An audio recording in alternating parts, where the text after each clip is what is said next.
Welcome back. Before we begin our spooky adventure tonight, remember to like the video, subscribe to the channel, and share this video with other horror enthusiasts to give us more motivation. I'd love to know where you're watching from and what time it is, so leave a comment below and cheer me on YouTube. True horror story about an abandoned hospital on a haunted island. I know how that sounds. If I heard somebody else say it on the internet, I'd probably roll my eyes, click away, tell myself, yeah, okay, cool creepypasta. But this started with paperwork, not a Ouija board, not some cursed object, just a stack of boring county documents and a dead uncle who fell down the stairs in his own house. When he died, I inherited everything. The mortgage, the ugly furniture, the creaking old place in the middle of nowhere. I moved in because rent was killing me.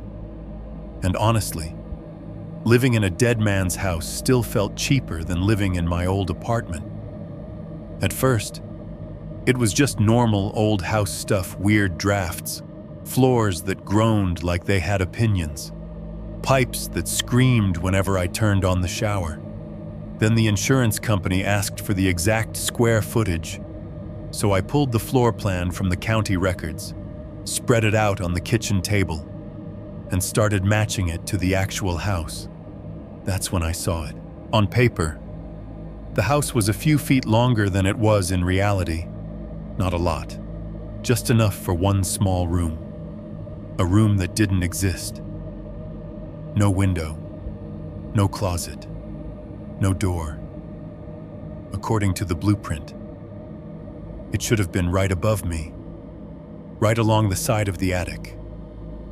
I thought it was a mistake until I went up there, until I saw the newer section of wall where that extra room should have been.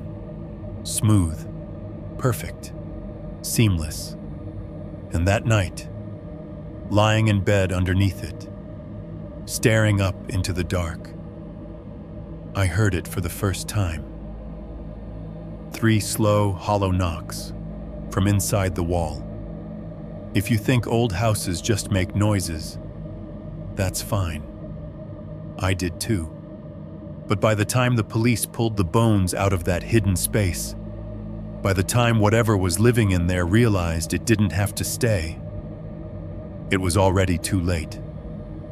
This is what happened when I opened a wall that shouldn't have been there. And if you're listening to this in a house that creaks at night, you might want to pay attention. 1.1. The call and the funeral. I didn't know my uncle was dead until my phone lit up at work. It was a Thursday. The kind of gray East Coast afternoon where the sky looks like a dirty ceiling tile.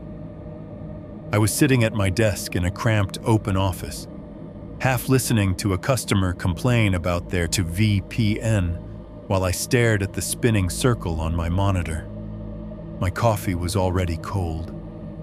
There was a half-eaten breakfast sandwich in its wrapper by my keyboard, and my landlord had texted me an hour earlier about another small rent adjustment starting next month. So, just a normal, mildly depressing day. When my phone buzzed again, I glanced down expecting another email or spam call. The caller ID just said, unknown. I almost ignored it, but the ticket I was waiting on froze again, and I thought, screw it. I'll let someone else pick up the queue for a second.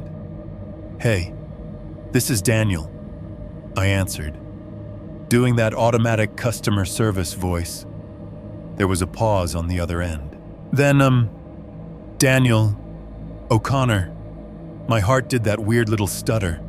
Only family ever says my full name like that. Yeah, I said, already bracing. Who's this?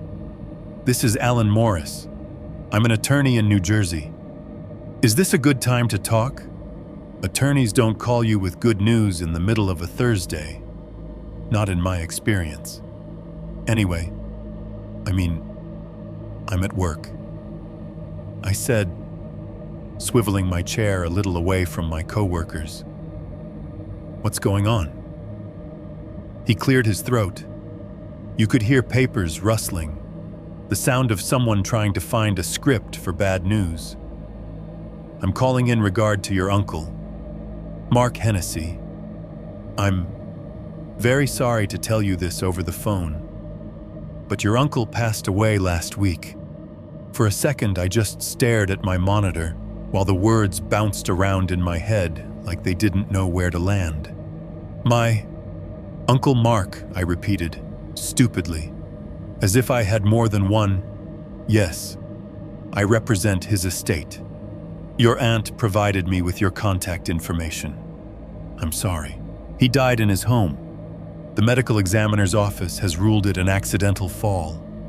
My customer was still talking in my headset, something about not being able to access his email. My stomach dropped. I slid my headset off my ears and muted my mic without saying goodbye. "How?" when I asked. His neighbors called the police for a wellness check. Morris said they noticed he hadn't been outside in a few days and there was a smell. He was found at the bottom of his stairs. It appears he fell sometime during the weekend. The smell. I pressed my fingers into my eyelids until stars flared behind them. I haven't talked to him in a while. I admitted that felt wrong to say to a stranger. But it was true. Uncle Mark was one of those relatives who existed in the background of my childhood and then just faded out.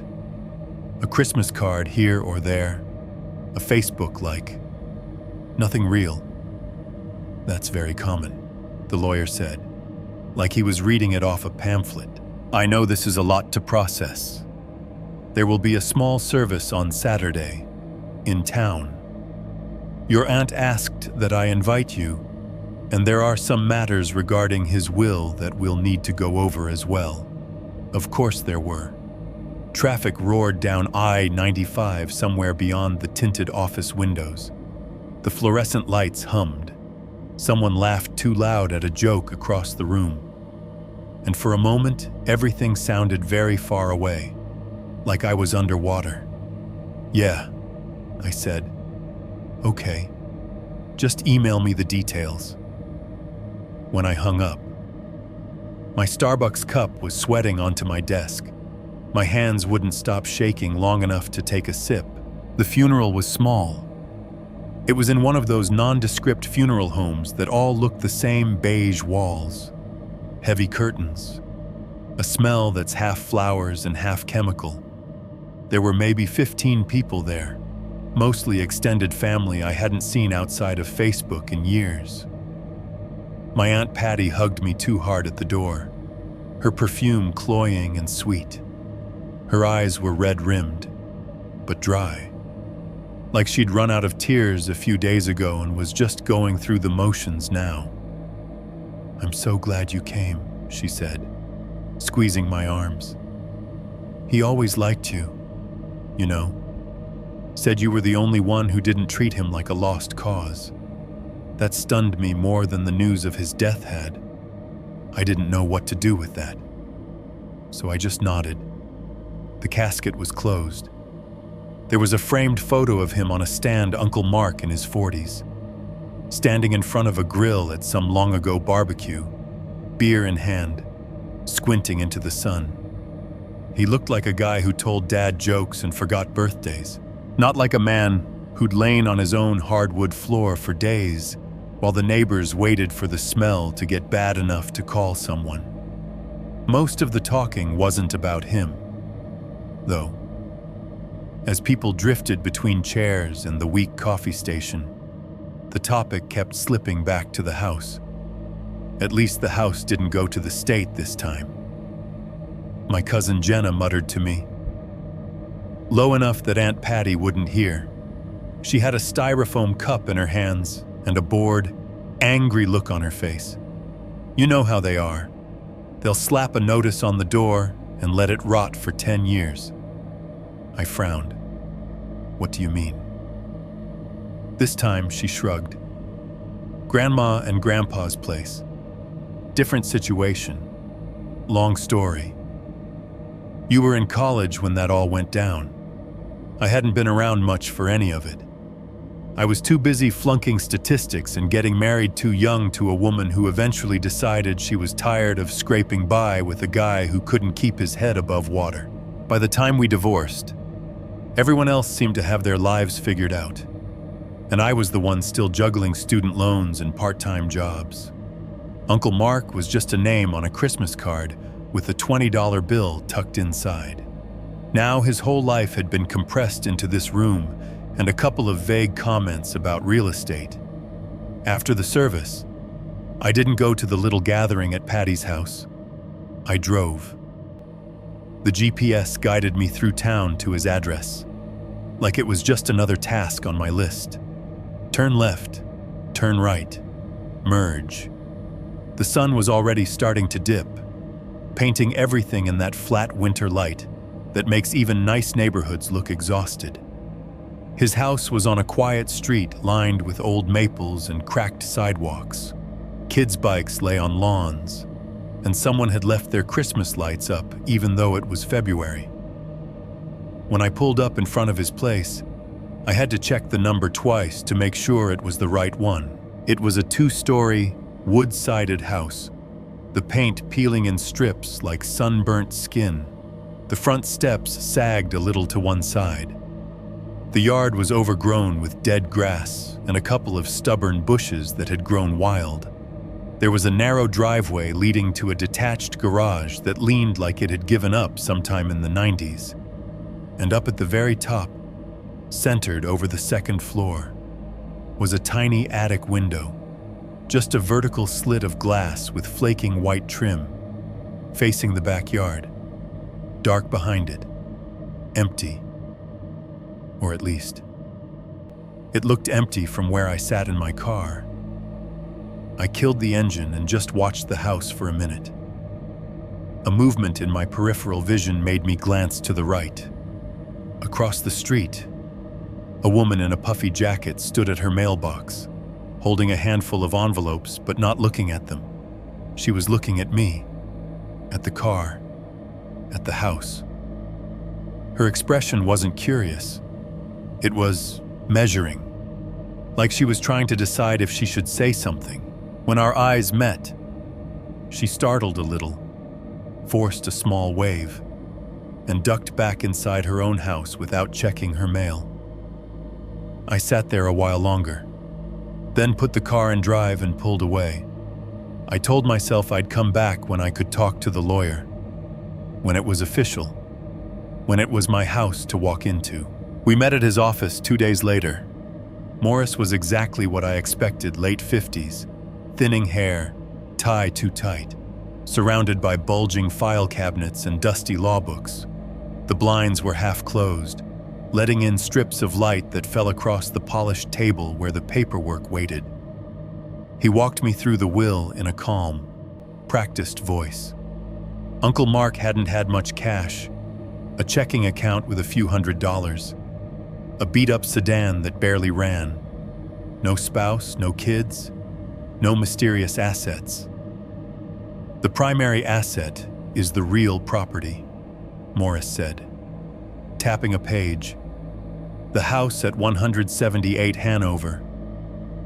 I stared at the address, and that goes to who? He looked over the top of his glasses at me. To you. Me. You're the closest living relative who isn't already financially secure. His words, not mine, he added, almost apologetically. There are some back taxes and a small remaining mortgage balance, but nothing unmanageable. From what I can see, I didn't say anything for a moment. It felt like he'd told me I'd just inherited a small planet. I can't exactly afford a house, I said finally. I can barely afford my apartment. You're already paying rent, he pointed out. The monthly mortgage on that property is significantly lower. You'd be responsible for utilities, maintenance, of course. But it's a chance. A chance. That's what everyone kept calling it. Like my uncle's death was some kind of cosmic door prize I was lucky to win. How long was he? I swallowed. How long was he there before they found him? Morris's polite mask slipped a little. The neighbors reported a odor. After about 3 days, the medical examiner estimates he'd been deceased for that long before discovery. He fell near the bottom of the stairs, likely a broken neck. I'm told he was alone. Something cold settled into the base of my spine. I pictured him lying there in the half-dark.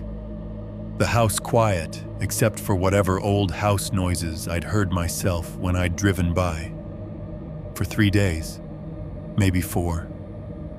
Right, I said, forcing my hand to steady as I picked up the pen.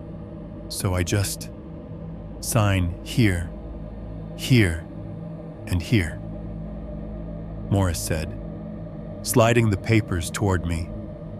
I signed my name so many times it started to look wrong. When it was done, he shook my hand and told me congratulations. Like I'd just closed on a condo I chose instead of inheriting a dead man's half-rotten life. I didn't remember most of the drive after that. My head buzzed. My phone sat face down in the cup holder. I didn't want to see any more missed calls or emails or reminders. By the time I stepped through the front door of the house on Hanover Street, the sun was low enough that it slanted in through the blinds at a sharp angle, turning every dust mote into a tiny, floating ghost. The air inside smelled like someone had tried very hard to get rid of another smell. Bleach and something under the bleach. The kind of scent that clings to the back of your throat. The living room was empty, no couch, no TV. Just faint outlines on the floor where furniture had been. The walls were scuffed, the hardwood scratched. My footsteps echoed more than they should have. I walked a slow circle, taking it in. This was mine now. The cracked ceiling, the crooked light switches, the long shadow from the staircase railing stretching across the floor. Above me, the house creaked, one long, slow complaint of wood shifting against itself. I stopped and looked up at the ceiling automatically, like I'd be able to see through it. Guess this is home now, I whispered, my voice sounding small in the empty room.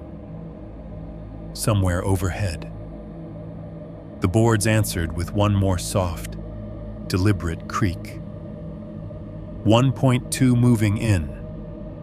Moving in should have felt like some kind of fresh start. It didn't. It just felt like work. The next weekend, I rented a battered 20-foot U-Haul from a place off Route 1. The guy behind the counter didn't care that I was inheriting the truckload of a dead man's life.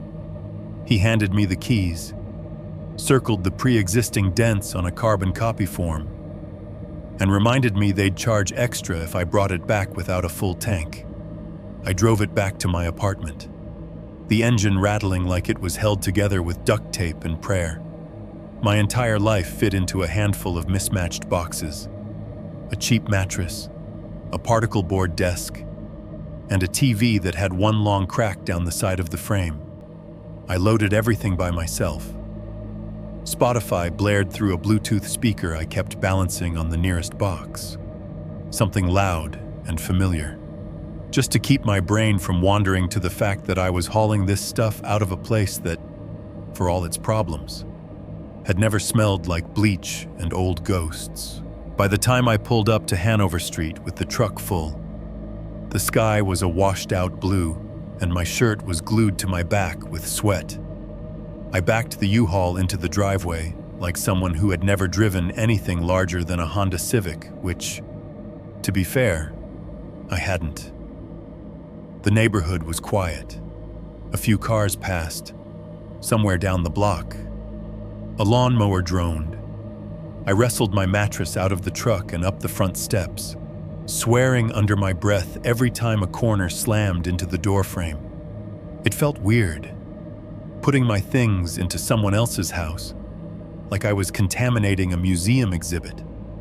I was halfway through hauling in a box of kitchen stuff when I heard a voice. "Need a hand with that?" I turned.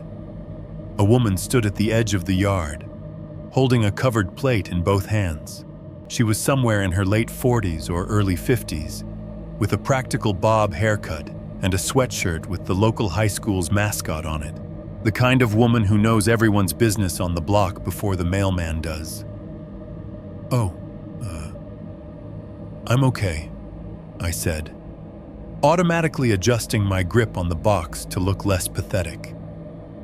"Just taking my time." She smiled, stepping closer, up close. I could see fine lines around her eyes that didn't quite match the forced brightness in them. "You're Mark's nephew, right?" she asked. "Patty's boy, yeah. Daniel." I shifted the box to one hip and stuck out my free hand. "Nice to meet you." "Karen," she said. "Of course." She juggled the plate and shook my hand. "Welcome to the neighborhood." She lifted the plate an inch. "I brought cookies." "I know. Very cliché. But, you know." She dropped her voice. "After everything, I thought it'd be nice to have something normal."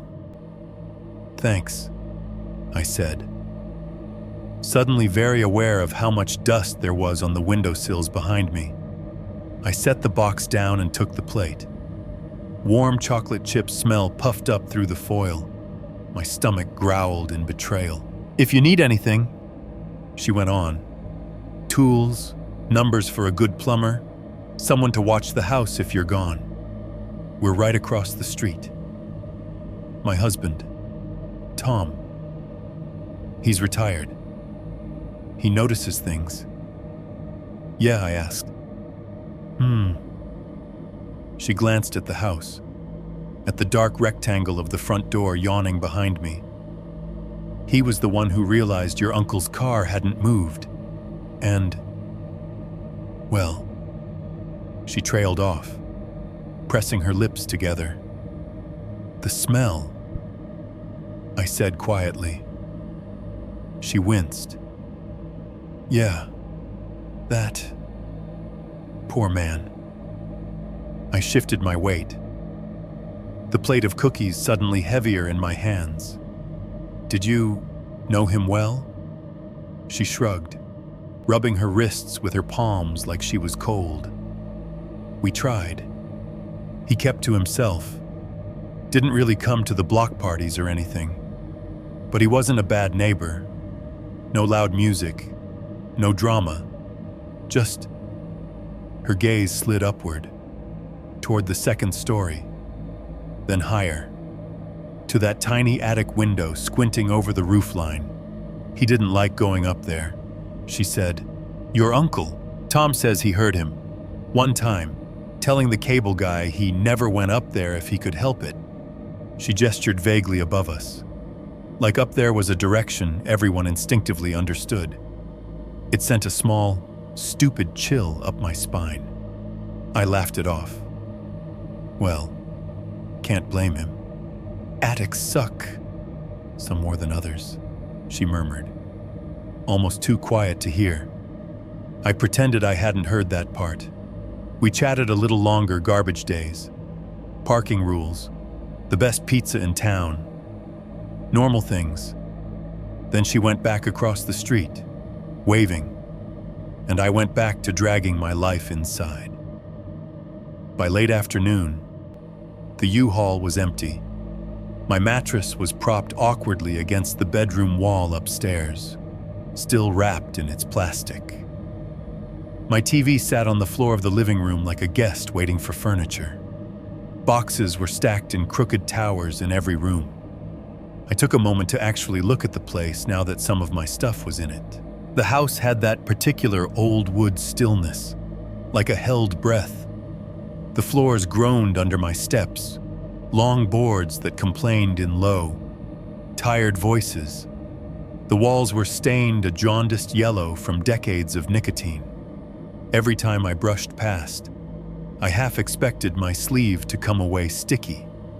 Faded framed prints from the 80s still hung where someone had decided they belonged 30 years ago. Generic landscapes, sailboats, a bowl of fruit. There were ghostly rectangles of unfaded paint where larger pieces had once been, now gone. I walked through the kitchen, ran my hand over the chipped laminate counters, opened and closed cabinets that stuck halfway. Past the kitchen, a narrow hallway led to the back door and up a tight flight of stairs to the second floor. Upstairs, 3 bedrooms and a bathroom lined the hall. The bathroom smelled faintly of mildew and old shampoo. The smallest bedroom still had a dusty twin bed frame and a curtain patterned with cartoon dinosaurs, a leftover from someone else's childhood. In the middle of the upstairs hallway ceiling, directly above the spot where the boards creaked the loudest, was a rectangular panel with a frayed, stained string hanging down. The attic. I stood under it, staring up.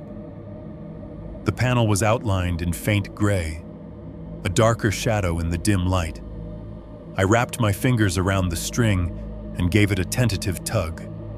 Something on the other side resisted with a low, dry squeal, like a throat clearing. The panel shifted, then stuck. Dust sifted down in a lazy cloud. Later, I muttered, letting the string go. It swung for a few seconds, then hung still again, like a pendulum that had made up its mind. I picked the largest bedroom and dragged my mattress in there, ripping the plastic off so it flopped onto the floor with a dull thud. No bed frame yet, no headboard, just a mattress on wood, like a college kid. By the time the sun went down, my back felt like someone had driven a truck over it, ironically, not the one I'd rented. I returned the U-Haul, grabbed drive-through from a place off the highway, and headed back to Hanover with a paper bag of salty fries and a burger sweating through its wrapper. There was no table yet, so I sat cross-legged on the living room floor, my dinner spread out on an upturned moving box. The TV was plugged in but not mounted anywhere, propped against the wall. I found a basic cable channel playing some forgettable sitcom rerun and left it on for background noise. Between commercials, the silence in the house pressed in. You don't realize how thick quiet can be until you're sitting in an empty, unfamiliar room with the volume turned down. The hum of the refrigerator in the kitchen, the faint tick of a cheap wall clock somebody had left behind, a distant dog barking 2 streets over. Every sound felt magnified. I chewed faster than I needed to, like finishing the food would get me out of that room quicker. Grease soaked into the cardboard under my fingers.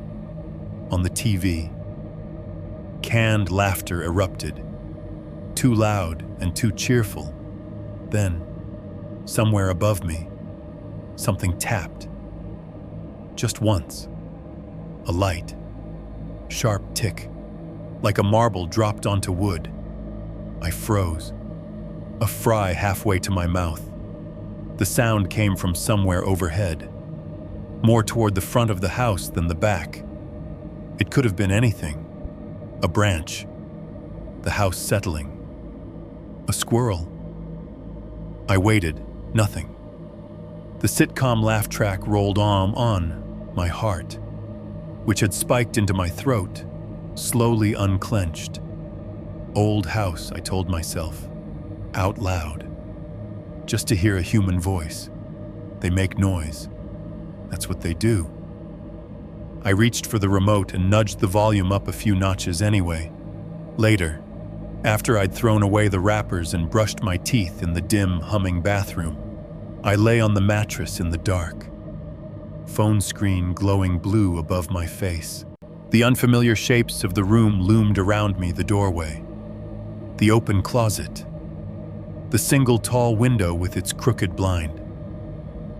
Outside, a distant car passed, headlights sweeping briefly under the crack of the shade. I put on a podcast just to have something in my ears that wasn't my own thoughts. Set the timer for 30 minutes and turned the screen off.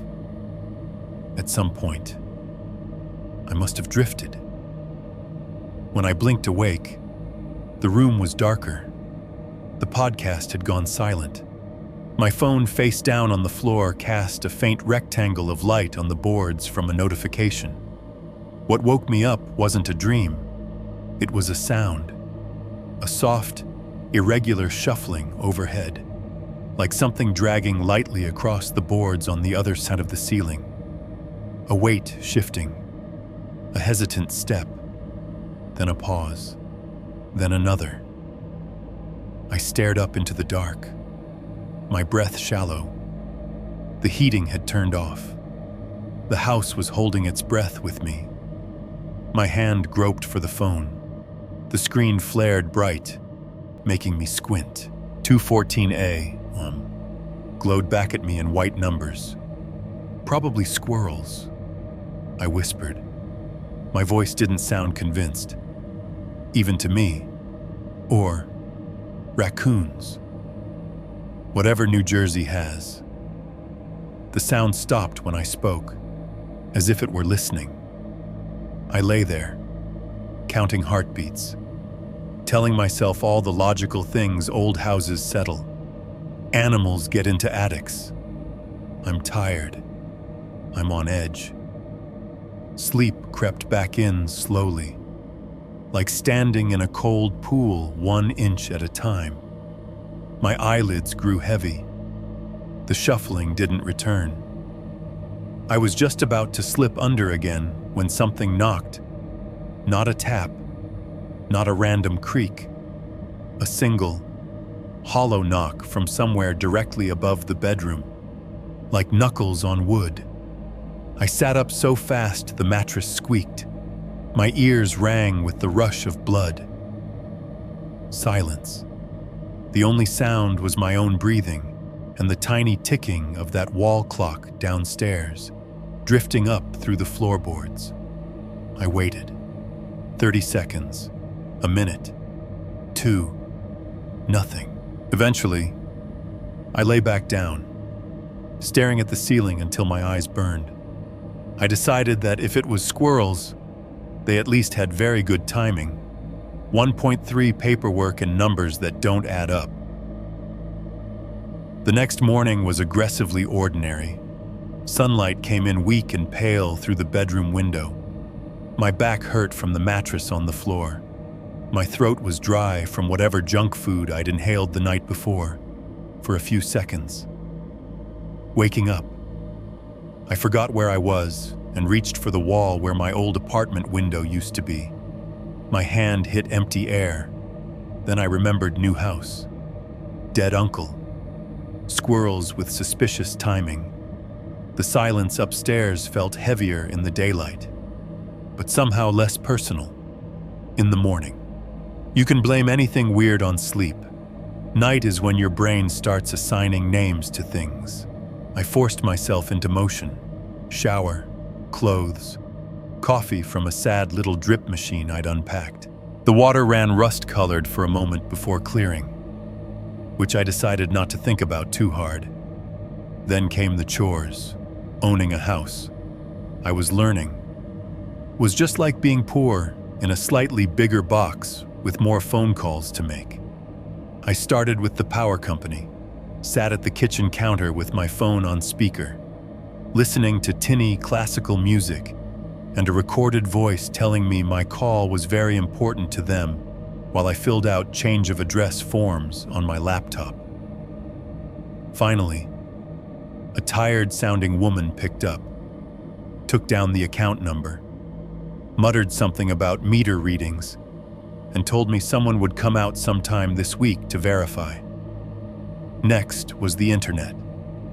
The representative on that line was way too cheerful for 9:30 in the morning, but after 20 minutes of scripts and upsell attempts, I had an install date and the vague promise of up to speeds that I doubted I'd ever see. Then homeowner's insurance. That one felt like climbing a bureaucratic mountain in flip-flops. The agent, a man whose voice somehow sounded like he wore a tie even over the phone, started rattling off questions. Year the house was built, type of roof, distance to nearest fire hydrant, any history of flooding, burglary, fire. I dug through the folder the lawyer had given me, flipping pages while he waited politely. And square footage, he asked. Approximate is fine for now. I frowned, staring at a sheet titled Property Summary. I've got a number here, 2154. Is that right? That's what we have on file from the county, he said. Is that consistent with what you've been told? I mean, I haven't exactly measured the place. I said, it feels big enough, I guess. He chuckled. Well, we'll go with the county figure for the quote. Then, if there are any major discrepancies when we send someone out to appraise, we'll adjust. I said, sure, sounds good. But the word discrepancies hung in my mind like a spider on a thread.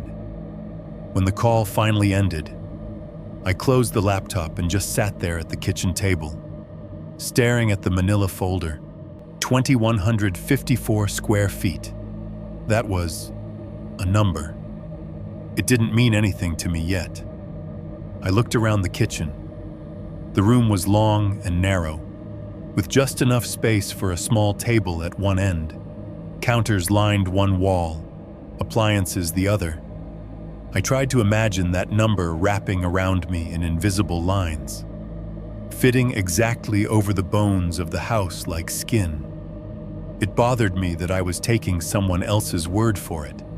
Better to know. By mid-afternoon, I was sitting in a plastic chair in the county records office, the kind of place where time goes to take a nap. The ceiling buzzed with fluorescent lights. A TV mounted in the corner played a muted daytime talk show with the captions turned on. The clerk at the counter looked like she'd been born behind it and had never fully forgiven the world for that.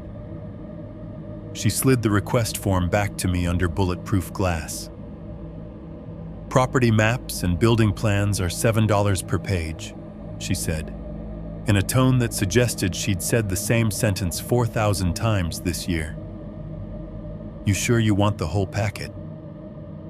Yes, I said. Please. She punched numbers into an ancient terminal, then disappeared into a back room.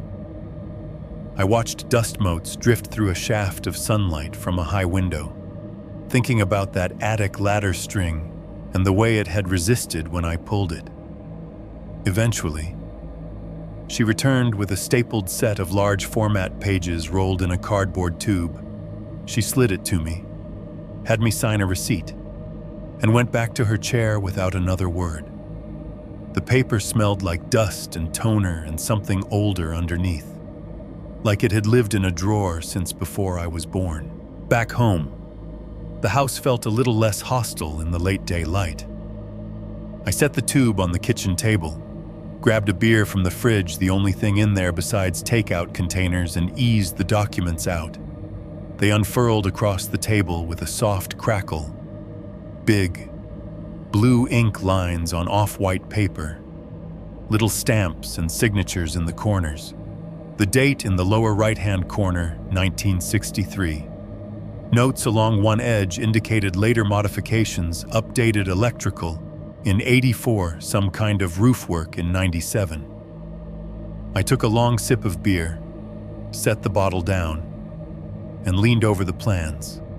The ground floor was easy to recognize. Living room on the left as you walked in. Stairs to the right. Kitchen and a little dining area in the back. Small bathroom tucked near the rear door. The little closet where my cleaning supplies now lived was labeled coat. Someone had scribbled a note there at some point, illegible pencil marks. The second floor looked right, too. 3 squares labeled bedroom, 1 labeled bath, a thin hallway down the middle, The dimensions along each wall matched what the insurance sheet said. Then there was the attic. On the page, it was drawn as one big open space, broken only by the outline of the chimney rising up through one section. No interior walls, no dividing lines, just a rectangle with measurements along each side. Numbers neatly printed: length, width, height at center. I traced the perimeter with my fingertip, the way you do with a maze in a children's book. It seemed straightforward. Then I frowned. I knew, roughly, how wide the house felt when I stood in the upstairs hall, how far it was from the wall with the windows to the wall where the attic ladder was mounted. The numbers on the blueprint said one thing. My body said another. I grabbed a tape measure from the box labeled tools and random crap and headed upstairs. There's something oddly intimate about measuring a space you're alone in. The metal tape whispered and hissed out of its casing. The hook clinked against baseboards and door frames. I felt like I was taking the house's pulse. I started with the second floor, from one end of the hall to the other, corner to corner. I measured, then hauled the numbers back downstairs to compare. They matched almost perfectly with the 80-something-year-old architect's neat handwriting.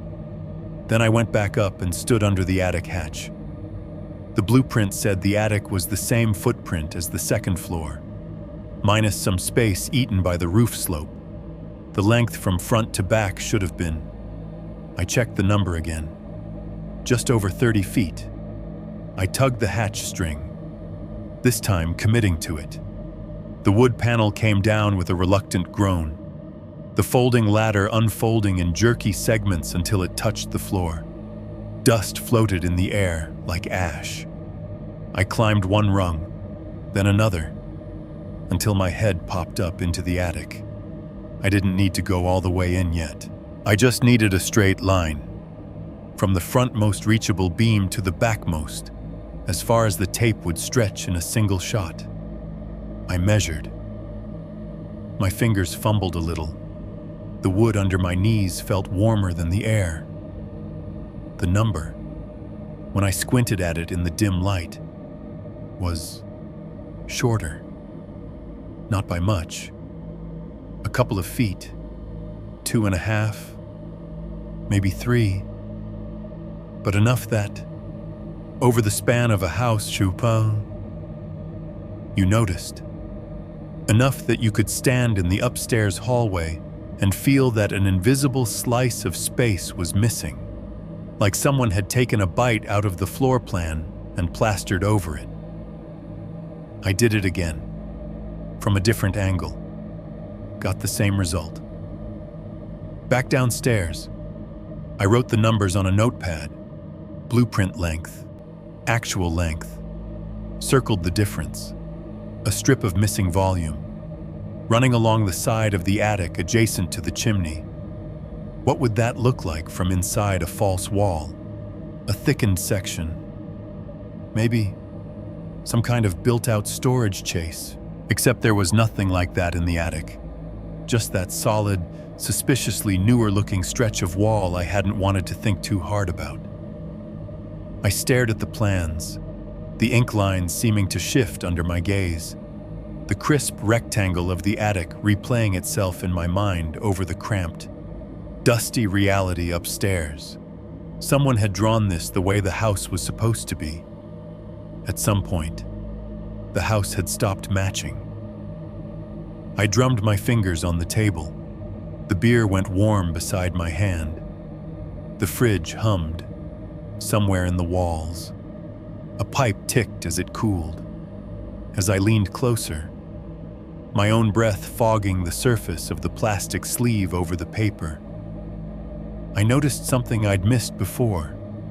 Along one side of the attic rectangle, right where the line indicating the outer wall met the line for the chimney, there was a faint smudge of graphite that didn't match the original blue ink. Someone had written there in pencil. The letters were small, almost an afterthought, squeezed into the margin. They were faint enough that I had to angle the paper to catch the light. Check this wall. The handwriting wasn't the neat drafting-style script of the original architect.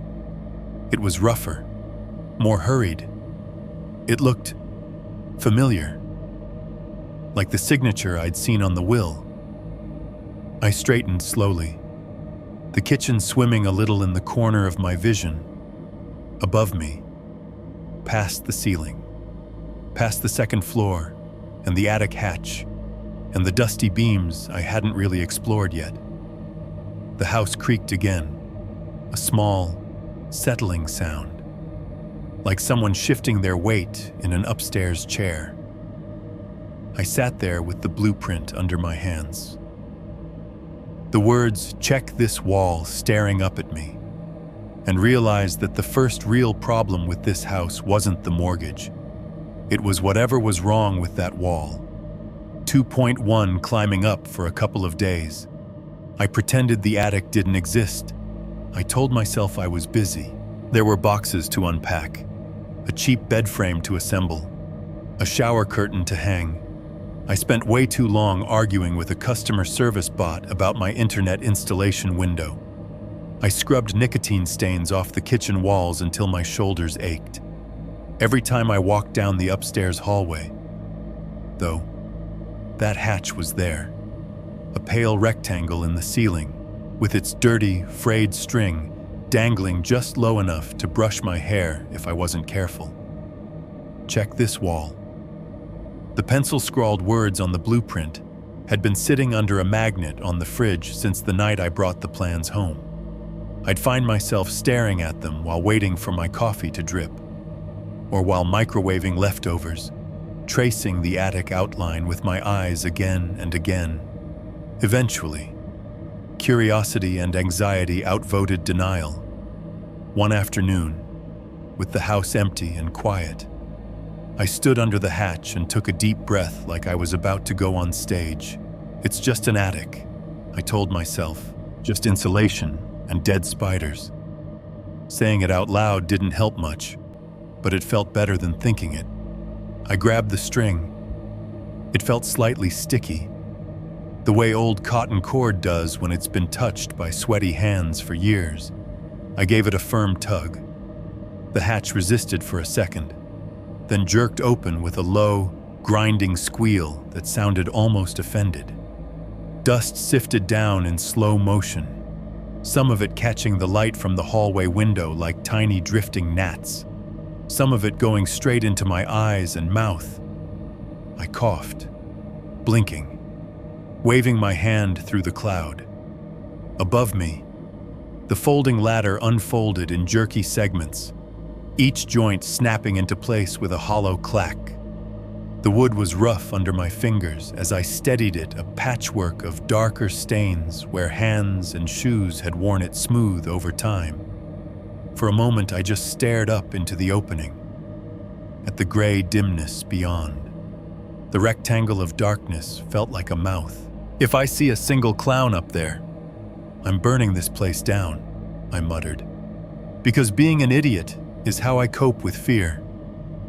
One foot on the first rung, then the second.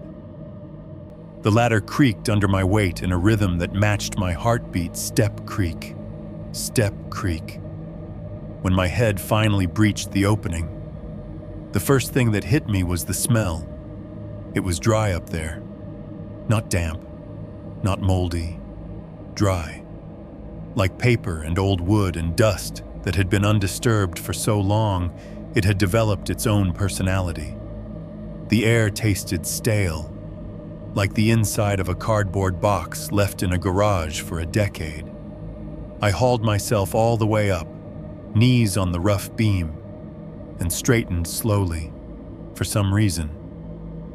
I'd expected to have to crouch, to hunch under low rafters like every movie attic ever. Instead, I found myself standing almost fully upright. The peak of the roof was high above my head, a dark triangle. The space stretched out longer and wider than I'd imagined sitting below it all those nights. It felt like stepping into the hollow skull of the house. Uneven beams crisscrossed underfoot. some of them topped with random patches of plywood, where someone had decided walking directly on the joists was a bad idea. Between them, the insulation lay like dirty cotton candy pink turned gray at the edges, torn in places, spilling fibrous fluff. Stacks of boxes loomed in haphazard towers, Christmas decorations spilling tinsel, yellowed newspapers bound with twine, a broken floor lamp with its shade dented inward like someone had punched it years ago, cardboard gone soft and water-stained in the corners. I clicked on the bare bulb hanging from a cord near the hatch. It flickered to life hesitantly, buzzing like an annoyed insect. The light it cast was weak and yellow, not strong enough to chase away the shadows between the beams. The tiny attic window at the far end let in a thin, pale strip of daylight. It painted a rectangle on the floor that looked almost solid compared to the gloom around it. Dust danced lazily in that slice of brightness, disturbed by my presence. Down below, the sounds of the house were muted. The faint hum of the refrigerator became a distant vibration. Traffic on the street blurred into a low, constant backdrop. Up here, my own breath was the loudest thing. Every small movement made the wood answer back. A creak under my shoe, the soft tick of cooling nails.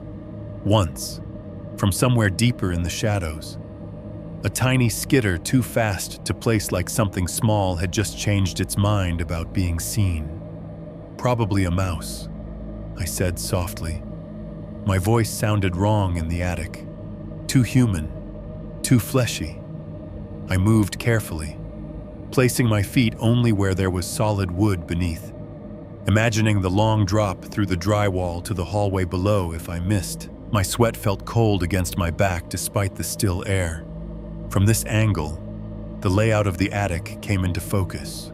The bulk of the space mirrored the second floor underneath, long and narrow. On one side, the slope of the roof came down low enough that you'd have to duck. The chimney rose up near the middle, a solid brick column cutting the space almost in half. And there, along the far side, was the wall. Up close, it was obvious it didn't belong to the same era as everything else. The rest of the attic's inner surfaces were rough. Old boards and exposed studs, plaster gone to powder around nails. This wall, though this one was smooth, plaster or drywall, finished and painted a dingy off-white that didn't quite match the older wood. No nail holes where someone had hung things and taken them down again. No cracks radiating from old impacts. Just a clean, straight expanse running the length of the house on that side. According to the blueprint, there should have been more attic beyond it. A continuation of the space, maybe a crawl area following the outer wall. Instead, there was this barrier. No door, no hatch, no obvious access panel. Nothing to suggest it was hollow on the other side and not just some impossibly thick outer wall. I stepped closer, the boards creaking in protest under my boots. The chill that slid over my skin had nothing to do with the temperature. "Check this wall," I murmured, remembering the faint pencil line on the plan downstairs, standing right in front of it. I could see faint differences in texture where sections had been plastered over at different times. Most of it, though, looked like it had been done in one go. Someone had sealed whatever was behind it completely and deliberately. I raised a hand, half expecting to feel a vibration under my palm. The surface was cool and strangely smooth compared to the splintered beams around it. No humming, no whisper of movement. I gave it a gentle rapping knock with my knuckles. The sound it made was deceptively normal, a dull, solid thud, not the hollow echo I'd braced for. I told myself that was good. Solid was good. Solid meant there was nothing behind it but insulation and framing and whatever strange choices mid-century contractors made. turning away. I decided I'd seen enough for one trip. My lungs were starting to itch from the dust, and a fine layer of it had settled on my arms and hair. I'd come back later with gloves, maybe a mask, maybe even a shop vac if I could borrow one. Do this properly, not like some idiot in a horror movie strolling into danger barefoot. I took a step back, angling myself toward the hatch. My foot caught the edge of a beam I hadn't seen, my weight shifting onto a patch of insulation instead of wood. The world dropped. My right leg punched through the fluffy pink like it wasn't even there. For a fraction of a second, there was nothing under my foot, no resistance, no floor. Then the brittle crack of drywall giving way exploded around my shin as it broke through the ceiling of the room below. I shouted without meaning to, grabbing for the nearest beam with both hands. Pain flared up my calf where ragged gypsum bit into my skin. Dust and bits of plaster rained down past my dangling foot. I hung there, half in the attic and half out of the world, heart pounding against my ribs.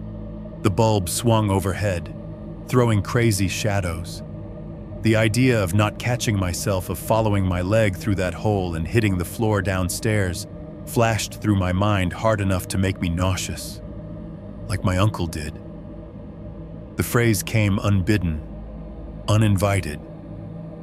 I pictured him at the bottom of the stairs instead, but the idea snapped back to my body hanging here, vulnerable, one wrong move away from a similar broken neck in another part of the house. Gritting my teeth, I pulled my leg back through the hole with a hiss. The edge scraped my skin again, leaving a hot sting behind. I rolled onto the nearest secure stretch of plywood and lay there for a second on my back, staring up into the angled darkness of the roof. "Great job," I muttered, breathless, real graceful. When my hands stopped shaking, I sat up and checked the damage. The drywall around the hole in the attic floor was cracked outward in a jagged circle, like a bullet hole in reverse. I could see down into the room below. It was the small bedroom with the dinosaur curtains. My calf had a shallow, angry red scrape ringed with white dust, but the skin wasn't broken enough to bleed much. It would bruise, but I wasn't going to the ER trying to explain how I lost a fight with gravity in my own house. Not yet. That was enough attic for one day.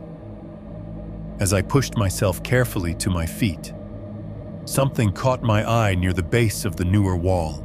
Half hidden beneath a sagging tower of cardboard boxes was a glint of dull metal. Just a corner of it showed through where the boxes didn't quite meet the floor. Long, low, and rectangular. Not part of the house. Something stored. Or maybe hidden. I took one step toward it, then stopped. My leg throbbed. My head ached dully from the adrenaline crash. "Later," I said again, but this time it was a promise as much as an excuse. With gloves and a mask and maybe a priest, I backed toward the hatch, testing each board before trusting it with my weight.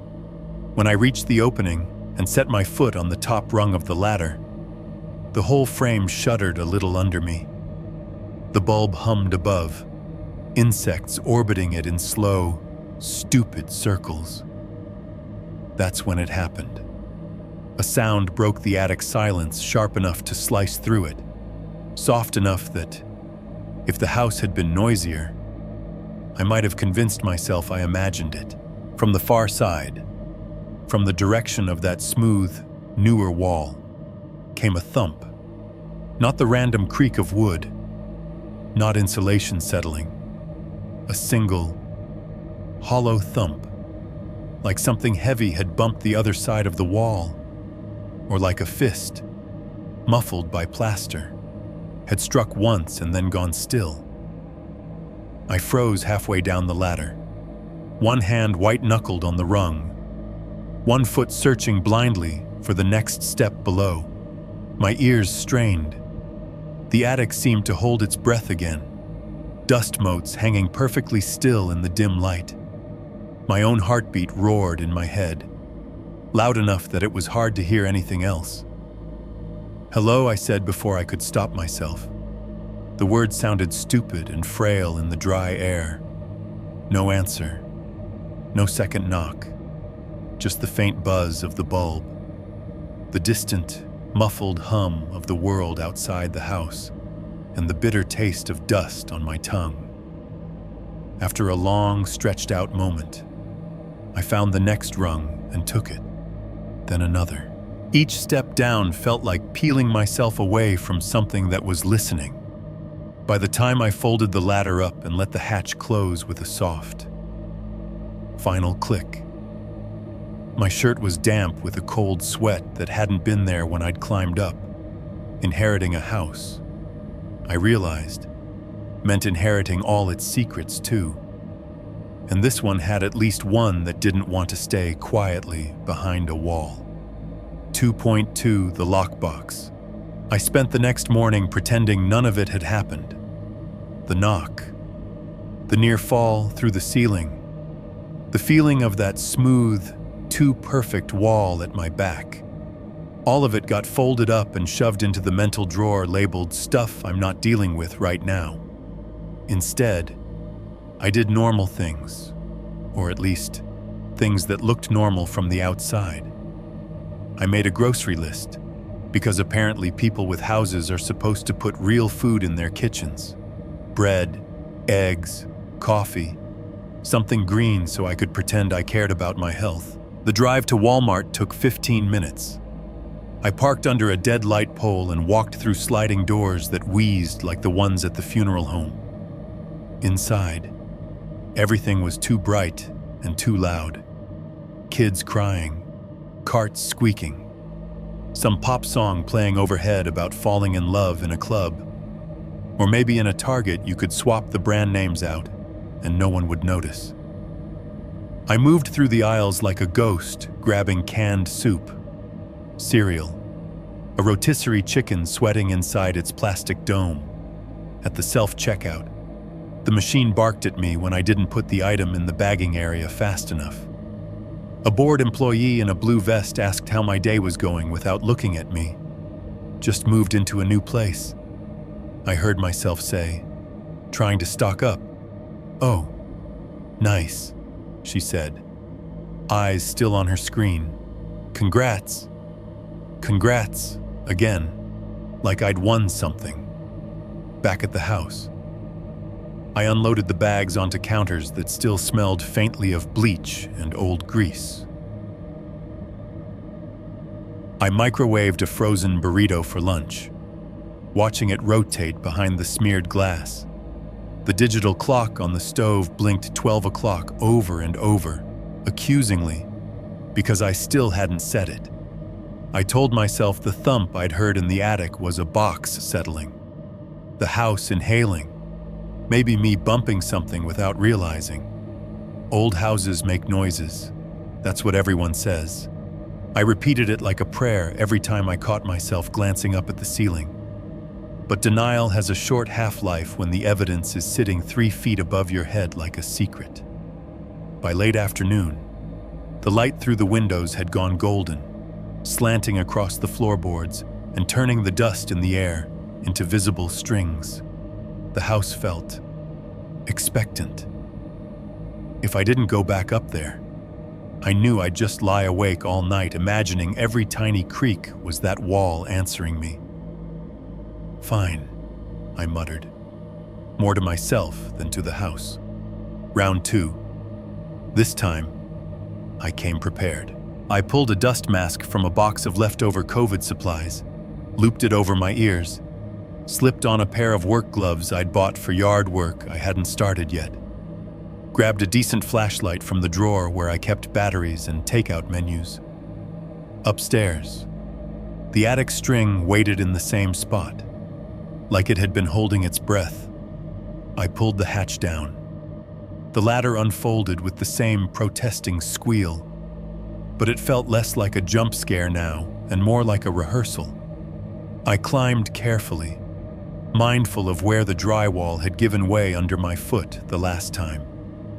The ragged hole in the bedroom ceiling below was still there, a reminder of how close I'd come to making the same kind of exit my uncle had.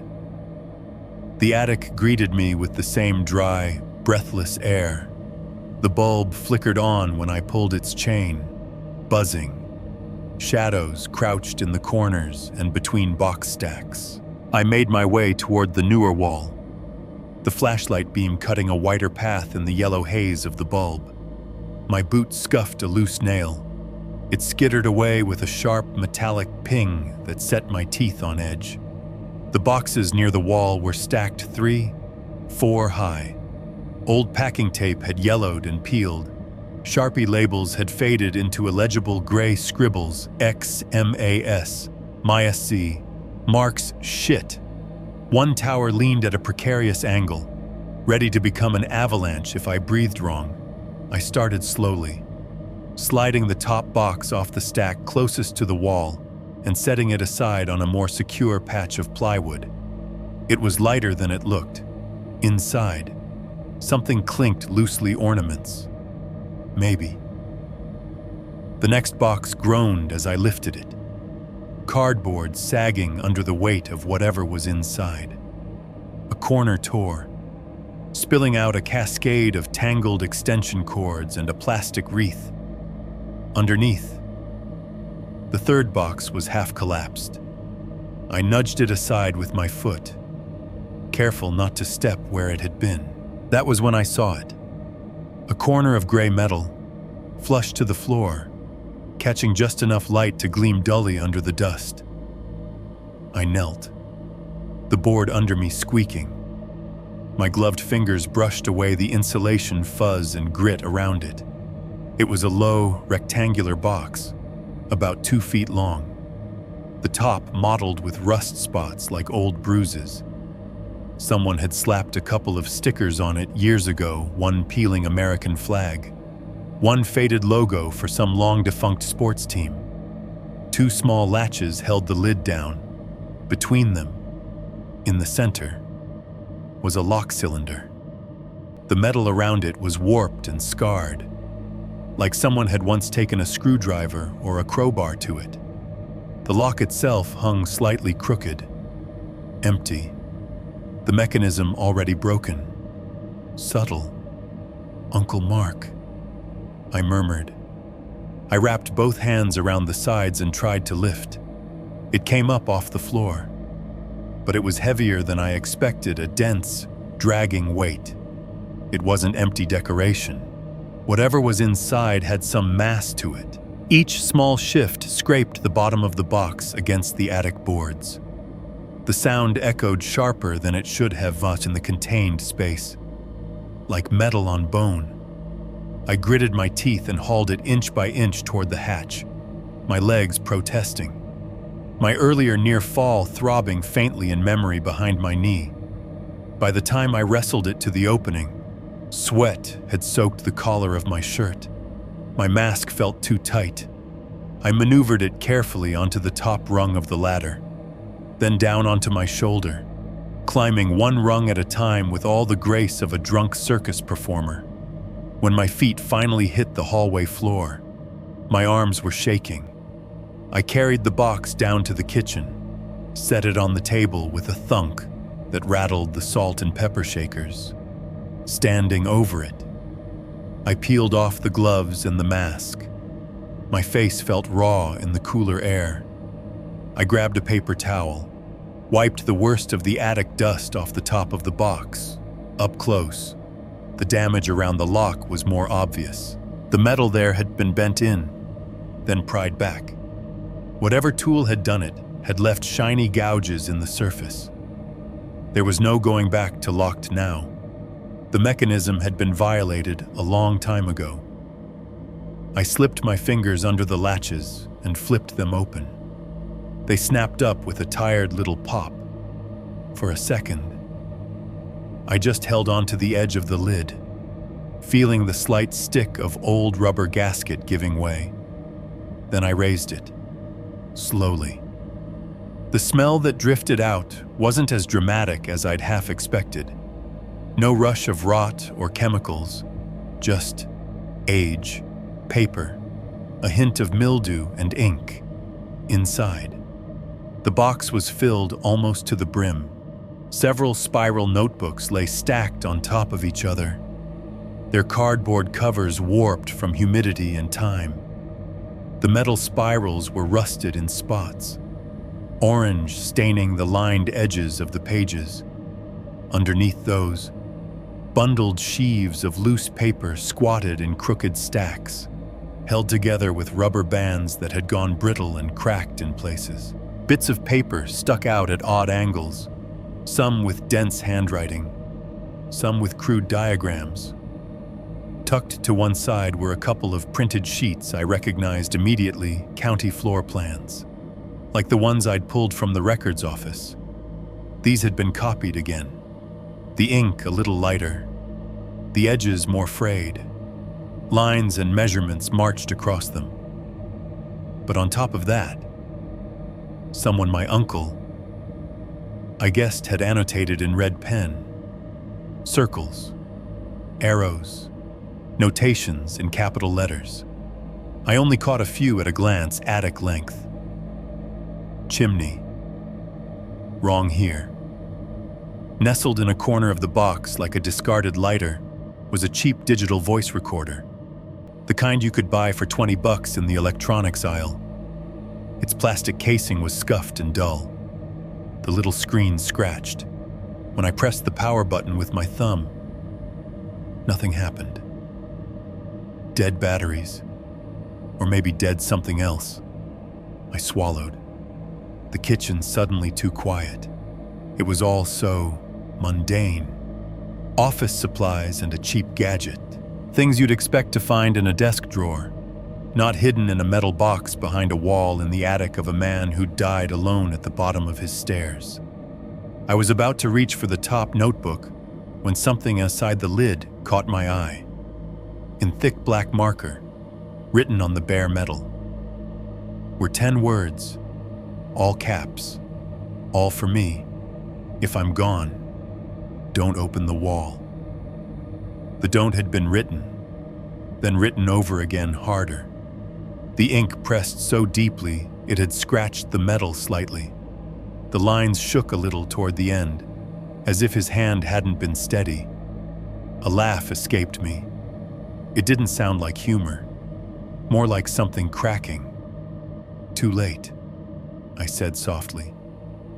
I stared at the warning until the edges of the letters blurred.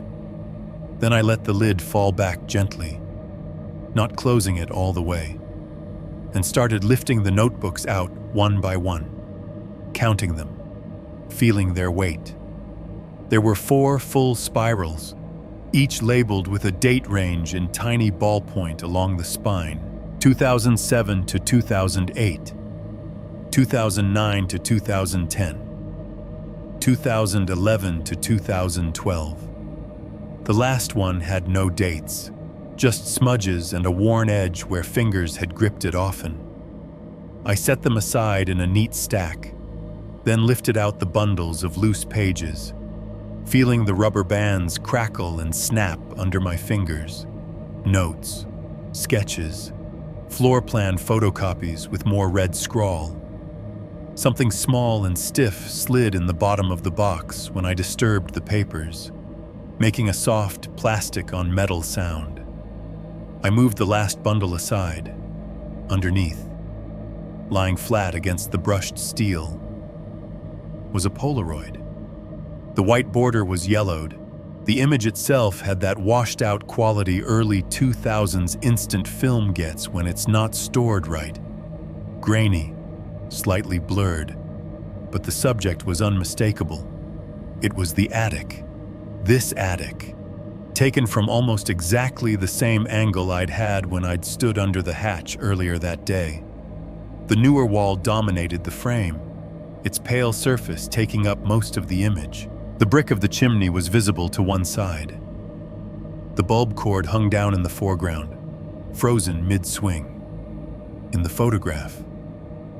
The wall was not clean. Dark streaks marred the surface in long, vertical lines, starting about halfway up and dragging down toward the floor.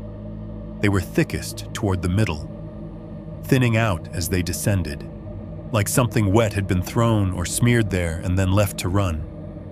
The instant film color distortion made it hard to see exactly what shade they were. But even through the age-faded haze, they looked wrong. Too dark for ordinary dirt, too irregular for a paint job gone bad. As I squinted, I realized there was something else. A faint, almost imperceptible distortion in the picture where the streaks were thickest. The plaster seemed to bulge outward just a little, the way frost pushes at the inside of a window. If I let my eyes unfocus, I could almost see the shape of it, like the silhouettes of 4 long, thin fingers pressing outward from the inside of the wall. My throat went dry. I flipped the photo over with shaking hands. On the back, in small, neat letters, someone had written a date. 15 years ago. I held the picture, the box of notebooks, the warning and black marker all orbiting the same sick thought. Whatever my uncle had been dealing with in this house, it had been pressing against that wall long before I ever knew his name was on the deed. 2.3 reading the dead man's notes. I didn't open the notebooks right away. I told myself I needed a minute. I put the Polaroid face down on the table, closed the lid of the lockbox halfway, and made coffee I didn't want.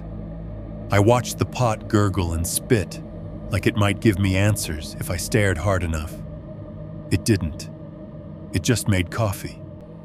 Eventually, there was nothing left to do but sit down and start reading.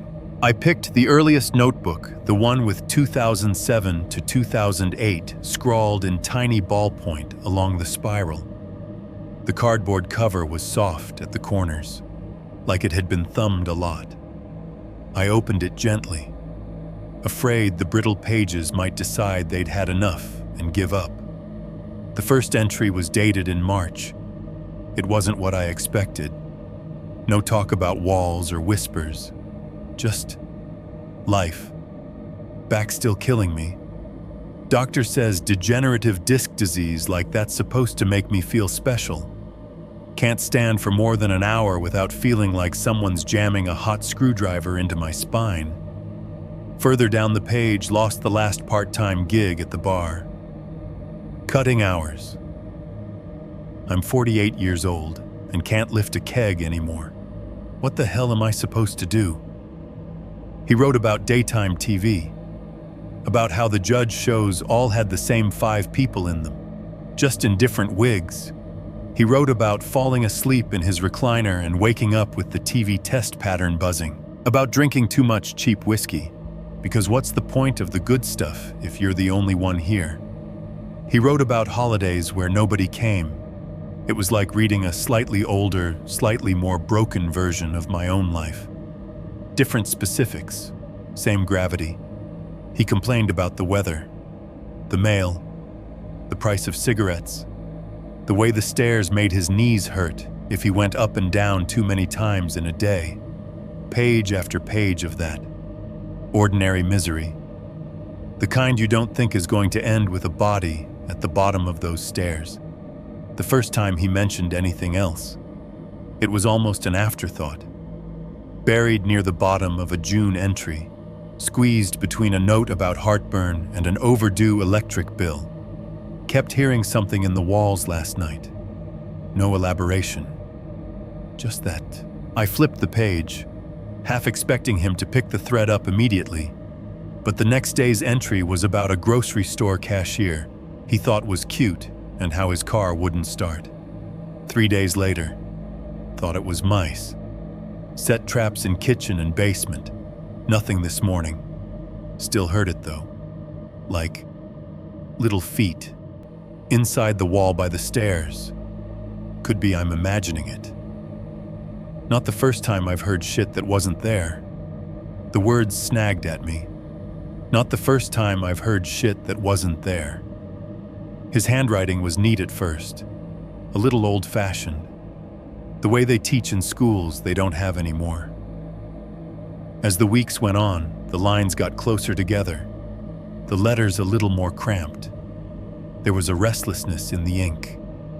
In July, he woke up at 2:14 and wrote it down. 2:14 a.m. Something in the wall behind the bedroom. Scratching. Not constant. Like it's testing the wood. Stopped when I turned on the light. I stopped reading and looked down at my phone on the table, the empty coffee mug beside it. I remembered my own lock screen glowing 2:14 a.m. In the dark a few nights ago while something shuffled above my ceiling. Coincidence. I told myself, people wake up at all sorts of times. There are only so many numbers on the clock. On the next page, 3:03 a.m. this time. Same scratching. Different part of the wall. Maybe I'm going nuts. Maybe I've finally hit that midlife psychosis everyone jokes about. He'd drawn a little frowning face next to that line. The effect would have been almost funny if it hadn't been surrounded by evidence of the opposite.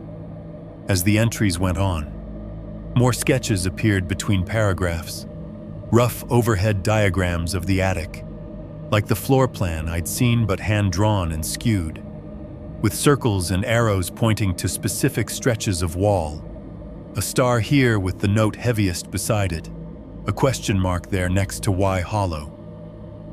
He started measuring. There was a whole entry that was nothing but numbers. Attic length in plan 31 feet 4.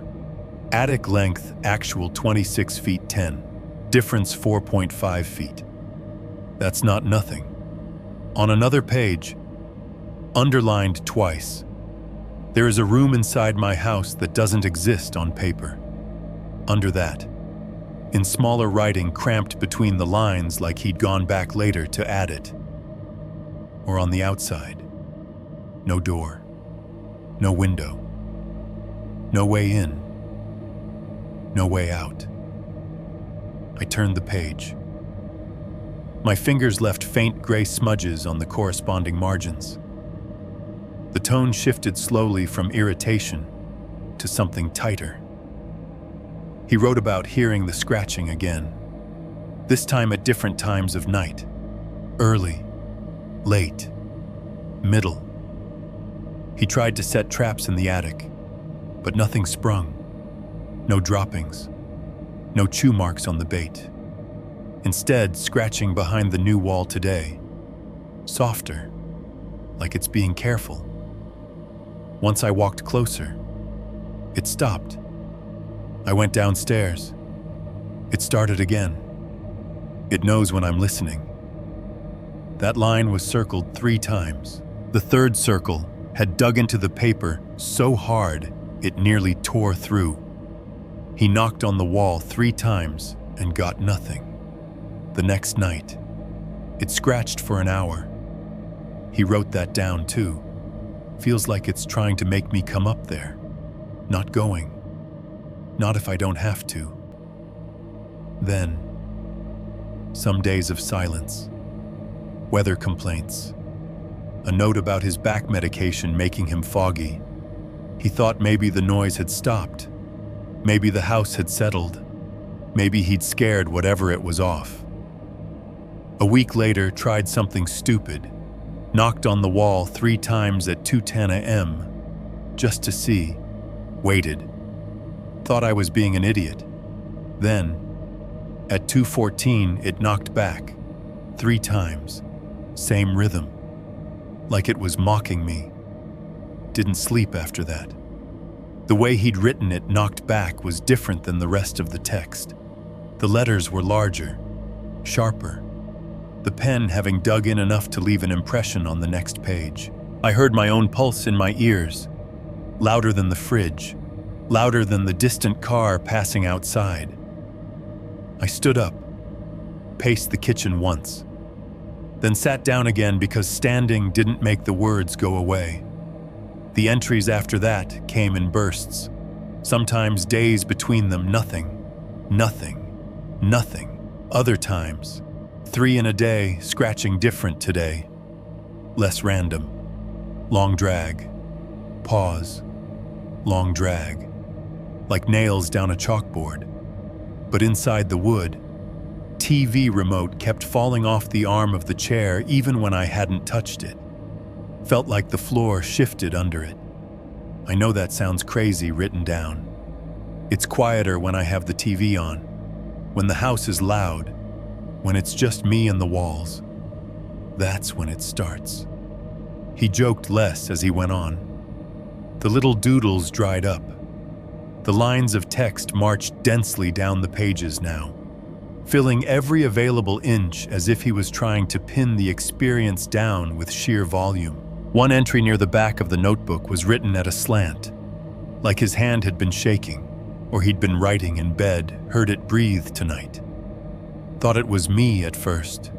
Same rhythm, same in and out. Then realized it was slightly off, a half beat behind, like someone trying to copy the way you breathe from the other side of the glass. He described lying there, holding his breath, and feeling the breathing in the wall continue for a few seconds before stuttering and stopping, as if whatever was making the sound had lost its reference. The last page of the notebook felt heavier than the ones before it, like the ink itself had weight. The top half was taken up by a timeline, dates, times, little arrows linking events. At the bottom, squeezed between the last line and the cardboard of the back cover, was a paragraph in smaller, more careful script, as though he'd lowered his voice even on the page. If whoever is reading this is family, don't sleep with your head on the north wall. It likes to whisper through that one. My eyes snagged on north wall. I read the sentence again. Then again. Slower. Don't sleep with your head on the north wall. I didn't have to think about the layout of the house. I'd carried that mental map around since I first got the keys. The bedroom upstairs, the one I'd claimed, had one wall with a window facing the street, one with the closet, one shared with the hallway, and one that backed directly onto the section of attic where the newer wall stood. When I dragged my mattress in on that first day, I'd shoved it against the wall opposite the door without thinking. It felt natural that way. Headboard to be against the solid outer wall, feet toward the center of the room, the north wall, directly under that part of the attic, directly under where my uncle had circled and starred and written heaviest, and why hollow and scratched numbers into margins until the paper wore thin. I pushed back from the table so fast my chair scraped a harsh squeal against the floor. The sound snapped through the quiet house like a shout. For a second, I just stood there, heart pounding, listening. Above me, somewhere in the skeleton of the house, something creaked. Not loud, not dramatic, just a small, settling sound, like someone shifting their weight from one foot to the other in the room upstairs. I stared at the ceiling. The notebooks lay open on the table, my uncle's final warning hanging in the air between us. I'd thought inheriting this place meant a shot at finally being ahead of something in my life. A good deal. A dumb stroke of luck. But as I stood there realizing I'd spent the last few nights sleeping with my head pressed right against the wall he was telling me to avoid, it was hard not to feel like I'd inherited something else instead. Not just a mortgage, a position, a spot, a place in the house that something on the other side of that wall had already learned to whisper through. 3.1 Bad sleep. The first thing I did after reading that line was go upstairs and shove my bed across the room. It felt ridiculous in the moment.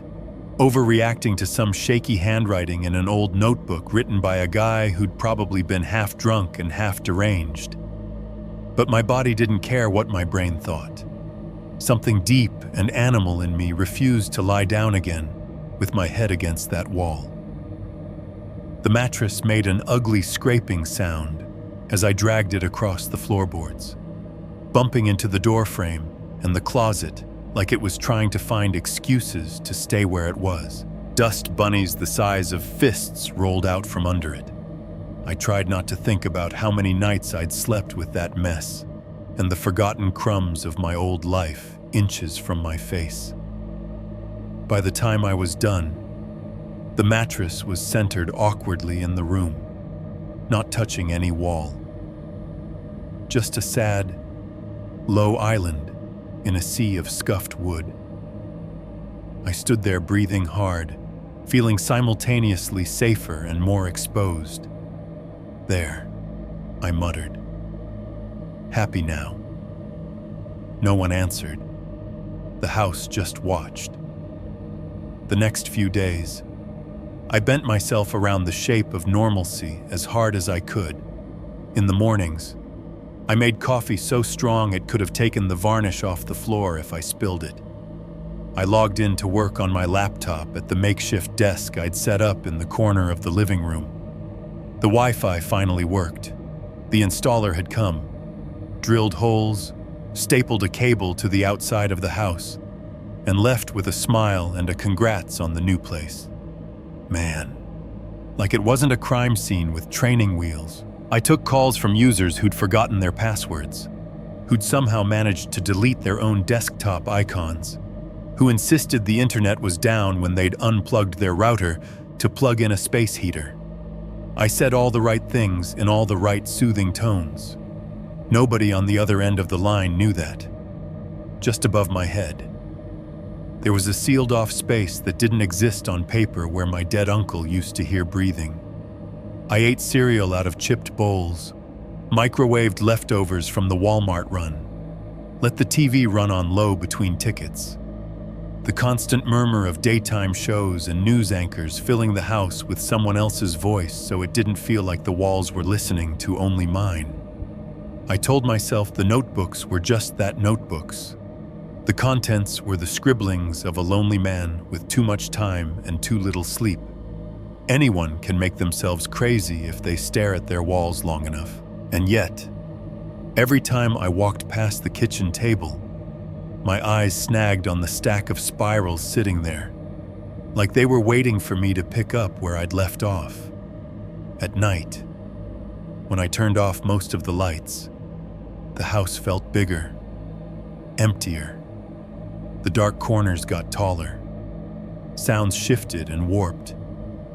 I tried to be rational. I really did. That night, I got ready for bed like any other brush teeth. Scroll through my phone too long. Drop it on the floor by the mattress. The new position of the bed felt wrong, like furniture in a staged home. Not a place someone actually lived, with nothing to lean against. My pillow slid around. I kept reaching a hand out automatically to where the wall used to be, feeling only air. The house made its usual nighttime noises, somewhere in the walls.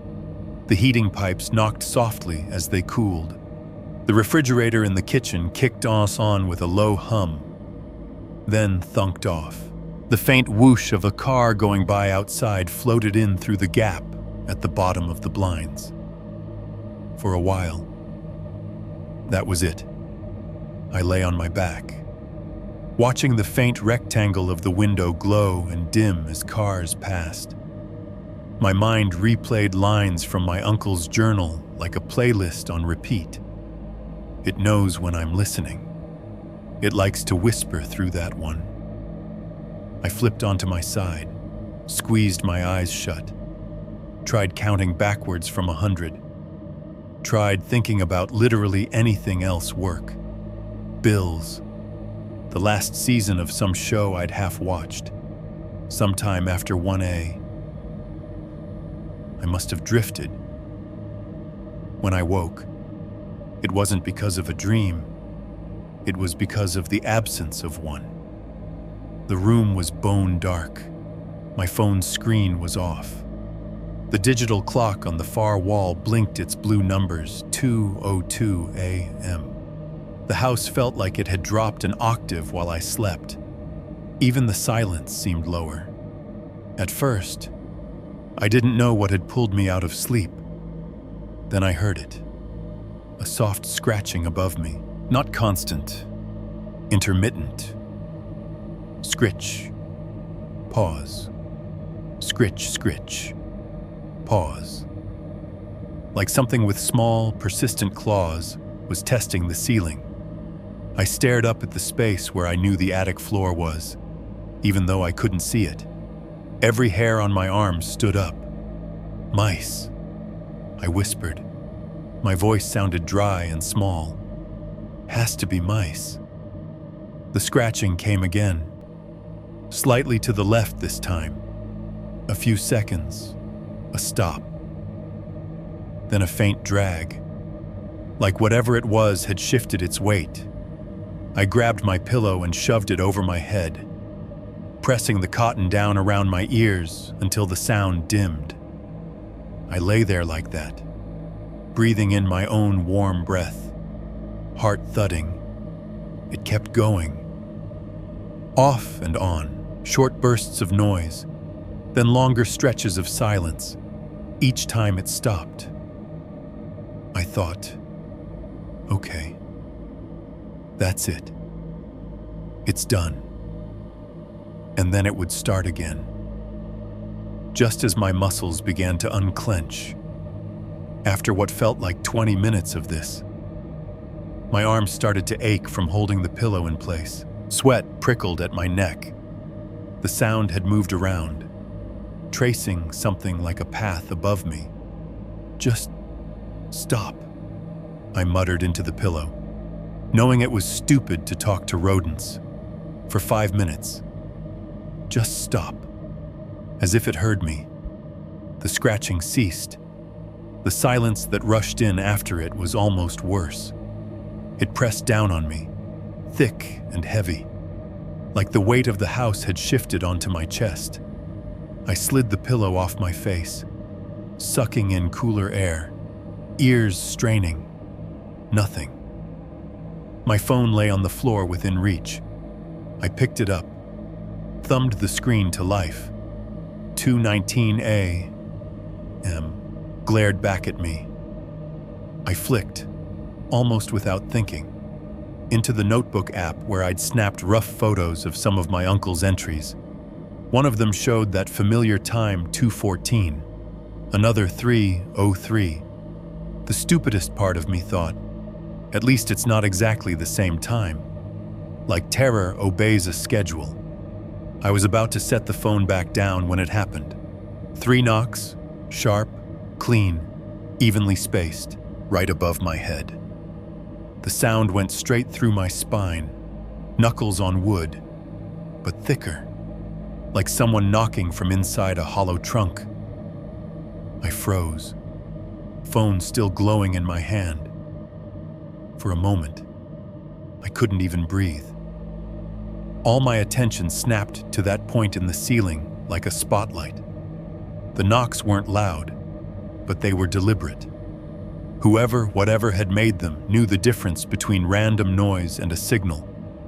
The silence between each one was somehow louder than the sound itself. Knock, knock, knock. Each gap held this buzzing awareness. A held breath stretched to transparency. My mouth had gone dry. I swallowed, and the tiny click of my throat sounded huge in my own ears. I stared up into the dark, like I expected the ceiling to open its mouth and speak. Nothing else happened. No more scratching, no footsteps, no breath pressed through plaster. Just the echo of the 3 knocks, hanging in the air long after the sound had died. I don't know how long I lay there without moving. Long enough for my arm holding the phone to go numb. Long enough for the phone screen to time out and plunge the room back into darkness. when I could finally make myself move again. I set the phone gently down and rolled onto my back, staring at the faint outline of the ceiling fan. "Old house," I whispered. "Wood expanding. Pipes. Something falling over. That's it. That's all." My voice shook. The house didn't correct me. It didn't have to. The human brain is a stupid thing. Give it enough time and enough fear, and it will suggest the worst possible idea and then convince you it's reasonable. I lay there, counting my heartbeats, feeling ridiculous and wired and exhausted. The image of my uncle's handwriting floated behind my eyelids. It knocked back. His underlined words seemed to vibrate. I don't know what made me do it. Spite. Maybe. Or the corrosive itch of curiosity. Or the fact that my life already felt like it was sliding off the rails. So why not uncouple the last car? Very slowly. I raised my hand. I balled my fist, and I knocked twice on my own headboard. The sound was duller than the one from the ceiling. My knuckles thudded against wood wrapped in cheap fabric. It felt absurd and terrifying at the same time, like trying to talk to a thunderstorm. Then I held my breath and listened, for a long stretch. Nothing. The house hummed its low, nighttime hum. A car passed, tires whispering over asphalt outside. Somewhere in the distance, a dog barked twice, then went quiet. I almost laughed. The sound bubbled up in my chest, a hysterical little edge of relief. Of course, nothing was going to knock. Knock. 2 knocks. From the ceiling, same rhythm, same spacing, an answer. My laugh died halfway out of my throat and turned into something else. A choked sound that might have been a curse, might have been a sob. My whole body went cold in an instant, like someone had dumped a bucket of ice water over my brain and left my skin sweating. "No," I said, too loud. "Nope. No." That was something else. Coincidence. Pipes. House. Anything else. I started listing possibilities out loud. Like if I named enough mundane things, one of them would stick and the others would fall away. Maybe the heater kicked on. Maybe the roof is cooling and shifting. Maybe there's a tree branch. Maybe my voice sounded thin and manic in the dark. I shut my mouth, pressing my lips together so hard my jaw ached. I wanted to get up, to go turn on all the lights, to drag the ladder down and storm into the attic with my flashlight and my rational brain held out in front of me like a shield, to see the stupid, boring cause of the knocking and laugh at myself. My legs didn't get that memo. They stayed locked, muscles tight, as if moving would signal to whatever was above me exactly where I was. So I stayed there, eyes open, every sense straining upward. No more knocks came. The house seemed content, like it had gotten what it wanted, a call and response, a proof that I'd heard it. The hours between that moment and dawn crawled by in one long, stretched-out slab of insomnia. Every time I began to drift, my body jolted itself awake, convinced another knock was coming. My thoughts ran in tight, useless circles. By the time the faint gray of morning seeped in around the edges of the blinds, my eyes felt sandpapered. My skull buzzed with the kind of headache that starts behind your eyes and radiates backward. I finally sat up, every joint popping in protest. My reflection in the dresser mirror stopped me cold. I looked like hell. My eyes were bloodshot, spider-webbed with red. sunk in deeper than they had any right to be after just one bad night. Purple smudges had started to form under them. My hair stuck up in damp, flattened spikes where it had met the pillow. In the bathroom, my hands shook as I tried to get the toothbrush onto the toothpaste, little flecks dropping into the sink. My face under the harsh overhead light looked older than it had last week, like the house had taken a bite already and was deciding how much more it wanted. As I stood there, the electric hum of the bathroom fan filling the small space, I realized something simple and awful. I could explain away one knock, maybe even three. I could rationalize scratching and creaking and shadows in Polaroids until I ran out of excuses. But there is no good, sane explanation for knocking twice on your own wall in the middle of the night and having your house knock twice back. 3.2 Journals of a Man Coming Apart. I told myself I wasn't going to read any more that day, after the knocking, after the non-sleep. After seeing my own face in the mirror and thinking I looked disturbingly like the before picture in some addiction PSA. What I should have done was get out of the house for a while. Go sit in a coffee shop. Go walk around a mall. Go be somewhere with fluorescent lights and other people's problems. Instead, I made more coffee and opened the next notebook. It was the one labeled 2009 to 2010. The blue cover faded almost to gray. The spiral binding had a kink halfway down where it must have been twisted or dropped. The pages there bowed outward a little. I sat at the kitchen table, the blueprint and the Polaroid pushed aside, and let the book fall open. The first few entries were more of the same pain. Money trouble, TV shows, weather. He talked about a neighbor's dog that wouldn't shut up at night, about a kid on a bike who cut across his lawn and nearly got his ass chewed out. But the tone had shifted slightly from the earlier notebook. There was a thread of irritation in everything now, like the entire world was scraping against his nerves. And then there it was in the middle of a paragraph about his back acting up. It was quiet for a while. Thought maybe the traps worked. Then last night it started up again. Not just scratching anymore. Little thumps, like it's heavier now, like it's growing. Not the noise or whatever that was. Just it. Once he started using that word, he didn't stop. It followed me tonight. I was in the living room, and I heard it in the wall by the TV.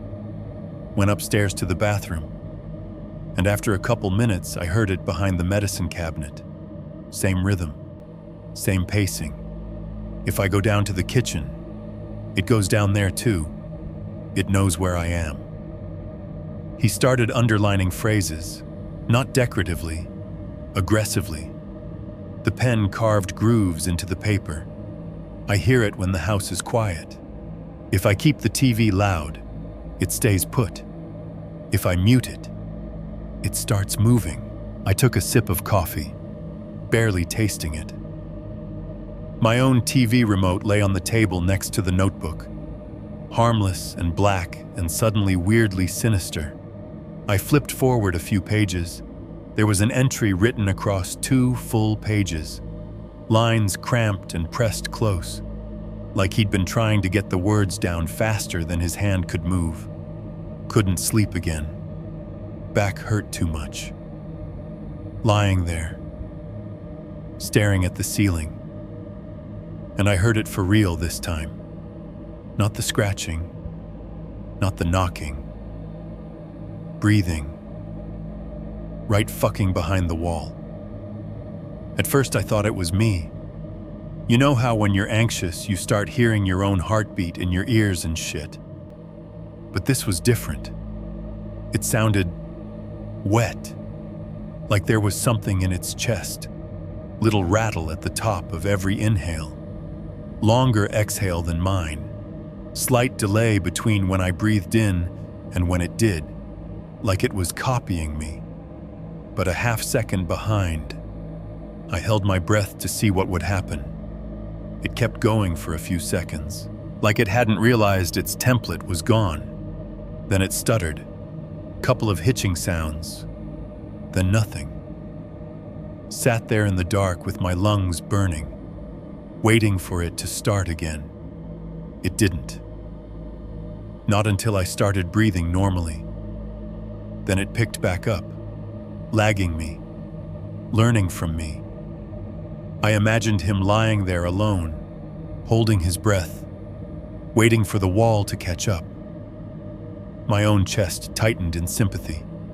The kitchen air felt thick. He tried to test it after that. He wrote about sleeping in different rooms like a scientist, changing variables. Slept in the small bedroom last night. The one with the dinosaurs. Thought maybe if I wasn't under the north wall, it would stay put. Wrong. Took about an hour.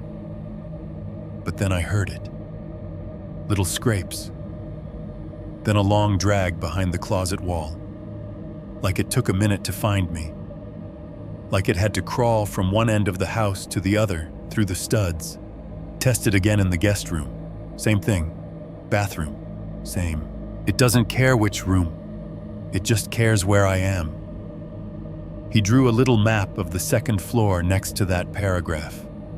Tiny arrows tracing routes between rooms inside the walls, weaving around the chimney and down toward the staircase. The timestamps cropped up more often now. 1:47 a.m. in living room. Hear it at base of stairs. 2:09 a.m. moved to kitchen. Heard it behind fridge. Nails on drywall. 2:26 a.m. went down to basement. Pipes creaked like usual. But then something tapped 3 times on the cinder block. Just behind where the furnace is. Too loud to be a mouse. On some pages, numbers and times and rough coordinates took over. He'd written room names. Little circles with X's in them. Arrows connecting them. Like he was building a map of where it preferred to travel. There was a strange, fearful devotion in it. Like he was cataloging the habits of a wild animal that might kill him if he misjudged it. And underneath it all, threaded through like mold lines on bread, the word it. Never a name, never a shape, just that pronoun, heavy and undefined. I flipped forward, my fingers leaving faint smears on the edges of the paper where the ink had once bled. Midway through the notebook, the entries thinned out. Days skipped. When he did write, it was late at night. 3:17 a.m. heard whisper say my name, not from inside my head, from the wall. It's learning how to talk. That line stopped me cold. The way he'd written my name made it feel like he'd been afraid to put the word itself down, as if spelling out M-A-R-K would give it something to use. I looked up from the page, suddenly hyper-aware of the kitchen walls around me. The fridge hummed. The house settled. Somewhere a car horn blared. Distant. Not from inside my head. He'd written. He wanted whoever read this to know he'd checked that possibility, that he'd questioned his own sanity and decided this was worse. On the next page, the handwriting slanted more steeply, pressing harder into the paper. It said it twice tonight. Once when I was almost asleep. Once when I walked past the stairs in the dark. Mark. Like someone saying your name from another room. You know how family say it. That particular way. Not a stranger's voice. Not my voice. Sounded like Mom. Sounded like Patty. Hard to tell.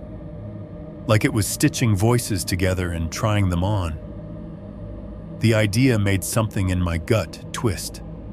The thought of a voice behind the plaster trying out familiar tones, like masks pulled from a box. He started avoiding certain parts of the house after that. Wrote about not wanting to walk past the attic hatch at night.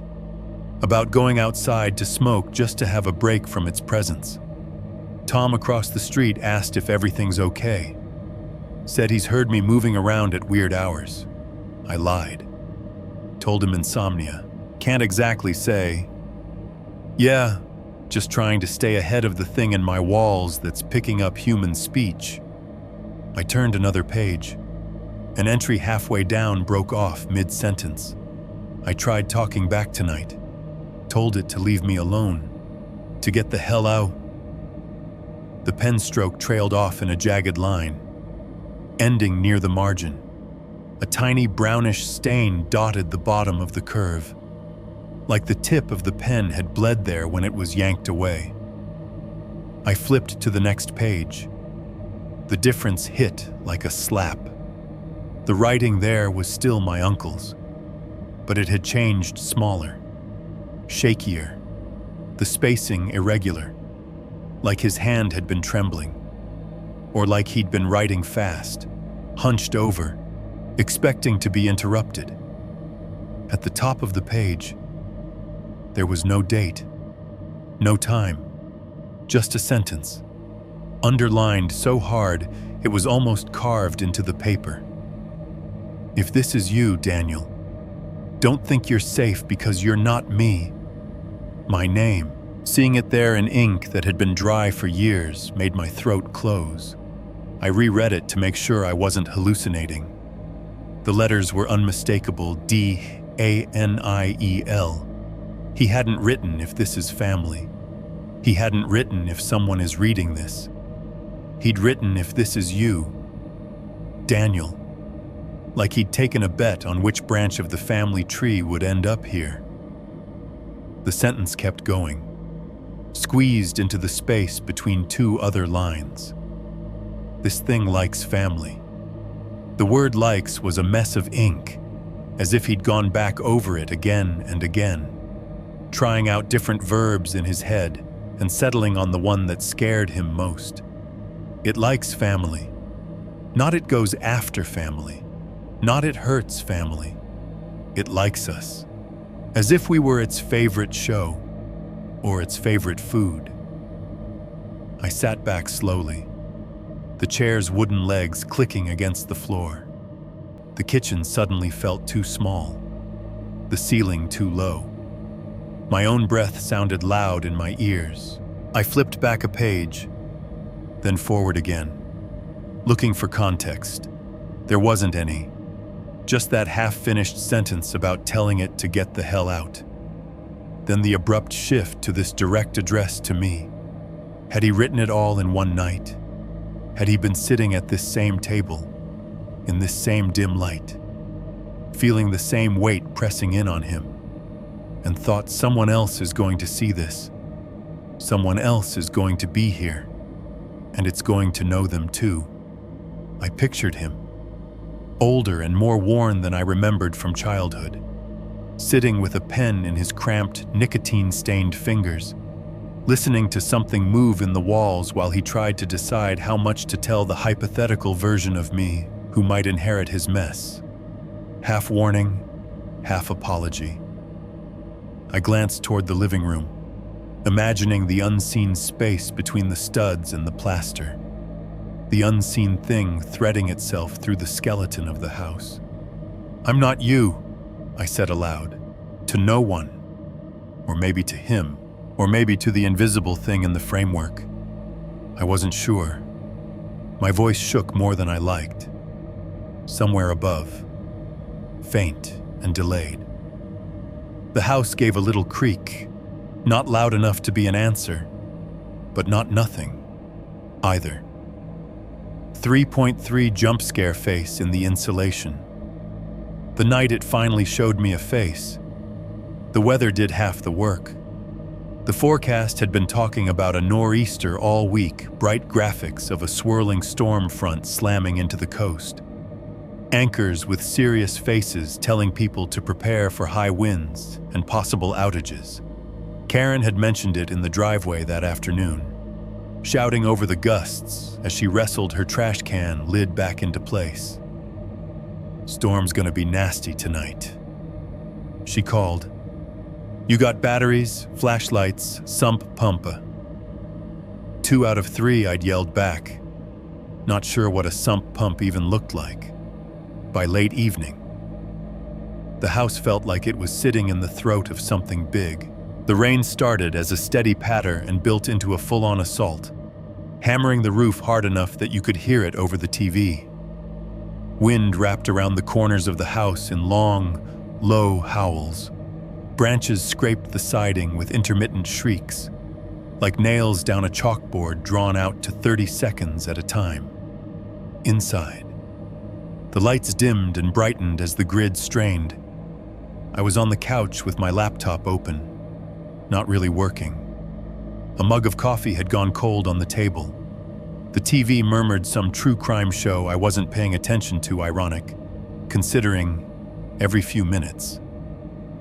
My phone buzzed with another weather alert, high wind warning, flood advisory, avoid unnecessary travel, as if I needed more reasons not to go outside. The house creaked more than usual, shifting under each gust. It felt less like a building and more like a ship, old timbers flexing as invisible waves hit. Sometimes the wind would hit the front of the house straight on, and the whole structure would give this low, protesting moan that you felt in your teeth. I told myself the extra noise was a relief. More sound meant less room for the little things, less space for those careful, deliberate knocks to stand out. I was halfway through scrolling an article I wasn't reading when the lights hiccuped. The TV flickered.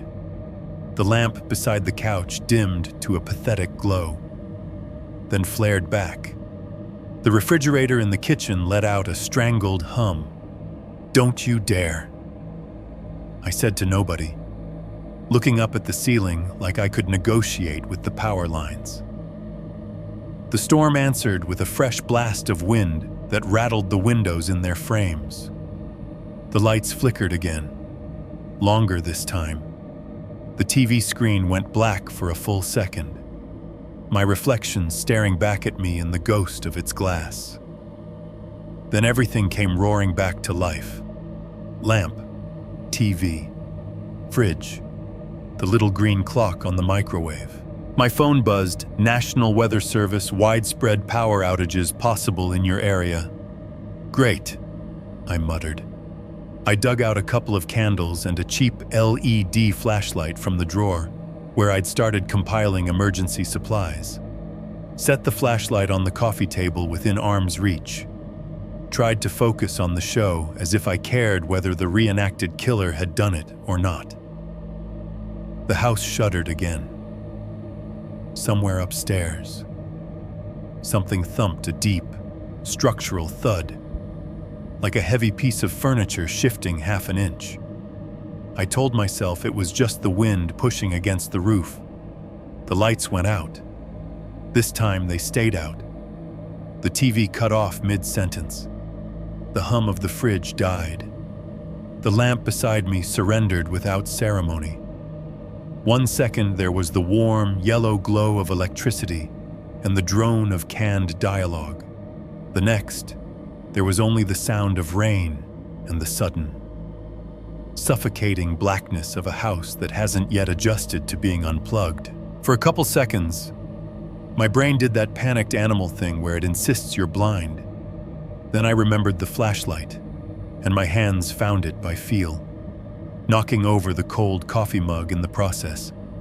Liquid sloshed onto my jeans. I swore under my breath.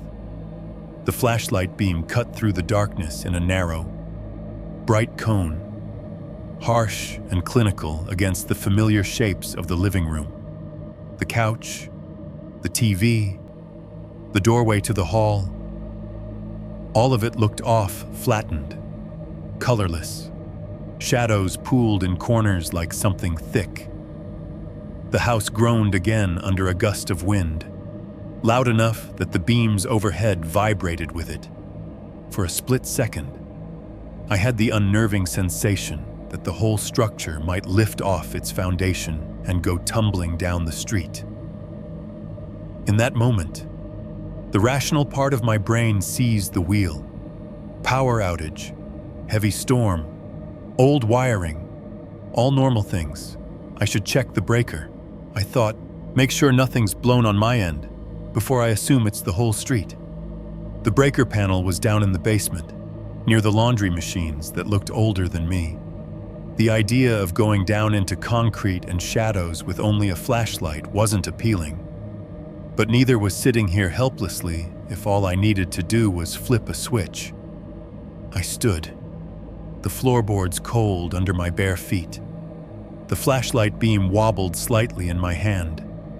I told myself it was because of the coffee, the lack of sleep, not fear. As I moved toward the hallway, the light passed over the staircase leading up instead of down. For a second, it caught on a familiar shape, the outline of the attic hatch in the ceiling, and the dirty, dangling string. I'd never noticed how much it looked like a noose until it swayed in that narrow beam of light. I tore my gaze away, aiming the flashlight down the stairs. One thing at a time, I told myself, check the basement, check the box, check the rest of the houses on the street through the window. Be practical. My foot hit the first step. That was when something above me hit the floor. It wasn't the light scuff of a shifting box. It wasn't the delicate scamper of a squirrel. It was a solid, heavy thump directly overhead, somewhere near where the newer wall sat in the attic. The sound jolted through the house, through me. I stopped mid-step, heart leaping into my throat. I tilted the flashlight up. The beam landed on the attic string again, swinging now, ever so slightly, as if it had been disturbed. If it's an electrical issue, some stupid part of me thought, it could be in the attic too. I stood there in the half-dark, breathing shallowly, listening to the roar of rain over the roof. The basement suddenly felt very far away. The attic was right here, before I could talk myself out of it. I backed off the stairs and moved to stand directly under the hatch. Just look, I told myself, like someone coaching a kid to touch a hot stove. Just see if anything's obvious. That's all. My hand on the string felt clumsy. The hatch came down jerkily, the ladder unfolding with a rattling complaint. Dust fell in fresh little flurries onto my shirt. The air that leaked down from the opening smelled even staler than usual, like breath caught behind teeth. My phone flashlight was the only light I had now. I clenched it tighter, knuckles whitening, and started up. The attic without the bulb was a different creature. My beam pushed back only a small circle of the darkness at a time. Everything outside that cone was swallowed whole. The tiny window at the far end was a faint, oblong smear of lighter gray in the distance. Rain streaked down it in vertical lines, blurring whatever view it might have offered. Each flash of distant lightning turned it briefly white, then let it sink back to ash. I stepped off the ladder onto the nearest beam, testing it carefully. The wood felt slick under my damp soles. My heart was pounding hard enough that it made the hand holding the light shake. The beam jittered across cardboard and insulation like a nervous eye. Just check, I whispered. Just look. I moved toward the newer wall, the one the blueprint insisted shouldn't be where it was. The closer I got, the more aware I was of the space underneath my feet. There was nothing between me and the rooms below but a few joists and some gypsum. The storm outside made the whole structure sigh around me in low, articulate creaks. I swept the beam along the wall, half expecting to see scorch marks, melted wires, some mundane fire hazard I could latch onto. Instead, the bright circle of light slid over white plaster, over faint scuffs and old nails. over a patch where the insulation between studs had been torn open. That was where I saw it. At first, my brain refused to make sense of the shape. It looked like a distortion in the fiberglass bulged out, a little too smooth. The yellow-pink material stretched outward in a rounded curve. Then the beam steadied for a fraction of a second, and the details snapped into focus. Not just a bulge, a face, a pallid, sagging face pressed into the fiberglass from the other side. The skin of it looked wrong, like wet paper laid over a skull.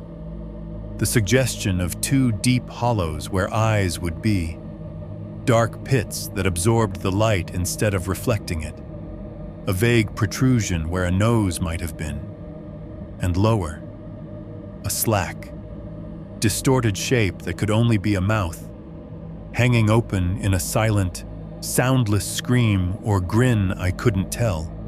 There were no teeth, just shadow.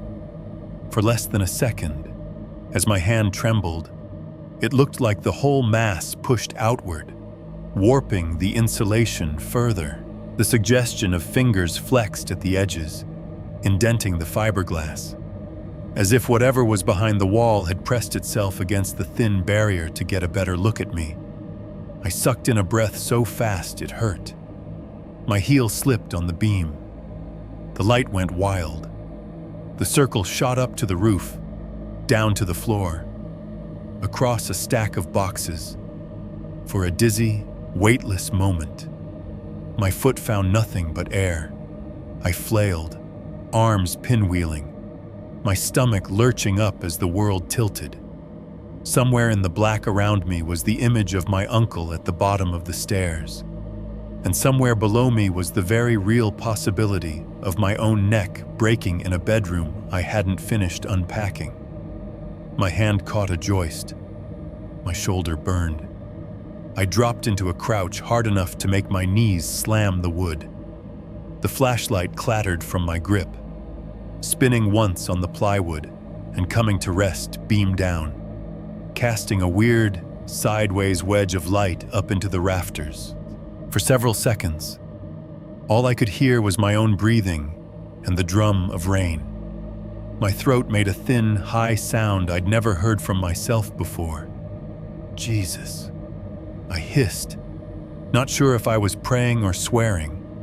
I grabbed the flashlight, fingers clumsy, and forced myself to turn the beam back toward the wall. The torn insulation gaped open. There was nothing behind it but darkness. No face, no suggestion of eyes, no warped mouth. The fiberglass hung in tatters, edges frayed, as if something had clawed at it from the other side eons ago and then lost interest. Of course, I whispered. Of course. I stayed crouched there, every muscle buzzing, feeling the fine tremor in my hands echo all the way up my arms. The light made my shadow huge and wrong on the angled roof above, a hunched, jittery thing outside. The wind screamed against the siding, rattling the little window at the end of the attic. For a moment, the house felt like the only solid thing in a world being scrubbed away by water and air. Then everything went very, very quiet. Not outside, the storm kept raging, but inside. The strange internal hum of the house itself dropped away. No creaks, no settling, no random ticks of cooling metal, just the sound of the storm and my heartbeat. I realized how close my face was to the wall, how thin that layer of plaster and insulation really was. Inches, less. The flashlight beam, steady now, slid over the torn section, the exposed stud, the gauzy fluff. That was when I heard it. Not from the open hole, not from the attic around me, from inside the wall. Right there, right where my nose almost brushed the plaster. A sound like nails dragging slowly, deliberately downward. Skr, skr, skr. It traced from about the height of my face down to near the floor, as if something on the other side were matching its movement to mine. Marking my position through the wood, the scratch wasn't frantic or random. It was slow, methodical, possessive. Every tiny hair along my arms and the back of my neck stood on end. My mouth opened without my permission. No sound came out. The scratching stopped. For half a second, there was nothing. Then, inches from my face, muffled by plaster and fiberglass, something exhaled a single word. It was low and breathy, the consonants softened by the barrier, but I heard it as clearly as if someone had bent down next to my ear and whispered it. Danny. My nickname. The one my mother used, my aunt used, the one only family ever called me.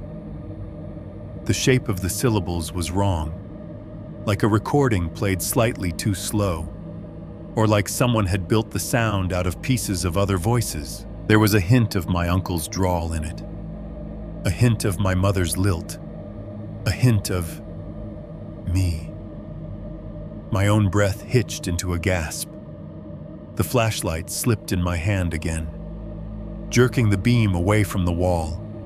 I scrambled backward on my hands and feet like an insect, not caring where the beams were, nearly tripping over a stack of boxes in my blind rush toward the hatch.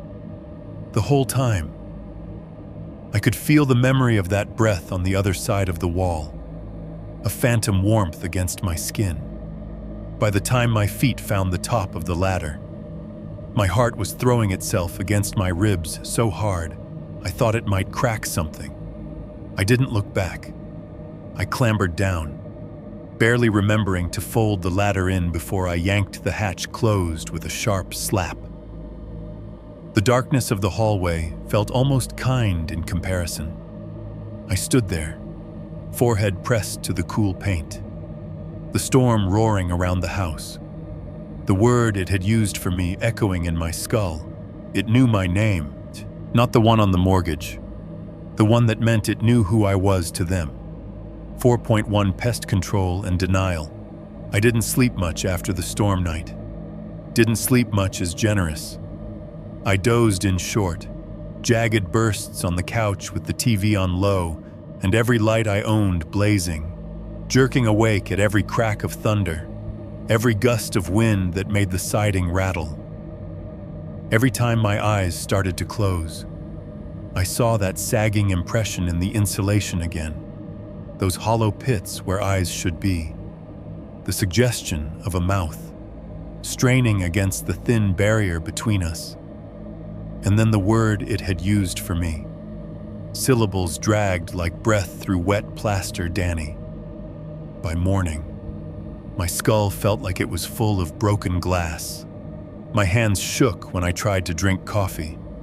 My reflection looked less like tired guy and more like man in the early stages of a breakdown. So I did the most sane, normal thing I could think of.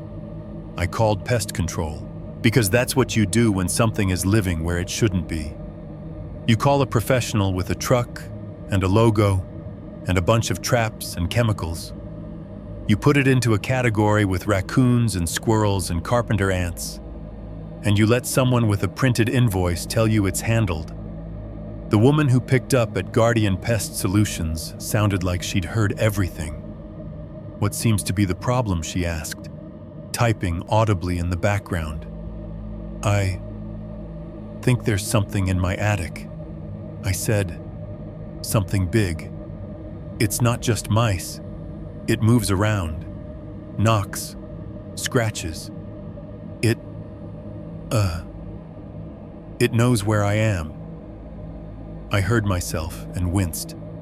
I could almost feel her eyebrows go up over the phone line. So you're hearing noises in the attic, she translated. Kindly neutral. Could be squirrels, raccoons, maybe a possum. We deal with all that. Are you in a house or an apartment house? I said. Giving her the address, she put me on hold long enough for the cheerful jingle about evicting unwanted guests to loop twice, then came back and told me they had a tech who could swing by late morning. Great, I said. Yeah, great. When I hung up, the silence in the house rushed back in like water. I wandered from room to room, too wired to sit still, too exhausted to do anything useful. I turned off the TV, turned it on again, washed a mug, stared at the notebooks on the table and refused to touch them. Around 10:30, a white pickup truck rolled up outside. Bright blue logo of a little cartoon shield squashing a bug plastered on the side. A ladder was strapped to the rack. A man in his 40s climbed out, belly pressing against the zipper of his coveralls. Baseball cap pulled low over his eyes. He looked like the kind of guy you see at Home Depot every Saturday. Solid, normal, the human equivalent of duct tape. He gave the house a quick once-over as he came up the walk, like he was already measuring how much of a pain it was going to be. "You must be Daniel," he said, sticking out a hand. "I'm Ray. Heard you've got some tenants in the attic giving you trouble. Happens, buddy. Happens all the time." "Yeah," I said, shaking his hand. His palm was rough, warm. "Sorry. I'm just a little freaked out. It's been loud." He grinned, showing a chip in one front tooth. "Hey, man, you're talking to a guy who once had a raccoon fall through a lady's bathroom ceiling while she was in the shower. Seen it all. The image made my skin crawl." "Right. Well, hopefully it's not that." He hefted a big flashlight and a smaller tool bag off the truck seat, then followed me inside, stomping his boots on the mat. "So what kind of noises we talking?" he asked casually as we headed upstairs. "Scratching, running, thumping. Any smell. Droppings, all of the above, and also it knows my name." I thought, scratching. "Yeah," I said, "and knocking. Like 3 knocks. Sometimes. And something heavy. Like it dropped something. I don't know." He chuckled. "Attics are like acoustic guitars. Buddy, they make every little thing sound worse. Had one guy swear to me there was a full-grown man living up there. Turned out to be 2 squirrels and a nest of starlings." We reached the upstairs hallway. The attic string dangled where I'd left it. I stepped aside. "It's mostly up there," I said. "And around that side of the house." I pointed vaguely toward the newer wall from below, feeling stupidly vague. Ray glanced up. "All right, let's take a look." He tugged the string and pulled the hatch down without hesitation. The ladder unfolding with its usual protest. Dust rained down onto his shoulders. He brushed it off like snow he'd seen 100 times. "I'll go up. Poke around," he said. "You want to hold the ladder for me?" I grabbed the sides automatically, grateful to have something solid under my hands. He climbed like he'd been doing it since he was 12. No hesitation, no testing each rung. His boots thudded onto the attic beams with an assurance I envied. The big flashlight clicked on with a bright flare. Then his upper body disappeared into the dim, his legs following. From below, all I could see were shifting shadows and the occasional sweep of light across the hatch opening. Every movement he made translated into small creaks and groans through the ceiling. "You got a lot of junk up here," he called down, voice muffled. "Whoa. Watch your footing near this hole. Someone went through the drywall here recently, yeah, I said, feeling my face heat. That was me. He laughed. Happens more than you'd think. I heard him moving slowly, the beam of his flashlight bouncing around in a slow, methodical patrol. Metal clinked, something cardboard crunched. He knocked on beams occasionally, the sound dull through the plaster. I craned my neck, trying to catch glimpses of what he was doing. Every time the light swung near the direction of the newer wall, my stomach clenched. He was quiet for a while, making soft grunt noises that could have been or just exertion. At one point, there was a faint scraping sound from up there that made every muscle in my body go rigid. But then he called down, "Just moving a box. Relax. If something jumps out at me, you'll hear me scream like a little girl. Promise." I tried to smile. It felt like my face was made of stiff plastic. Finally, after what felt like way too long, his boots appeared again at the hatch. He climbed down, dust in his hair, flashlight tucked under one arm. "Well," I asked, trying not to sound as desperate as I felt. He wiped his forehead with the back of his hand, leaving a streak of gray. "Well," he said, "the good news is, I'm not seeing any sign of anything living up there. No droppings, no chew marks, no nesting material. Insulation's a little torn up in places, but that's just age or somebody rooting around. No obvious entry points from outside that I can see from in here." My stomach sank, but I heard scratching, thumping. "Sure," he said.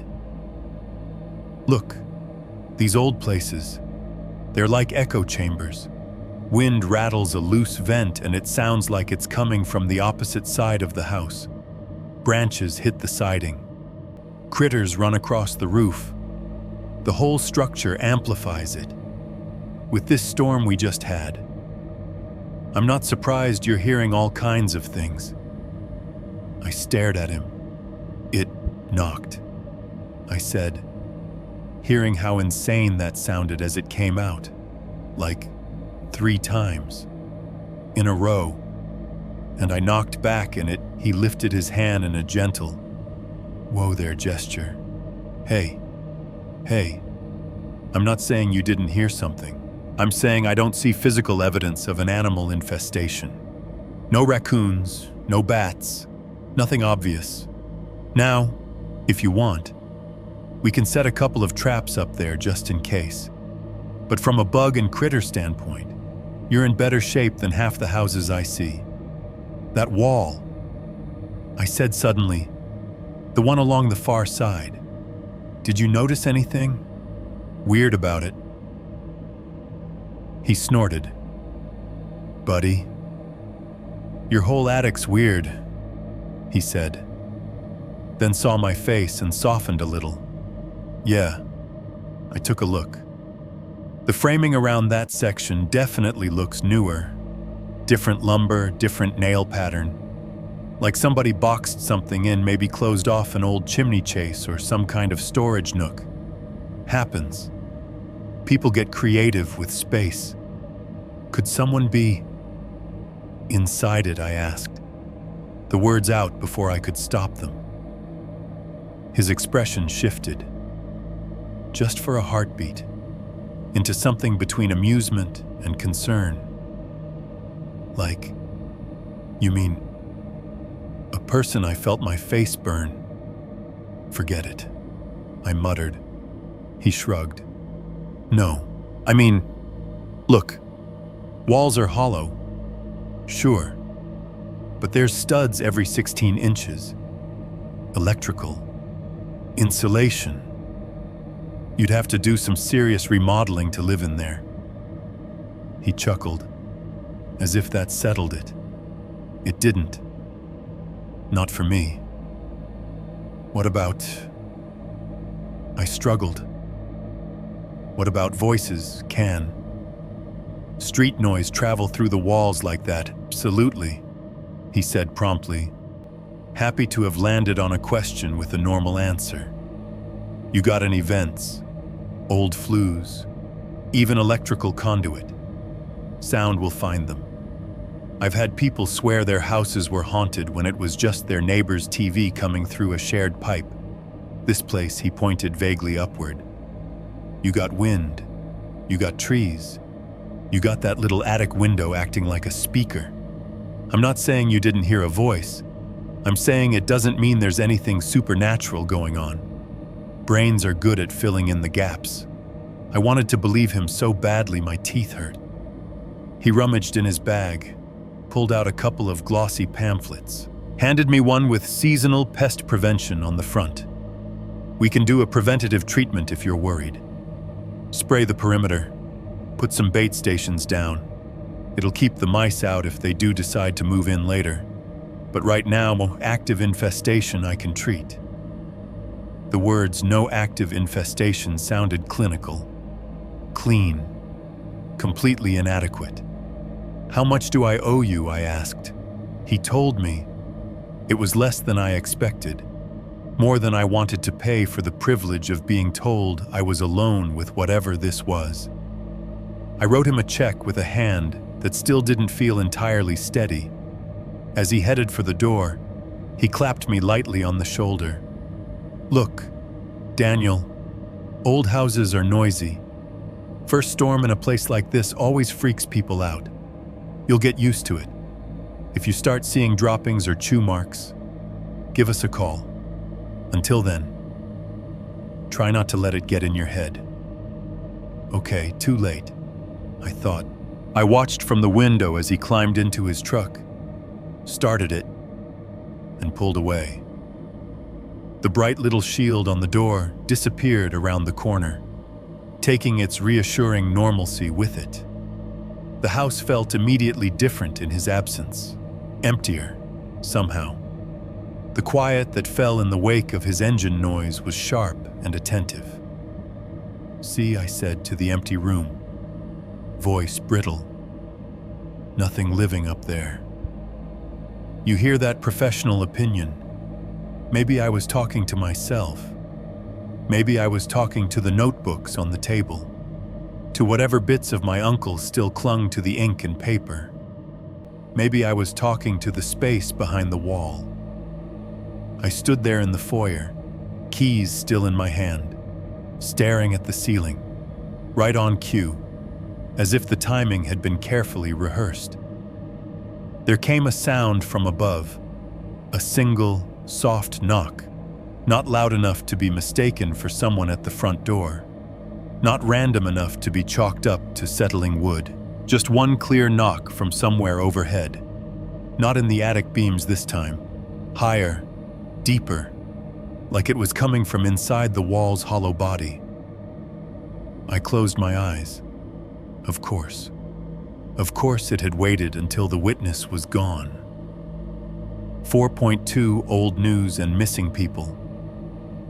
When a guy in coveralls tells you there's nothing living up there, you're supposed to feel better. I didn't. After Ray's truck disappeared around the corner, the house settled into a silence that felt smug. I made another pot of coffee I didn't need and wandered around the living room like a caged animal, picking things up and setting them down without really seeing them. Rational brain kept trying to raise its hand. You heard a noise. You saw something in the dark. That's all. Sleep deprivation plus storm plus weird old house equals hallucinations. The rest of me remembered the way the insulation had bulged, the way the voice had shaped my nickname, dragging it like it had never had to wrap itself around human sounds before. Denial only works if you stop feeding the part of you that's afraid. I sat down at the kitchen table, opened my laptop, and did exactly the opposite. At first, I told myself it was practical, due diligence. If I was going to live in this place, if I was going to keep telling myself everything was normal, I wanted to know what normal had looked like for everyone else who'd lived here. I started simple, typed my address into Google. Most of what came up was boring. Zillow-type listings with outdated photos from when the siding paint was only charming and not peeling in sheets. A cached real estate page with phrases like great bones and lots of potential and needs TLC, which all translated to this place will eat your money. A PDF from the county tax assessor's office listing square footage and assessed value. I clicked that one first. The PDF was grainy, scanned at a weird angle. The header said Property Record Card, Hanover TWP, stamped with a date from 5 years ago. My uncle's name was there in block capitals, Mark Hennessy. Under prior owner was a name I recognized from old family stories, O'Connor, Patrick, and Maureen, my grandparents. Before that, the field was blank on this particular copy. I clicked around the county site, digging through drop-down menus that hadn't been updated since the Bush administration, until I found a link that said Sales History. There it was, 1973, Granger, Thomas and Ellen. Before that, the digital record just shrugged data unavailable. Granger's. The name meant nothing to me, but my stomach tightened anyway. I opened a new tab and typed Granger plus my town's name plus Hanover Street. Nothing at first. Then, buried under recipes and a LinkedIn page for some unrelated Granger in another state, a link to a local newspaper archive. It belonged to the county paper, one of those small-town dailies that refused to die. Now living half as a real paper and half as a collection of paywalled PDFs. The search result preview showed the magical words Granger family plus my street name from a 1978 edition. My heart rate kicked up. I shoved my credit card number into the subscription form faster than I'd like to admit, and hit enter. The archive I was clunky. A photo of a yellowed front page loaded slowly, then sharpened. The date at the top read August 12th, 1978. Headlines about gas prices and a county fair.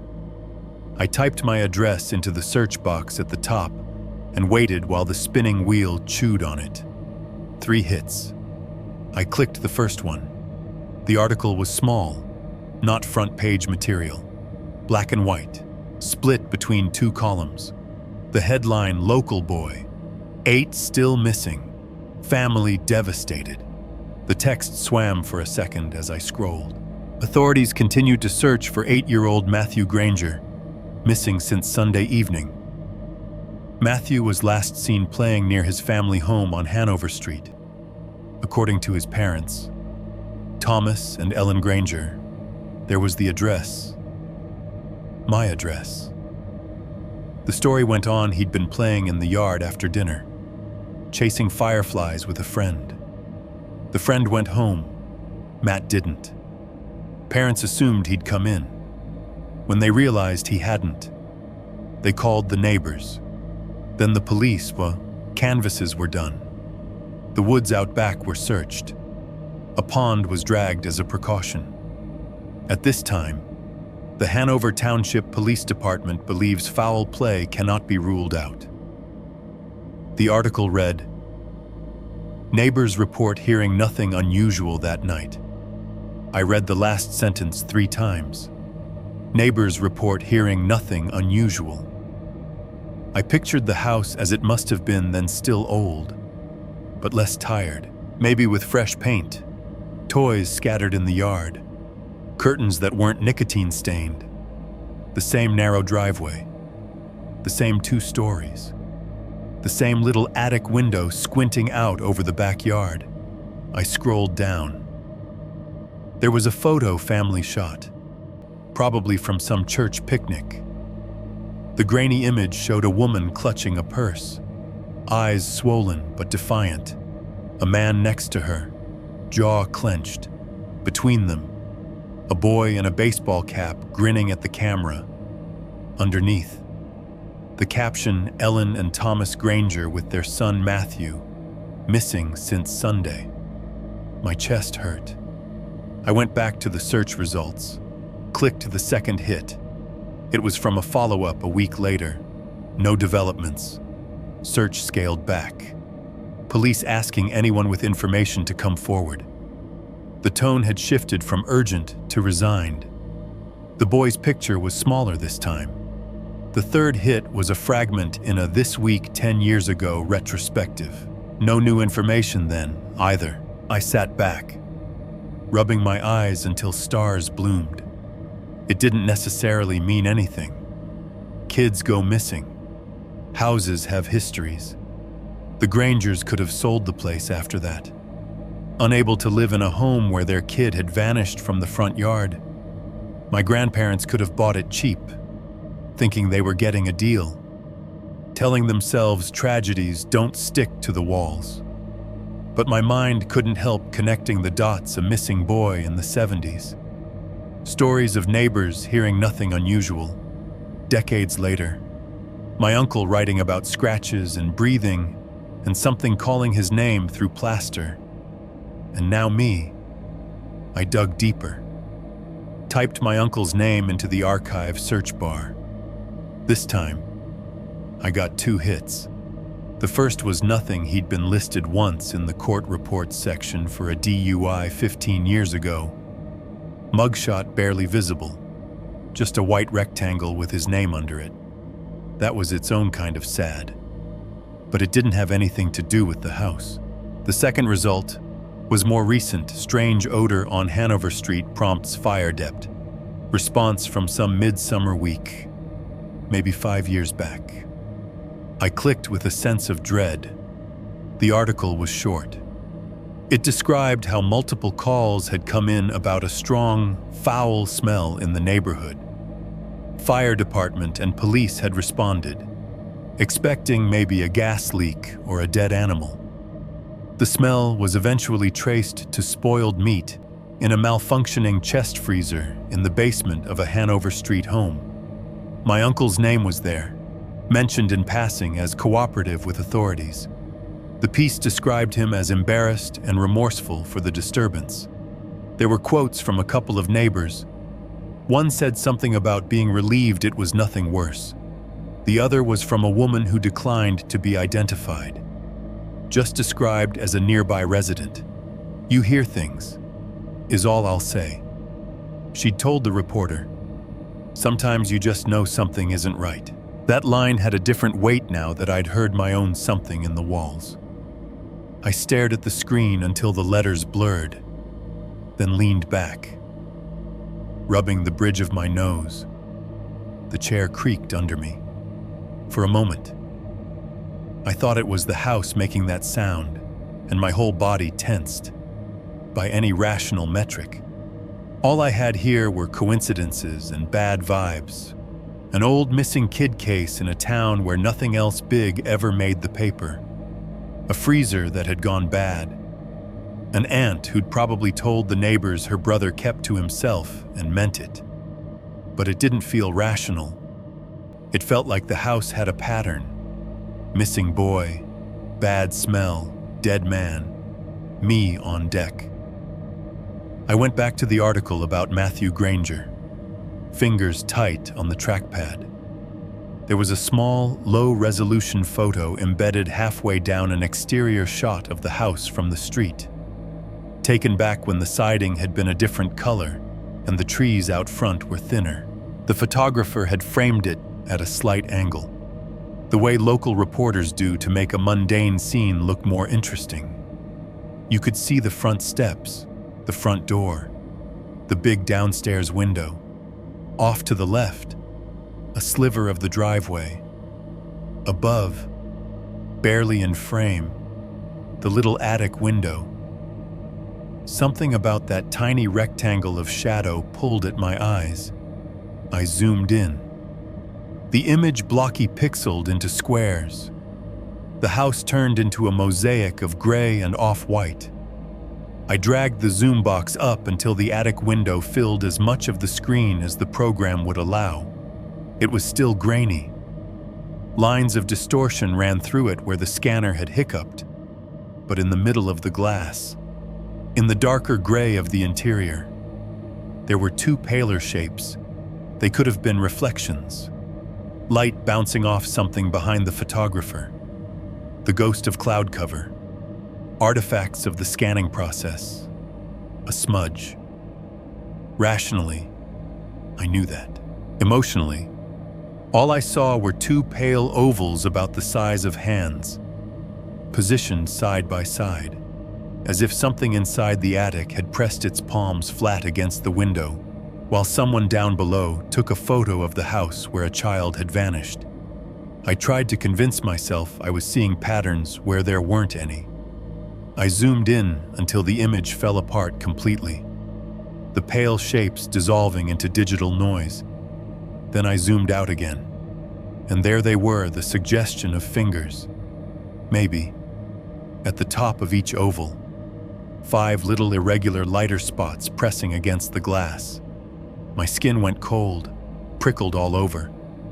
It could be anything. I told myself. A curtain, a trick of the light, damage to the negative. My brain, fried on too much caffeine and not enough sleep, inventing ghosts to match the ones in my walls. But as I stared at that 30-year-old, pixelated window with its two bright shapes, all I could think was, whatever is in this house has been looking out at this street for a very long time. 4.3 journals turned to tally, marks. At some point, the notebook stopped feeling like curiosity and started feeling like evidence. Not evidence in the court sense, evidence like the black box recording of a plane that already went down. You're listening, not because you can stop the crash, but because you want to know exactly when the screaming started. The last notebook was thinner than the others. The cardboard cover creased in the middle like it had been folded over on itself for long stretches. There was no date range on the spine this time, just a greasy thumbprint and a partial M where my uncle had started to write something and then changed his mind. I opened it. The first few entries picked up where the previous notebook had left off. Just worse. Didn't sleep last night. Not even a little. It waited until I turned the TV off and then started in, tapping in the living room wall. Always 3, with that little pause. Like it's laughing. I turned the TV back on. It stopped. As soon as the commercial jingle came on, it tapped in time to the song. 3 beats behind. I could picture him sitting in that same living room, the one I now used as my office, the TV flickering, some stupid car insurance commercial playing, a perky voice singing about savings, while something inside the bones of the house tapped along like it was learning the melody. I flipped the page. I tried ignoring it. Didn't help. It just got more creative. Tapped out the theme song to that game show I watch. Same damn 5-note pattern. Over and over. Like it wanted me to notice it had figured it out. Like a kid showing off. The words "like a kid" were underlined twice. The second line shaky. He stopped going out at night, according to another entry, who wrote about how walking past the attic hatch after dark made his skin crawl. Went to take the trash out at 9 p.m. Heard it moving above me as soon as I stepped under the hatch. One long scrape, following me down the hall, came back in. It tracked me to the kitchen. If it wants me out of the house, it can ask nicer. I found it weirdly comforting that even with his paranoia full-blown, he still made half-hearted jokes, like he was trying to leave some semblance of himself on the page for whoever came after. The breathing came up again and again, not just once, like an isolated hallucination, night after night. Back in the bedroom. Tried earplugs. Didn't matter. I could feel it tonight more than hear it. Pressure through the wall, like someone standing with their forehead pressed to the plaster on the other side of mine. The breathing was louder, wet. It's never going to get better.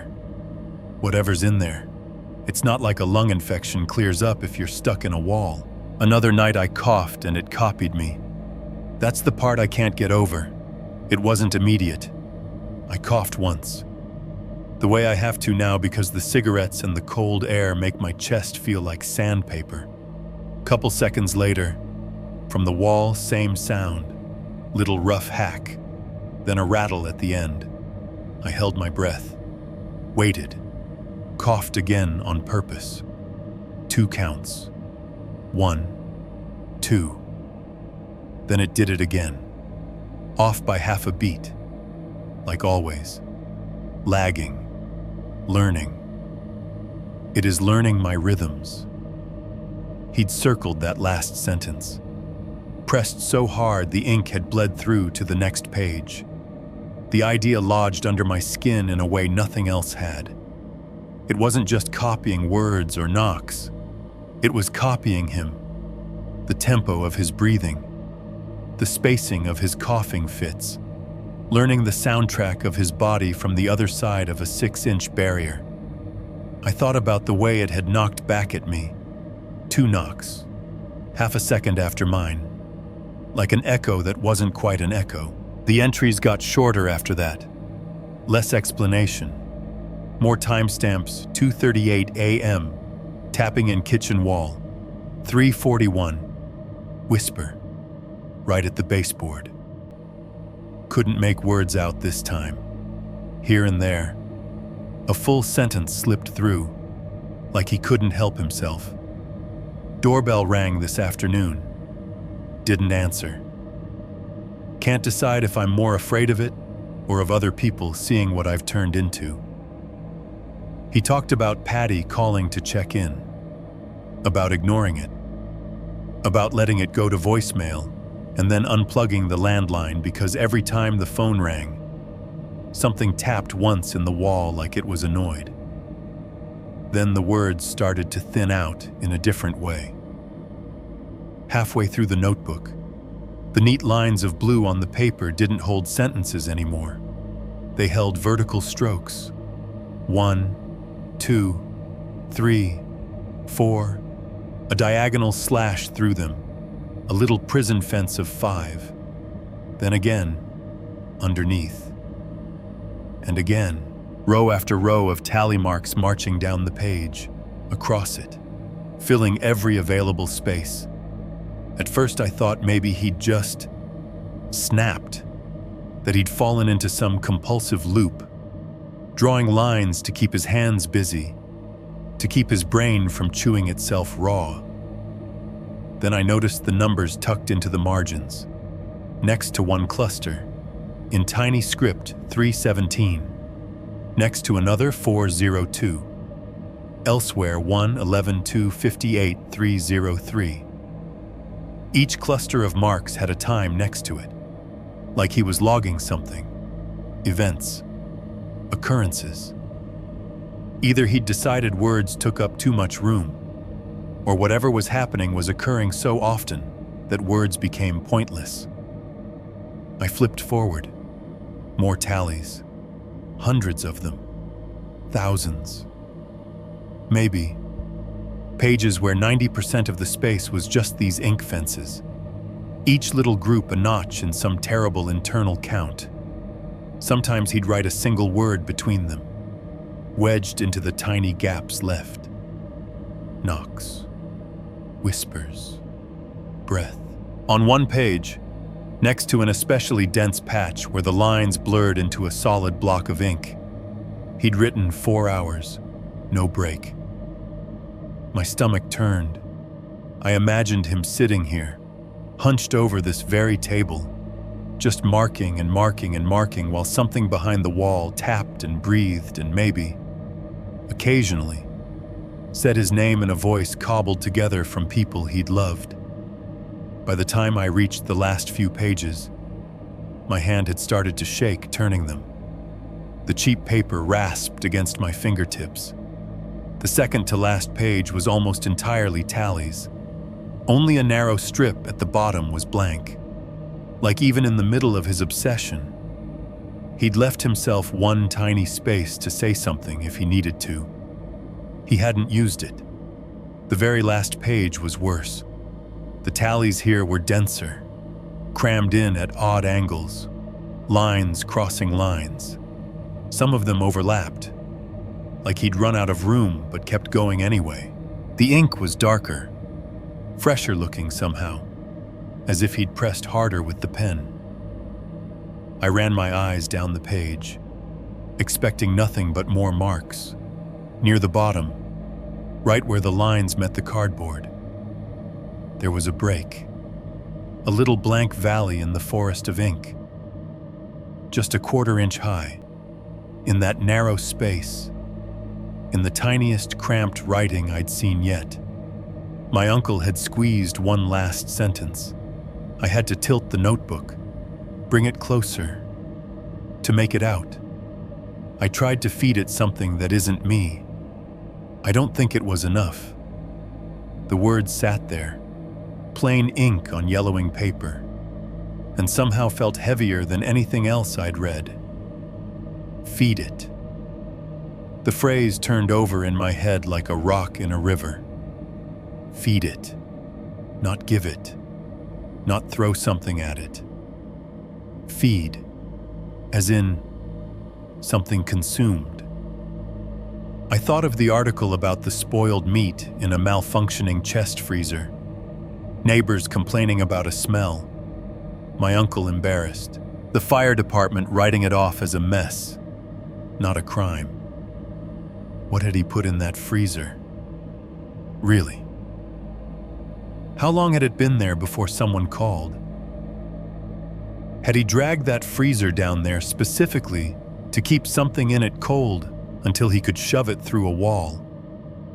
Or I thought of the older article, the Grangers standing helpless in their yard, the boy in the baseball cap, the void where he'd been, the 2 pale shapes in the attic window, hands pressed against the inside of the glass while the camera clicked. My brain flinched away from the next question, even as it formed. How many times had this thing been fed before my uncle tried to give it something that isn't me? What counts as enough? My eyes drifted across the tally marks again.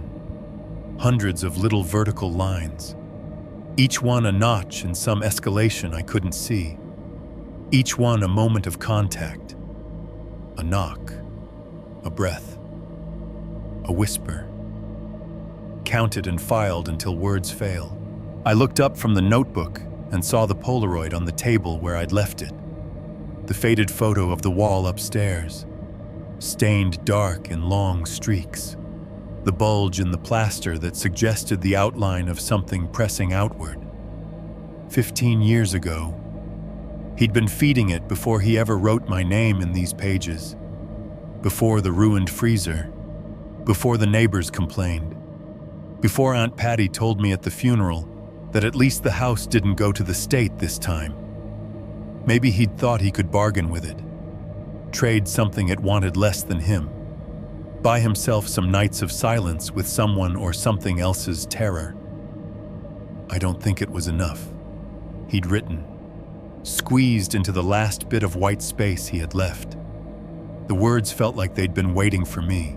Not enough for what to satisfy it, to make it go away, to keep it from dragging its wet, rattling breath up to my section of the wall. Now that he wasn't here anymore, I closed the notebook gently, like if I did it too fast, the words might spill out.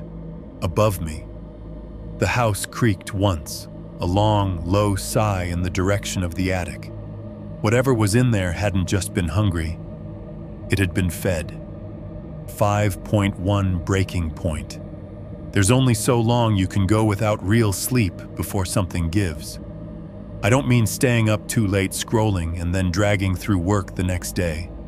I mean the kind of slow-motion collapse where your body keeps functioning out of habit while your brain frays at the edges. The days started blurring. Scenes bled into each other, the blue glow of my laptop screen. The same 3 shirts rotating through the laundry. the same mug of coffee reheated too many times in the microwave. I'd catch myself standing in the kitchen, not sure if I'd already filled the coffee maker or just thought about it. I'd walk into a room and forget why I'd gone there. On Zoom, my coworkers' faces hovered in boxes like disembodied heads. I saw my own in the corner pale, eyes ringed in gray, jaw clenched. "Everything okay over there?" My manager asked one morning, after I snapped a little too hard at a guy who'd locked himself out of his account for the 4th time that week. "Yeah," I said, pinching the bridge of my nose. "Just, the new place is loud. Storm did a number on it." He laughed. "You'll get used to it. First house is always a money pit. And a headache." He had no idea. The sounds didn't stay politely in the night anymore. They crept into the day. I'd be on a call with a user, walking them through resetting their password, when I'd hear a faint knocking somewhere inside the wall behind my desk, soft, rhythmic, just enough to make the hair on my arms stir. I'd mute myself, heart racing, and the sound would stop. The second I unmuted and tried to focus on the caller again, it would start up somewhere else, a few feet away, like a bored neighbor tapping a pen. In the shower, hot water beating on my neck, the steam clouding the mirror. I heard scratching behind the tiles, not the light, skittering patter of mice. Long, slow drags, as if nails too long and too many were raking down the studs behind the wet wall, tracing the line where my spine pressed against the plastic curtain. I started leaving the bathroom door open while I showered, just so I could see the hallway, just so I wouldn't feel boxed in. Sometimes, when the house was very still, I'd catch what sounded like whispering in rooms with no vents, a low murmur just at the edge of hearing, like someone 2 rooms over talking into a pillow. The words never resolved into anything, but the cadence was there, rising and falling. Sometimes with that half-beat delay I'd come to recognize like a fingerprint. I told myself it was wind sneaking through cracks, pipes, the refrigerator's fans cycling on and off, anything but intentional sound. Denial got thinner by the hour, 3 nights in a row. I woke up at exactly 3:17 a.m., a time I'd seen circled again and again in my uncle's tally marks. Each time, I'd snap awake with my heart already thudding like I'd been running. The room would be dark and too quiet. My phone's lock screen would glare that same number at me like a taunt. The first night, nothing followed. Just me lying there, listening to the house breathe around me, waiting for the next thing that never came. The second night, there were knocks somewhere far off in the structure, faint, distant, like someone dropping something in the far end of the attic. I lay motionless, counting seconds between them, until dawn smudged the window and normal morning noises started. Garbage truck, birds, someone's car alarm chirping down the block. By the third night, I was so tightly wound that just seeing 3:17 on my phone made my chest seize. That was the night everything snapped. I don't remember the dream I was having, just the sensation of being observed, not watched, not glared at, observed, clinically, almost, like a specimen on a slide. I opened my eyes into the dark with the absolute certainty that something was staring straight down at me. My phone lay face down on the floor, screen dimmed. I groped for it, my fingers fumbling on the case, and flipped it over. 3:17, of course. The air felt heavy on my skin. The silence in the house had a density to it, like wool stuffed in my ears. I didn't hear anything at first. No scratching, no knocking, just the faint hiss of my own breath and the tick, tick, tick of the cheap bedside clock. Then, from directly above my bed, I heard it, a slow, dragging sound. It started at one end of the attic soft enough that, if I'd been asleep, it wouldn't have woken me. A weight being pulled across wood. Very gently. No squeal of nails. No hurried scramble. Just that steady drag. It moved. From one end of the attic to the other. I tracked it in my mind, across the length of the house, hearing it pass over where I knew the small bedroom was, where the dinosaur curtains still hung, over the hallway, over the bathroom, getting closer, closer, closer. There was a pause just before it reached the space above my room, like something standing at the top of stairs, savoring the last step. Then it continued. The sound rolled over my bed in a slow, deliberate line, like something stretched out long and low was being pulled or was pulling itself from one side of the ceiling to the other. It settled directly overhead and stopped. The weight of it not physical, but something like that pressed down. I felt it as a presence more than a sound, like the way you feel someone leaning over you in the dark before they touch you. Every instinct in me screamed to stay perfectly still. Pull the blanket over my head. Pretend to be asleep. Pretend to be dead. I'd been doing that metaphorically. Anyway, for weeks, something in me shifted. Irrational fear tipped into something else, anger. It came up fast, hot, the way it does when you've been holding tears back too long and something stupid finally breaks the dam. I was tired. Tired of the knocks. Tired of the breathing. Tired of my own heartbeat being used as a metronome. Tired of flinching every time the house settled. I was tired of inheriting someone else's nightmare and treating it like a mortgage I just had to manage. This is my house now. The thought came sharp and clear, cutting through the fog. Not yours. I threw the blanket back and swung my feet onto the floor. The air felt colder than it should have, biting at my ankles. My hands shook, but not with the same helpless tremor they'd had before.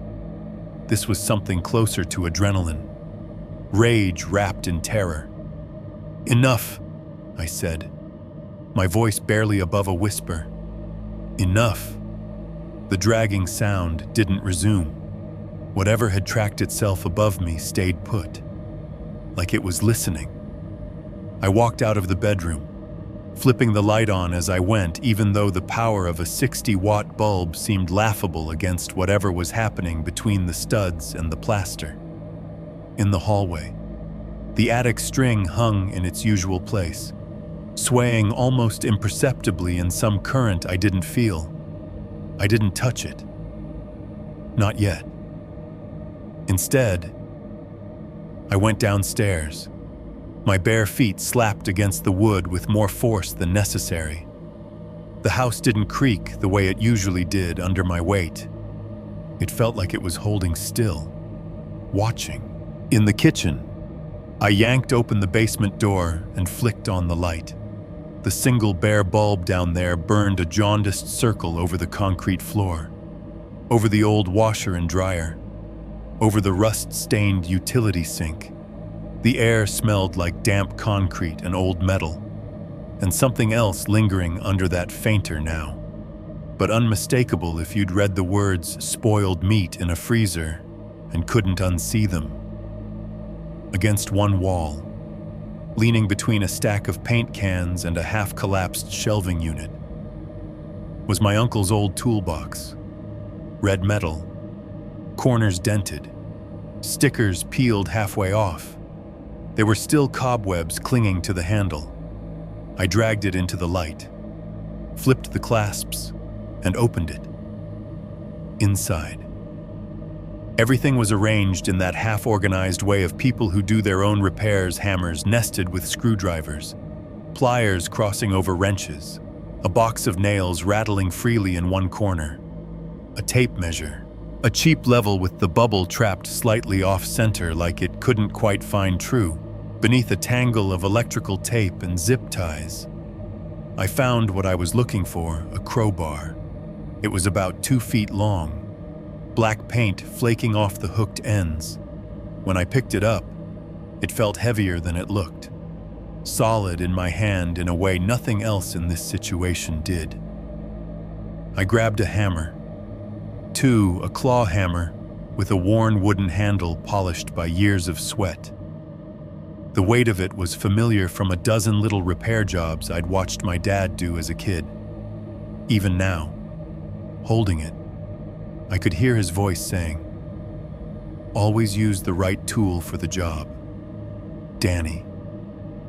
A dust mask and goggles sat on a nearby shelf, left over from some long ago home improvement project. I took those too. Not because I was worried about OSHA regulations at 3 in the morning, but because something about covering my mouth and eyes felt like armor. Back upstairs, the house felt smaller somehow, narrower. The hall lights seemed too bright, painting every imperfection in the walls in sharp relief. The notebooks on the kitchen table lay where I'd left them, silently testifying. I stopped for a second, crowbar in one hand, hammer in the other, and looked at the thin stack of spiral bindings. I'm not living under a mystery anymore, I said to the quiet house. My voice sounded steadier than I felt. Whatever's up there, whatever you did, it stops being a rumor tonight. I took the stairs 2 at a time. At the top, in the hallway, I could feel it again, something like a pressure above, hanging over that central patch of ceiling, over the hatch, over me. The attic string waited. I set the tools down for a moment, tightened the straps of the dust mask around my face until it pinched, slipped the goggles on until the world narrowed to a plastic-framed rectangle. The gear fogged slightly with my breath, but even that felt better than nothing. I picked up the crowbar. The metal was cool against my palm. "This is my house now," I whispered, more to myself than anything else. "Not yours." Then I reached for the string and pulled the hatch down, ready to stop being the next person in the house who knew and did nothing. 5.2 opening what should stay closed. I didn't actually start swinging the hammer at 3 in the morning. I thought about it, standing there in the hallway in my pajamas, crowbar in one hand, hammer in the other, adrenaline humming in my veins. I almost pulled the ladder down and went straight up. But even in that state, some part of me understood that going at a mystery space in the attic, in the middle of the night, with nothing but a phone flashlight and borderline psychosis was a good way to end up as a headline. So I waited. I sat at the kitchen table until dawn, the tools within arm's reach, the sky outside the window slowly shifting from black to charcoal to a washed-out blue. The house creaked occasionally, but whatever had dragged itself above my bed stayed quiet, like it was curious what I would do next. When the sun finally cleared the roofs across the street and painted a strip of gold on my kitchen wall, I stood up, finished the cold coffee in one swallow, and got to work. If I was going to do this, I was going to do it like a sane person doing an insane thing in broad daylight, with electricity, extension cords, and protective gear. I drove to Home Depot as soon as it opened, walking through those automatic doors, under the fluorescent lights, felt like crossing into a different reality. Men in orange aprons asked if I needed help finding anything. Classic rock played overhead. Nobody knew there was something learning my breathing patterns in my walls. I bought a cheap halogen work light on a metal stand, a contractor-grade dust mask, and a pair of clear safety goggles that didn't fog the instant you exhaled. I added a box of heavy-duty trash bags and a bigger pry bar to the cart on impulse. When I got back, I ran an extension cord from an outlet in the upstairs hallway up into the attic, careful not to trip on it as I climbed. The work light clicked on with a harsh white glare that made the old attic bulb look like a candle by comparison. Under that light, the attic looked less like a haunted space and more like what it was, an old storage area with crooked beams and too much junk. Dust motes swirled in the air like snow in a snow globe someone had shaken a little too hard. I set the light up on a patch of plywood a few feet from the newer wall, angling it so it washed the whole surface in white. The wall's off-white paint looked grayer under the glare, the faint waves in the plaster more noticeable. I laid the blueprint down on a relatively dust-free box and double-checked the measurements, counting the studs by the slight rises in the surface, by the regular spacing of nail heads. I paced off the length, matching it to the numbers my uncle had scribbled in red, to my own notes. The missing space on paper lined up exactly with a 10-foot run of that newer wall, starting about 3 feet from the chimney and running toward the back of the house. That was where I'd start. I pulled the dust mask over my face, snugged the metal strip along my nose, and slipped the goggles on. The elastic straps bit into the back of my head. The world narrowed to the rectangle of light. The wall, the tools in my hands. For a moment, I just stood there, hammer held loosely at my side, the crowbar leaning against my leg. The pounding of my heart sounded loud inside the mask, like I had my ear pressed to my own chest. This is stupid. One part of my brain said, call the cops. Call literally anyone else. If you don't do this, you're going to die the way he did. Another part said, quieter and much more convincing. I took a breath. The mask filtered the attic smell into something flat and papery. Then I raised the hammer. The first blow landed with a dull, meaty thud. The sound was wrong for plaster. It should have been crisper, more brittle. Instead, the impact vibrated through the wall and into the framing, buzzing up my arm. A web of hairline cracks spidered out from the point of impact, fine white lines spreading through the dingy paint. Dust puffed out around the head of the hammer, a soft gray explosion that hung in the air. I hit it again, harder. This time there was a sharper crack as the plaster gave way beneath the surface. A small chunk dislodged, exposing the brownish-gray underlayer.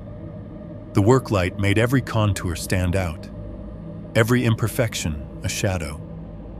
Each swing sent a shiver through the wall, through the beams bracing it, through the floor joists under my feet. The whole house seemed to flinch. By the fourth or fifth hit, I felt it before I smelled it. There was a change in the air pressure, a subtle shift, like someone opening a door in a distant room. The dust, instead of just billowing out, seemed to be drawn inward for a second, then pushed back.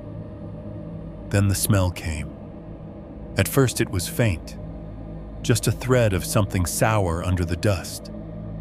Then it thickened, slithering out through the growing cracks in the wall like it had been waiting. Rot. Not the sharp, nose-wrinkling reek of fresh garbage. This was older, sweet, in a way that made my stomach lurch, like fruit left too long in the bottom of a bowl until it liquefied. There was a moldy undertone, damp and woolly, and underneath that, something metallic like the smell of a handful of pennies, or the tang of blood when you bite your tongue, even with the mask on. It hit me. I gagged. eyes watering behind the goggles, and took a step back, sucking in filtered air that suddenly didn't feel filtered enough. Jesus Christ, I choked, voice muffled. The smell meant one thing: whatever was behind this wall hadn't been sealed with care. There were gaps, cracks, enough for air to move, enough for other things to move. I swallowed hard, forced my hand not to shake, and stepped back in.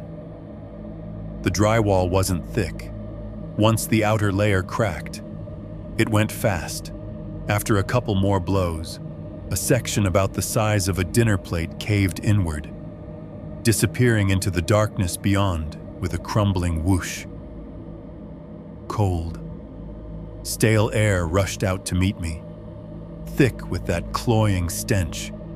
I dropped the hammer, grabbed the crowbar, and sank its flat end into the ragged hole. The metal scraped against studs and something else, something softer that made a faint, tearing sound. I leaned my weight into it. The wall groaned, protested, then surrendered. A whole panel of plaster and drywall broke free, collapsing inward with a thunk, then sliding down onto whatever passed for a floor on the other side. The opening yawned, jagged and uneven, just big enough to crouch and squeeze through. I raised the work light, angling it so the beam shot into the newly exposed space. For a moment, all I saw was darkness. Then the light adjusted, my eyes adjusted, and the hidden room behind the wall took shape. It wasn't really a room, more like a long, narrow crawl space, maybe 3 feet high at the center, tapering down toward the outer wall. It stretched along the length of the house, following the line I'd traced on the blueprint. The floor was boarded, but the boards were old and warped, some bowed up, others sagging. The studs that formed the inner wall on the far side were visible here, and beyond them, another layer of cladding. Someone had built a false wall, then another wall behind it. No door, no hatch, no obvious access from inside the house except the one I'd just created. The walls inside that space were wrong. In the harsh white light, I could see that almost every inch of them was covered in marks, streaks, smears, symbols drawn in some dark material that had dried and flaked over time. Some were just long vertical lines, others spirals, circles, jagged shapes that made my eyes ache if I stared at them too long. They weren't paint. The color was wrong, too brown, too near black. In places, it had dripped and run, leaving trails like dried tears. Something had been written here, over and over, until the walls themselves had become a kind of text. I lifted the light higher, my arms already starting to shake from the strain. That's when I saw the bones. They lay scattered along the warped boards, half buried in dust and debris. The light hit one at an angle, and it glowed faintly yellow-white, like old ivory. Closest to the opening was a skull, human, no question. The eye sockets stared back at me, empty and round. A jagged crack ran from above the right orbit back along the temple, like something had struck it hard years ago. A couple of teeth were missing from the jaw. The ones that remained were the flat, familiar shapes you see in a dentist's poster. I made a sound, a strangled, involuntary noise that might have been a word if it had anywhere to go. Beyond the skull, I could see long bones, femurs or humeroi, lying in disordered heaps. Some were clean. Others still had tatters of something clinging to them, dried ligaments, maybe, or remnants of whatever had once been attached. Here and there, on the smoother surfaces, were marks. Indentations, little crescents and grooves clustered along the edges. At first I thought of tools, then I realized the pattern was all wrong. They looked like bite marks, not neat, predatory punctures, ragged, overlapping impressions, as if something with far too many teeth had gnawed idly at the ends when it was bored. Mixed in with the bigger bones were smaller ones, ribs like white parentheses, vertebrae stacked like gray coins, and among them, scattered like dropped beads, were tiny bones, delicate, fragile, phalanges the size of matchsticks, a femur no longer than my thumb. Children. My knees nearly gave out. In the tumble of debris, I spotted scraps of fabric faded, colorless now, but with hints of patterns.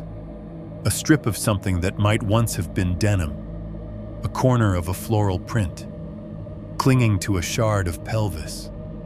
Near the back, half buried in dust, was the rusted buckle of a belt, the leather long since rotted away. Half a shoe lay on its side near the far stud, toes pointing toward me. It was small, the sole peeling, the canvas upper torn.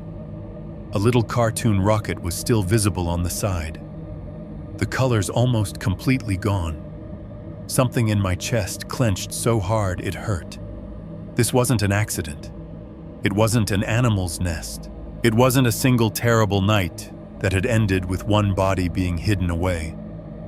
This was a pattern, a dumping ground, a place where things or people had been shoved, year after year, until the space filled with bones and the walls filled with whatever was left of them.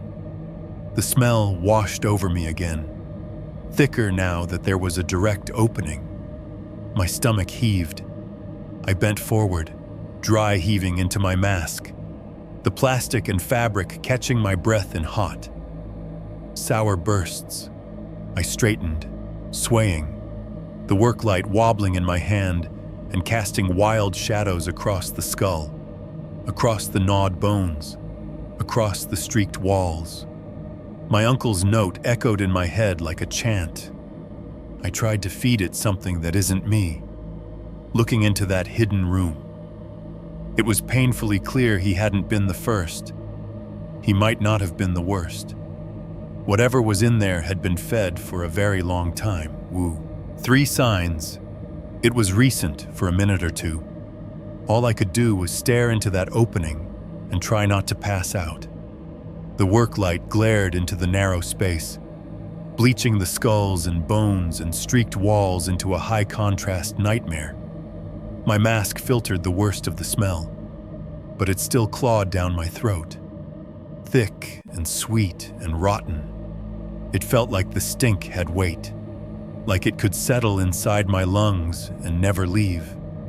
Any sane person would have stopped there, called the police, walked out of the house and never come back. I didn't feel sane. I felt like I'd been living under this cavity for weeks, like my entire life had collapsed down to this thin slice of space between walls. If I backed away now, I knew I'd never really leave it behind. I'd see it every time I closed my eyes. So I did the worst possible thing. I got down on my knees. The floorboards under me creaked. I slid the work light closer to the jagged opening, angling it so the beam ran along the inside, and then I ducked my head and crawled in. The change in air hit me like a slap. Outside in the attic, the air had been dry and dusty. In here, it was humid, close, like a mouth that had been shut too long. The smell wrapped around me, sank through the mask, old rot and mold and that metallic tang of rusted blood. It coated my tongue. I felt it behind my eyes. Every breath made my stomach churn. The space was just tall enough for me to hunch. The crown of my head brushed the rafters if I straightened even a little. My shoulders almost scraped both walls. The warped floor dipped and rose under my palms and knees. I moved carefully, conscious of how thin the boards might be and of what lay under them. The walls, up close, were worse than they looked from the opening. The marks weren't random. They were angular shapes, harsh triangles and crooked crosses, circles half-finished and overwritten, cross-hatched patterns that looked like someone had dragged fingers or something like fingers over the same patch again and again until the original lines blurred. Tallies scored directly into the wood. Vertical scratches grouped in fives. Some had been smeared over with that same dried dark stuff, turning them into almost legible symbols. Others were newer, the cuts sharper, lighter colored, different hands, different times, layers of obsession. In some places, the material on the walls had turned matte and flaky, like old scabs. In others, it still held a sickly sheen. Catching the worklight with a subtle wetness, I reached out without thinking, then stopped myself an inch short of touching, even through the glove. I didn't want whatever that was on my skin. The bones lay everywhere I looked, half sunk in the dust. I tried not to focus on them, but my eyes dragged over the shapes anyway, sockets, joints, the curve of a rib, small bones scattered like dice, a disarticulated jaw lying upside down, teeth pointed at the ceiling. Something had been feeding here, or being fed. I swallowed hard. The sound loud inside the mask, near the far end of the visible space. The light picked out a shape that didn't belong among the old wood and old bone. A mattress, thin, stained, flattened almost to nothing, sagging in the middle where a body had lain again and again. The fabric was discolored and wide, irregular patches, some brown, some nearly black. In the brightest parts of the beam, I could see places where it had gone stiff and cracked. The fibers clumped together. I didn't need a lab report to guess what had seeped into it. Next to the mattress sat a plastic bowl, tipped on its side. A fuzz of green mold had grown over the congealed sludge inside, like fuzzy moss on a dead thing. A trail of dried something ran from the bowl to a darker stain on the boards. Beside it, a plastic water bottle lay crumpled. It was half full of liquid the color of weak urine, yellowish. Cloudy. The cap was off, resting nearby. Flies would have loved it. If they'd been able to get in here. They hadn't. Whatever lived here hadn't needed flies. The sight of those mundane objects, bowl, bottle, mattress, hit me harder than the bones had. This wasn't just a hidden tomb. Someone had lived in here, not decades ago, with the Grangers, not in my grandparents' time. Recently, I crawled a little further, the boards creaking under even my careful weight. My knees felt damp through my jeans. I tried not to think about what I was kneeling in, near the mattress. Scribbles on the wall took on a different character. The lines were darker here, the strokes more confident. Some of the symbols overlapped older ones like fresh graffiti over faded tags. In the harsh white light, they looked almost glossy. I leaned in closer, the mask starting to itch where it pressed against my cheeks. Some of the markings weren't just drawn, they were still tacky. I could see it. The way the surface of one thick smear caught and held the light differently, like a half-dried streak of paint or ink, tiny ridges along the edges, as if the substance had been dragged across the wood with a fingertip or the side of a hand not that long ago. On the floor near the nearest stud, my beam snagged on something small and plastic, a black marker, cheap, modern. The kind you buy in a 3-pack at the dollar store. The cap lay a few inches away, sticky where it had landed in a puddle of something dark that had dried around it. I picked the marker up with 2 gloved fingers. The body was smeared, my uncle's fingerprints or someone's rendered in overlapping, greasy strokes. I thumbed the tip lightly. It left a faint black line on my glove. Not dried up, not abandoned years ago. Recent. I could see him here. Suddenly. Mark. My uncle. Crawling into this space with his bad back, dragging a thin mattress and cheap supplies.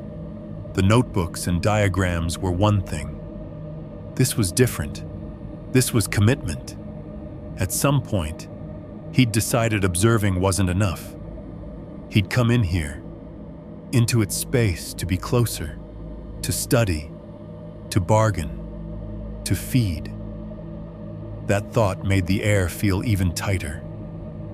My stomach rolled again. I pressed my forehead briefly against my arm, feeling the sweat bead under the mask, the goggles fogging for a moment before clearing. Not just old crime scene, not a sealed-off past. This place had been used. Long after the first bones. Long after the freezer incident.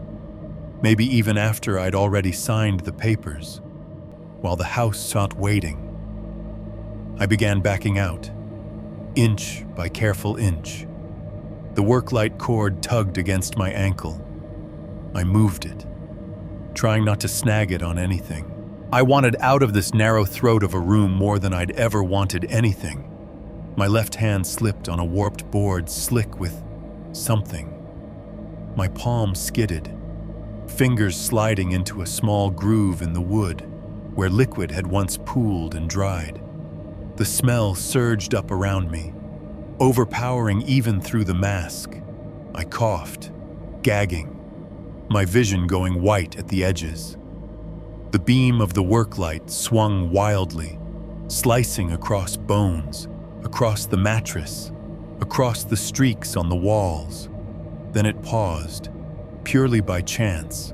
On one of the studs near the opening, something had been carved into the raw wood there, at about eye level when you first crawled in. I squinted, dragging myself closer to read it. 2 letters, cut in with something sharp. My uncle's initials, underneath, a date. The month and year matched the property tax bill I'd seen on the kitchen counter at the lawyer's office. The day my breath stuttered was just 2 weeks before his official time of death. He'd been in here right up until the end.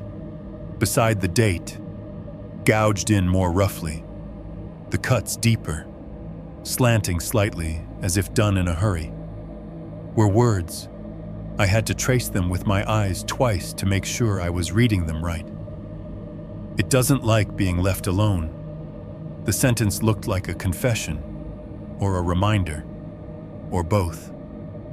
A chill knifed through the hot, fetid air. He hadn't just been watching it from the other set of the wall.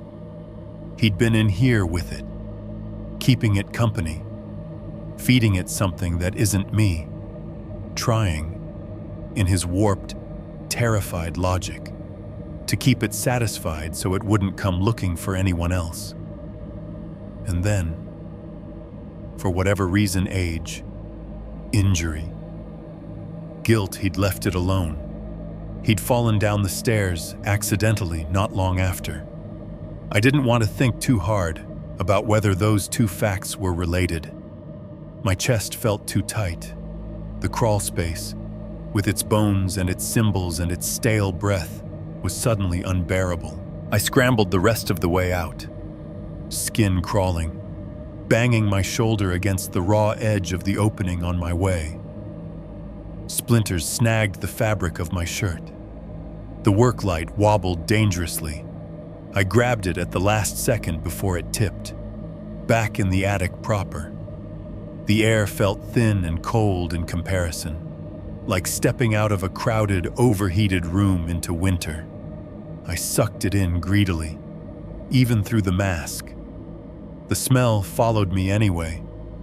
It clung to the inside of the filter, to my hair, to the tang of my own sweat.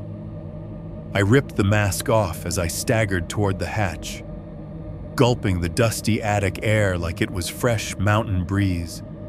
My hands shook so badly that the work light beam jittered across the beams and boxes, throwing monsters onto every surface. My fingertips stung. I looked down and saw that, despite the gloves, some of the dark stuff from the stud and the wall had seeped onto the skin at the base of my fingers where the glove didn't quite cover. It had dried there in thin streaks, under the sharp tang of dust. I could smell it, old blood and ink and something else. Get out, I told myself. My voice sounded wrong, high and thin. I shoved the light toward the hatch, half dropping it down onto the hallway floor, then planted my foot on the top rung of the ladder. The attic seemed to lean in as I descended, the jagged hole in the wall at my back like an open, watching mouth. I half climbed, half slid down the ladder, boots skidding on the rungs. When my feet hit the hallway, my knees buckled. I caught myself on the wall, leaving a faint, greasy handprint where my fingers hit the paint. The smell came with me inside my nose now, behind my teeth. No amount of clean air would get it out. I folded the ladder up with a violent shove and let the hatch slam shut above me, the sound echoing down the hall like a gunshot. For a moment, I just stood there, forehead pressed to the cool plaster, gagging, trying not to throw up on the hardwood. My fingers still smelled like old blood and marker ink. And now I knew for sure whatever was inside that wall wasn't just a lingering stain from someone else's horror. It had history. It had habits. And it hated being alone. 6.1911 and investigators. For a few seconds after I slammed the hatch closed, I just stood there in the hallway, panting like I'd sprinted a mile. The house was quiet. Not the good kind of quiet, the waiting kind. The kind that feels like someone holding their breath in the dark, inches from your face. I stumbled to the bathroom because it was the closest room with a lock, flicked the light on, shut the door, twisted the deadbolt with more force than it needed. The mirror over the sink caught me as I turned goggles askew on my forehead. Dust caked in my hair, mask hanging around my neck, a smear of something dark on my jaw I didn't remember getting there. My eyes were wide enough that the whites showed all around, veins bright red. I looked like the kind of guy cops shoot first and ask questions about later. My hands shook so badly that it took 3 tries to unlock my phone. The screen swam in front of my eyes. I hit 911 with my thumb and put it on speaker because I didn't trust my grip. The ring barely finished before a calm female voice answered, 911, what's your emergency? I opened my mouth and nothing came out. My throat felt too tight. My heart was beating too hard. Hello, the dispatcher prompted.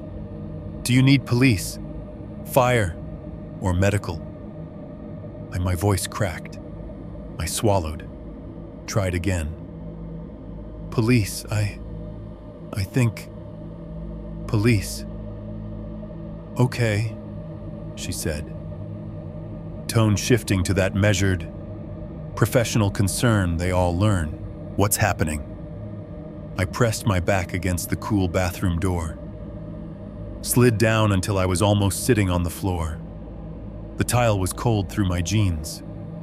I live at... I rattled off the address automatically.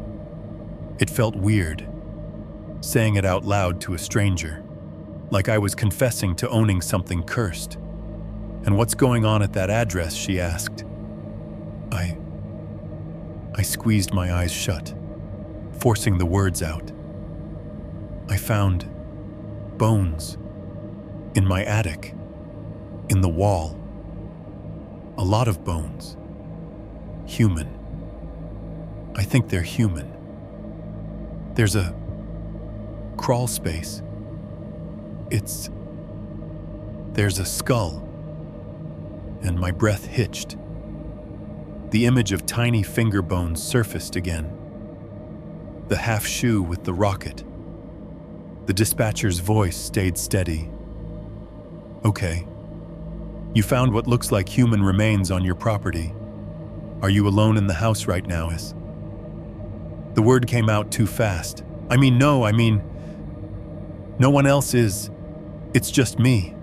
I don't know who, when. That's all right, she said. You're doing fine. I'm dispatching units to you now. Stay on the line with me. Okay, I nodded before remembering she couldn't see me. Okay, I mumbled. She asked a few more questions, how I'd found them, whether there was any immediate danger, whether I'd touched anything. I heard myself answer, attic, wall, hole, hammer. Yes, I'd touched everything. Sorry. My voice sounded far away, like it belonged to someone calling from the bottom of a well, somewhere beyond the door.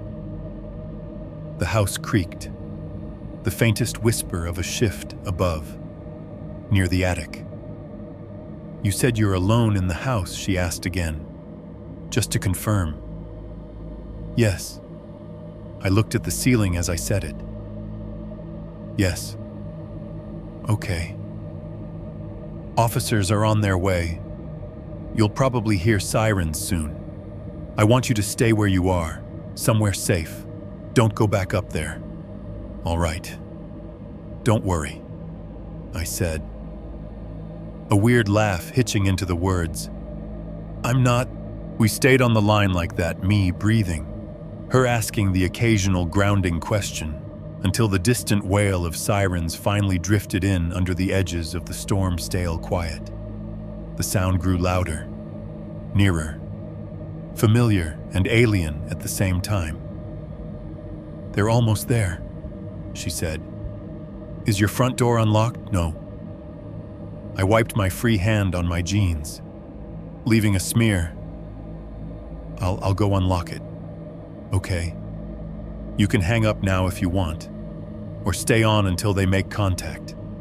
It's up to you. I'll hang up, I said. Thank you. No problem. The officers will take it from here. The line clicked dead. The bathroom suddenly felt too small. The overhead light too bright. I pushed myself up, legs rubbery, and unlocked the front door just as the first cruiser pulled to the curb. Red and blue lights strobed across the living room walls. Another car followed. Then an SUV. I stepped back, hands held up automatically, fingers still stained. The first officer through the door was a woman in her 30s. Dark hair slicked back, bulletproof vest under her navy shirt. Her partner, a taller guy with a shaved head, followed close behind. Daniel Hennessy, the woman asked, eyes flicking over me, taking in the goggles, the dust, the tools I'd dropped by the stairs. Yes, I said. My voice sounded smaller in front of people in uniforms. I'm Officer Ruiz. This is Officer Donnelly. She nodded toward her partner. You're the one who called about possible human remains, yeah? I swallowed. In the attic, behind a wall. I broke it open. She glanced past me, into the dim hallway, then back at my face. All right. We're going to need to check that out. For now, just take a breath. You're not in trouble for calling. This is exactly what you're supposed to do. Okay. Somehow, that almost undid me more than anything else. I nodded too fast. They did the preliminary dance, asked me again how I'd found it, when, whether anyone else had been in the house. Ruiz took notes on a little pad. Donnelly's gaze kept straying upward toward the attic hatch like it made him uneasy, though he'd never say so. More cars arrived. A detective in plain clothes, face like worn leather, an older woman from the coroner's office. Eventually, a van with crime scene unit stenciled on the side. By the time they pulled the attic ladder down, the hallway was crowded with uniformed bodies and the smell of latex gloves. "Stay down here for now," Ruiz told me gently. "We'll let you know what we find. You said you broke into the wall yourself."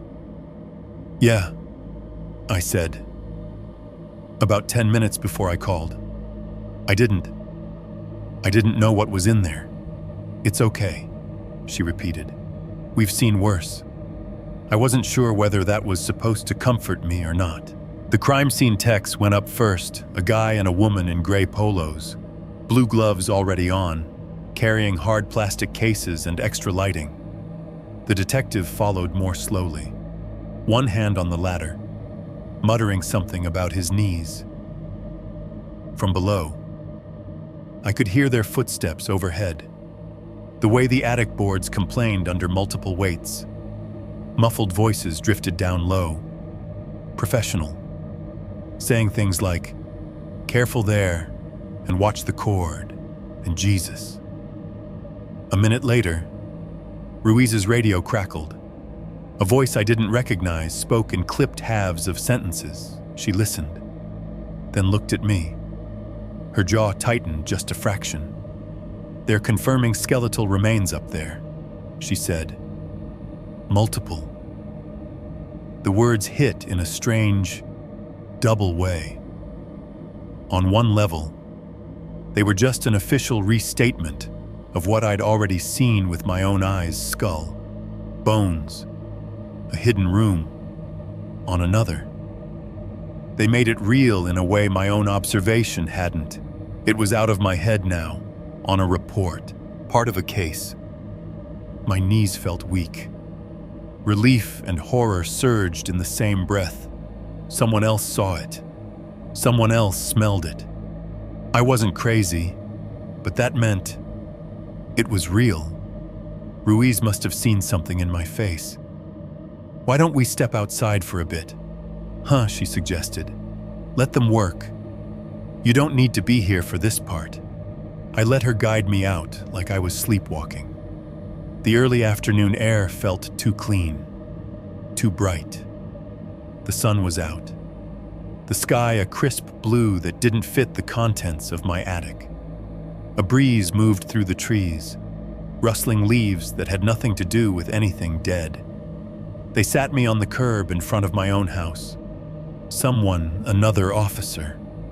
I never saw who draped a gray blanket over my shoulders, the kind they give to accident victims in movies. It smelled like detergent and storage. The contrast with the smell that clung to my clothes made my stomach roll. Karen was on her front porch. Of course, she stood there in her leggings and hoodie, a mug in her hand, watching the parade of uniforms and gear go in and out of my front door like it was better than daytime TV. The woman from 2 houses down joined her, arms folded. They leaned toward each other, voices low, eyes flicking my way whenever they thought I wasn't looking. I caught snippets when the wind shifted. Said the uncle died there. You know. Always something off about that house. I heard sirens and I thought Karen's gaze met mine for a split second. Pity flared there. And something else. Fear, vindication. It flickered too fast to read. I was suddenly aware of how I must look from across the street, the new guy. Alone, wrapped in a blanket on the curb, while cops tromped through his inherited crime scene. The house with the overgrown yard and the peeling paint. The house where the uncle had fallen.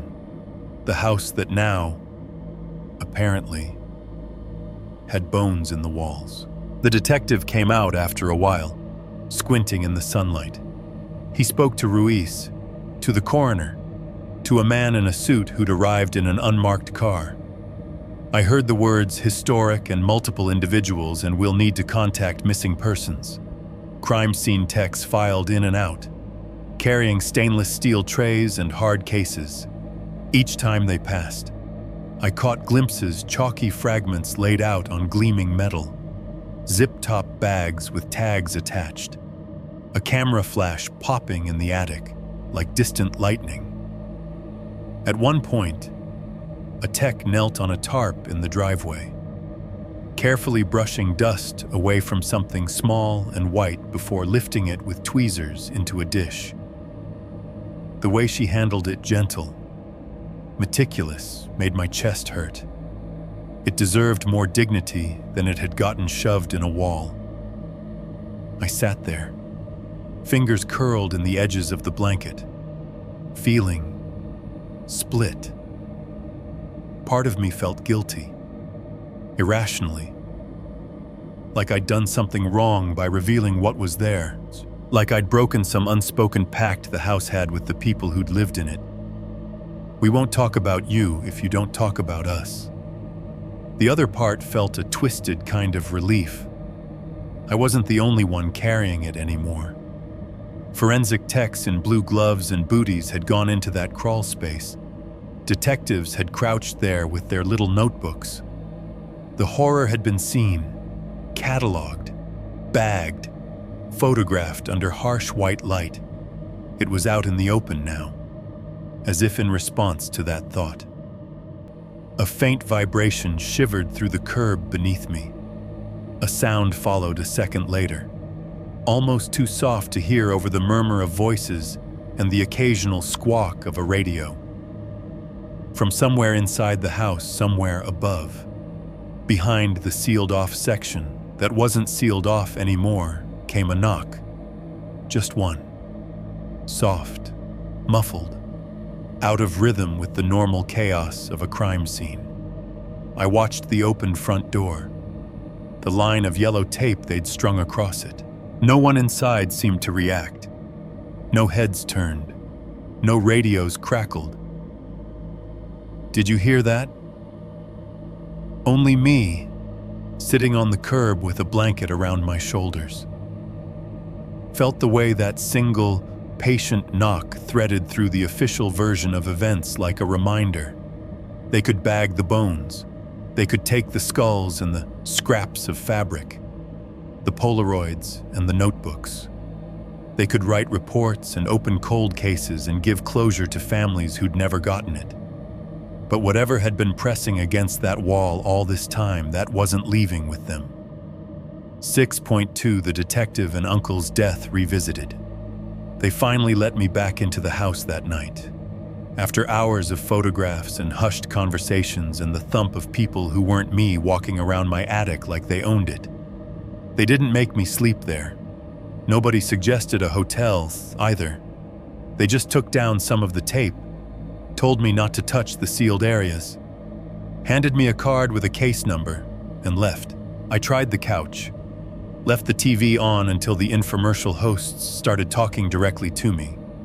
Eventually, I passed out for a couple hours in a position that left my neck screaming and my brain feeling like a wrung-out sponge. When I woke, the house felt thinner somehow, emptier, like the bones had been part of what kept it anchored. Detective Harris came by the next morning. I recognized him from the day before.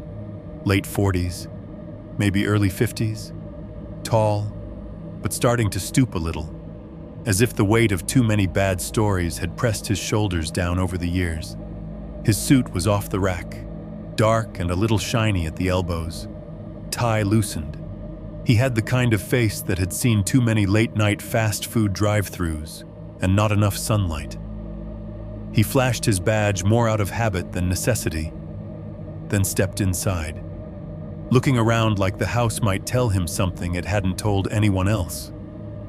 "Daniel," he said. "Mind if we sit, sure?"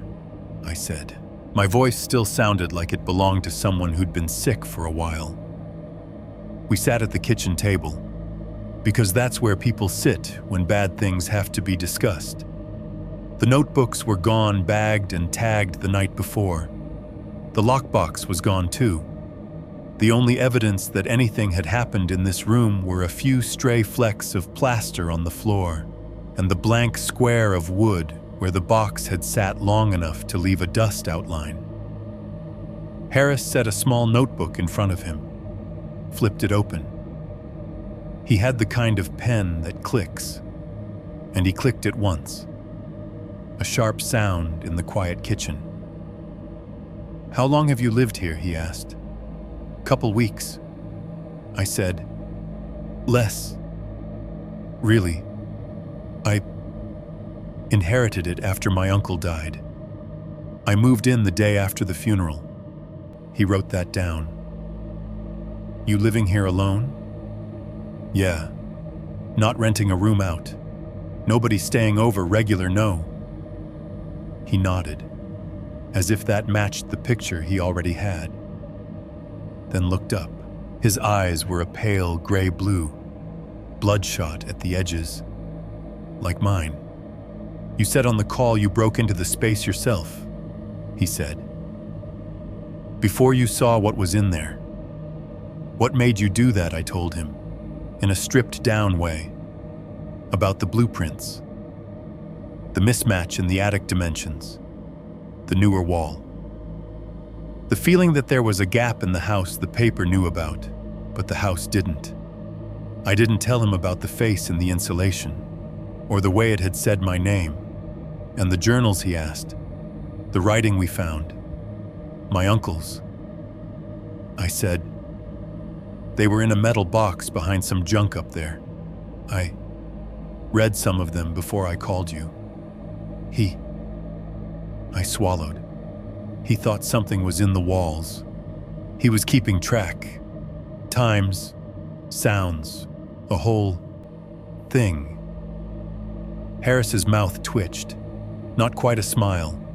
Not quite a grimace. We saw that. "Yeah." He tapped the pen against the notebook once. "You notice any smells?" Before yesterday, he asked.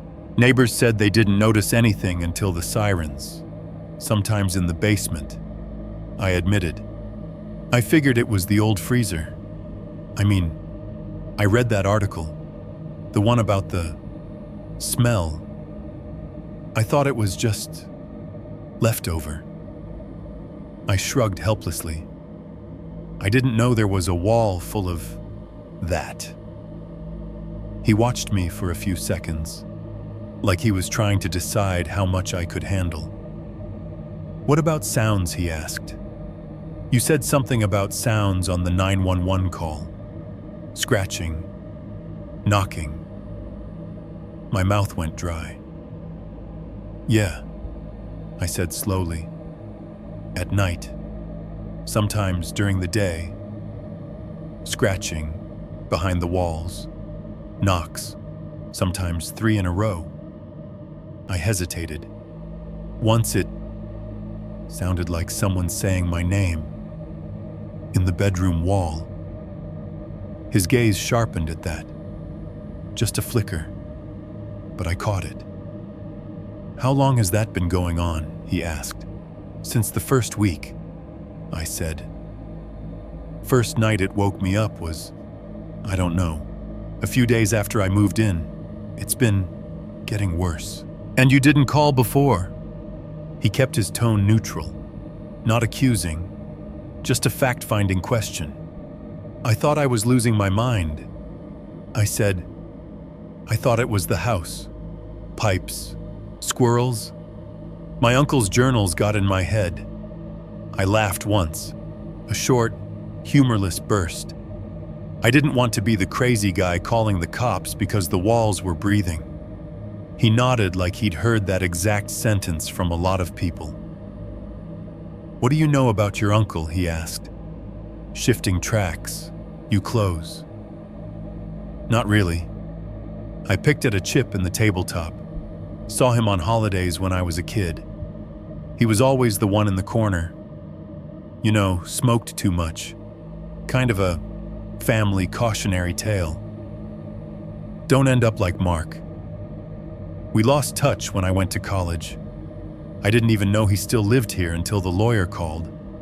Harris scribbled something down. Family mention any issues, he asked. Mental health? Substance, that sort of thing. He drank. I said. Everyone said that. I don't know about diagnoses. They joked about him being paranoid sometimes.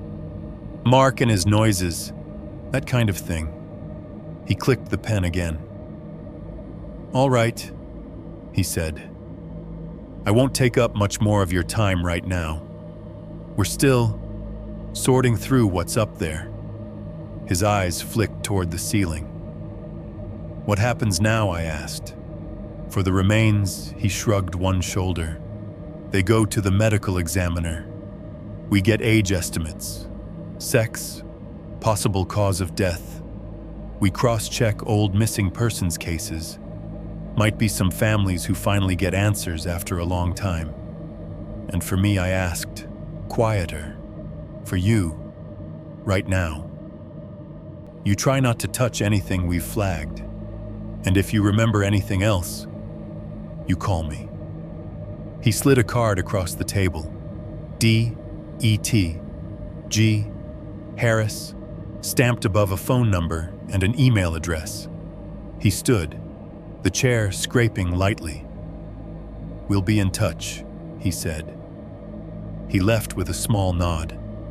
The house swallowed him like it had everyone else. He came back 3 days later. By then, the house felt like it had calmed down. The knocks had been scarce, the whispers reduced to the occasional brush of sound at the edge of hearing. It felt less like peace and more like someone letting you catch your breath between punches. I'd gone back to work, because what else was I supposed to do? You can only stare at police tape and empty notebooks for so long before the hold music from the help desk starts to sound soothing. When the knock came at the door around dinner time, my whole body stiffened. It was just Harris, rumpled as ever, holding a manila folder and a coffee he'd clearly forgotten to drink while it was still hot. Got a minute, he asked. I stepped aside to let him in. We sat at the table again, the same choreography as before. Got some preliminary info from the ME, he said, tapping the folder. Nothing official you can quote me on. But you live here. You deserve to know at least the outline. I braced myself. There are at least 2 distinct individuals in what we recovered, he said. Likely more. But 2 we can separate out with confidence so far. 1 adult, 1 child. He said individuals the way cops and doctors do when bodies feels too personal. The adult remains are older, he went on. Significant decomposition. Bone wear consistent with someone middle-aged or older at time of death. The child's remains are smaller, younger. Age range is still being narrowed down, but we're talking under 10. His eyes flicked up to mine and away again. My mind immediately supplied a name. Matthew Granger, 8, baseball cap. Time of death, I asked. My voice came out hoarse. Rough estimates only. He warned. The child's remains are decades old. Could line up with the Granger case. Yeah, but we're not saying that officially yet. Adult remains are newer, not brand new, but within the last 20 years, probably closer. Some bones show more recent trauma patterns. Trauma, I repeated, the word foreign in my mouth. Blunt force. In at least one case, he said. That skull you saw, the crack that wasn't from drying out in a wall. That's a fracture with an origin point. Could be a fall. Could be an impact from something like a bat, a 2x4, stairs. He spread his hands. We don't know yet. Some of the long bones have interesting marks too. Tool marks, possibly. some indicators of restraint. The M.E. mentioned faint grooves around what would have been wrist and ankle areas on some larger fragments. Could be ligature marks, could be something else. I pictured my uncle's tally marks, his line about trying to feed it something that wasn't him. My stomach tightened, and my uncle I asked, even though I wasn't sure I wanted to. Harris sighed, leaned back. The chair protested under his weight. Your uncle's case was closed as an accidental fall down the stairs, he said. Neck fracture, blunt trauma, no signs of third-party involvement on initial review. On initial review, I echoed, given what's come to light. The Motsa is re-examining the file, he said diplomatically. There were some things that didn't jump out as significant without context, like what my fingers had curled into fists on the table, the angle of the fracture in his neck, for one. Harris said, the pattern of bruising. He had contusions on his wrists and ankles that were chalked up to impact injuries from the fall. Maybe he hit the railing on the way down, that sort of thing. And now I pressed. Now. Looking at those marks next to the ones on the bones upstairs, they start to look a little more like possible restraint artifacts. He said, like maybe his wrists had something around them when he went over, or before. For a second, the kitchen seemed to tilt. So, what are you saying, I asked? That he was tied up and pushed? I'm saying we don't know, Harris said carefully. He could have been up there doing exactly what you were doing, poking at walls, tearing things down, ignoring his age and his back problems. Could have slipped, gone down hard, caught himself in ways that left marks that looked like restraints later. Or he spread his hands again. Someone could have helped him along. We're keeping an open mind. He let that hang there.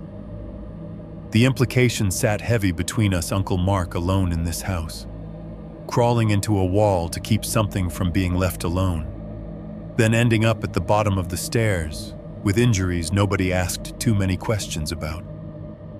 Harris flipped a page in his notebook, then looked up again. His gaze had sharpened. The tired cop routine was dialed down, an investigator's interest taking its place. Here's something else you should know, he said. Your uncle was on our radar a little before he died. My chest tightened. For what? Nothing criminal, he said quickly. Noise complaints. He called us. A lot. Of course he did.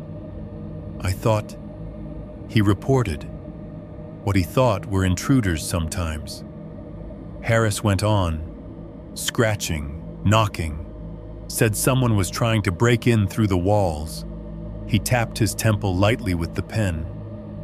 We chalked it up to, well, isolation, possible drinking, age.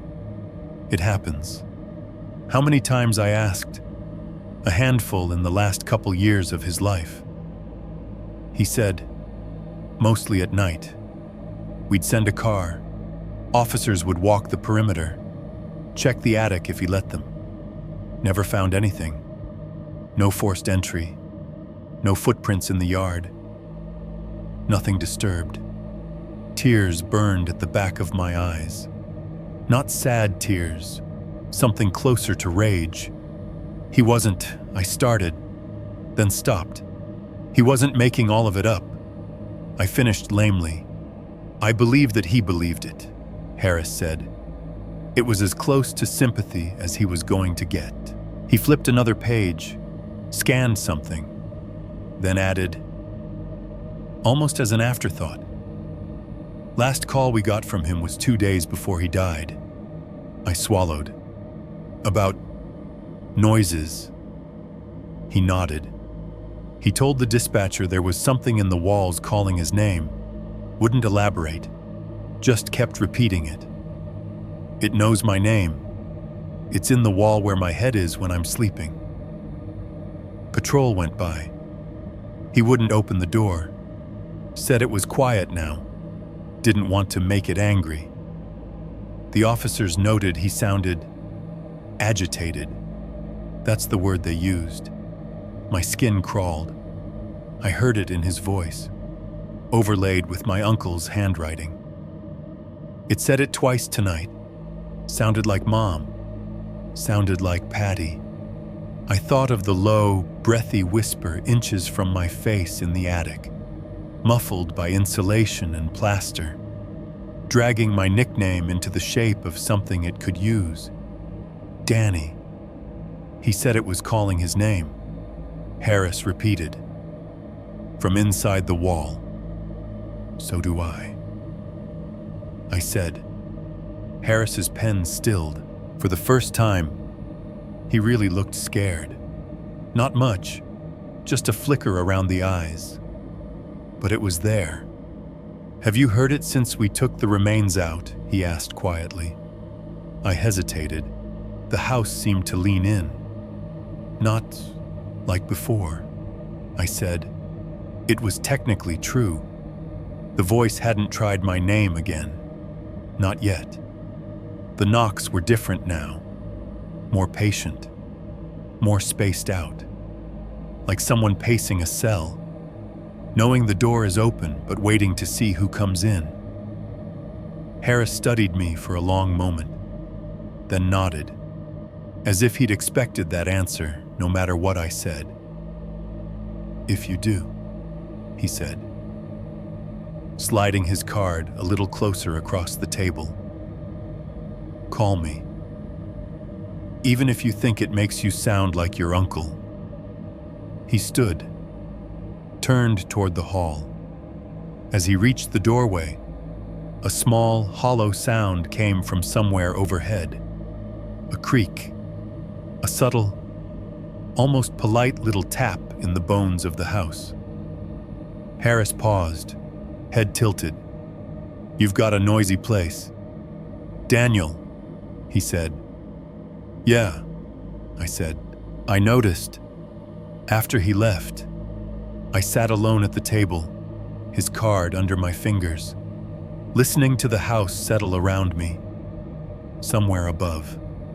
In the space where there used to be a wall full of bones and a mattress and a black marker, something shifted slowly, like weight redistributed in a room that wasn't supposed to exist. 6.3 house released. Entity unleashed. You'd think once the cops find bodies in your walls, things would feel safer. They don't. They just feel emptier. For a couple of days, the house was busy. There were people in and out, more techs. Another van. A guy from the state lab with a cooler he wheeled in like it was just another sample run. They wore coveralls and fresh gloves, lifted bones with forceps, placed them carefully on trays. Someone brought up a portable fan to try and move the smell out through the attic window. It just pushed it around. They took photos of everything, every angle of the crawl space, every smear on the walls. They murmured to each other in that professional shorthand that says I've seen worse even when their eyes say otherwise. Then they were done. They hauled the last sealed container down the ladder, peeled their gloves off and snapped them into biohazard bags, rolled up their tape, gave me a list of phone numbers and case references and reassurances about how you did the right thing calling us. And they left. No priest. No hazmat crew tearing the house down to the studs. No city official stapling a condemned notice on the front door. Just gone. The only thing they left behind upstairs was absence. Chalk outlines of where things used to be, and the smell of bleach fighting a losing battle against something older. The wall stayed open. They'd tacked some plastic sheeting loosely over the jagged hole, more to mark the area as processed than to actually seal anything. Behind the cloudy plastic, the narrow void of the crawl space gaped dark, like a throat waiting for something. For a while, nothing happened. The first night after they cleared out, the house was quieter than it had been since I moved in. No scratching, no knocking, just the hum of the fridge starting to sound normal again, the occasional distant car on the street, a dog barking somewhere down the block. I told myself maybe that was it. Whatever had been drawn to that little hidden room had gone with its toys. The story would end with a sad, rational epilogue. Old crimes, long forgotten, brought to light by an anxious nephew with a hammer. I almost believed it. The second night disabused me of that. It started around midnight. I was lying in bed, not scrolling my phone for once, just staring at the ceiling, trying to decide if I was actually going to fall asleep or if I'd lie awake until dawn again. The house had that thin, brittle stillness it gets just before it makes a new sound. The heater had cycled off, leaving a brief vacuum of silence. My pulse had finally started to slow. Then I heard it. Not scratching, not the skitter of something small, testing boundaries. A knock, sharp, clean, right above me. It wasn't loud, but it carried. A single rap that seemed to resonate down through the joists into my chest. I froze. Another one followed, then another. 3 knocks, evenly spaced, like the ones that had woken me near the beginning. Only these weren't distant or muffled. They were right there, like someone rapping their knuckles on the underside of the attic floor. I clenched my teeth, every muscle in my body going taut. Old house, I whispered to myself. Cooling wood. That's all. As if in answer, something walked across the ceiling.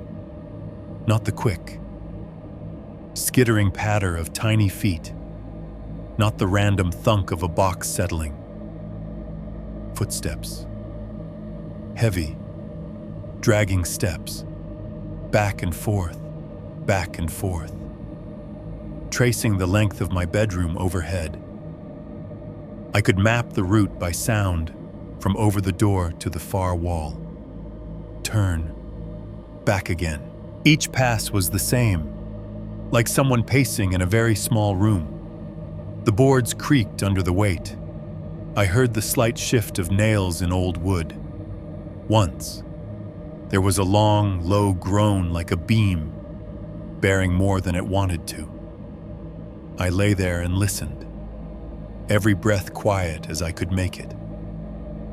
Daniel I almost called out once, thinking weirdly of my uncle, even though he was dead and bagged and gone. I didn't. The name stayed lodged behind my teeth. The pacing went on for what felt like 20 minutes, maybe more. Time gets strange when you're measuring it in passes. Eventually it stopped, right over one corner of the room, near the vent high on the wall where the ancient HVAC system whimpered in air when it felt like it. Silence stretched. Then a new sound started. Thump. Soft, but dense, like something solid meeting wood. Pause. Thump. Same rhythm, same weight. Not big enough to be a body falling, not light enough to be a little knock. It reminded me of that mindless thing kids do, bonking their heads gently against the wall or the back of a seat when they're bored. Not enough to hurt, just enough to feel something. Thump. Pause. Thump. Each impact seemed to reverberate through the beams, sending a faint vibration down the walls. My scalp crawled. In my mind's eye, I saw it something inside the open crawl space. Alone for the first time in God knew how long, pushing its head gently against the wood. Tap, tap. Testing. Maybe mourning. The sound picked up a tiny bit of speed, still measured, still deliberate. Thump, thump. Pause. Thump, thump. The ceiling above me might as well have been a sheet of paper. I clamped a hand over my mouth to keep any sound from slipping out. My eyes burned. Something hot pricked at the back of my throat. When the thumping stopped, it was almost worse. For a moment, the silence was complete. The kind that makes you think your own hearing has cut out. Then, from the same corner of the ceiling, I heard it. Laughter, if you can call it that. It wasn't a big, cinematic cackle. It was a thin, breathy sound, like air being pushed through torn lungs, a soft ch, leaking through plaster. There was no joy in it, no humor. It sounded like the noise someone makes when they've forgotten how to laugh. But remember, they used to. It crawled down the walls.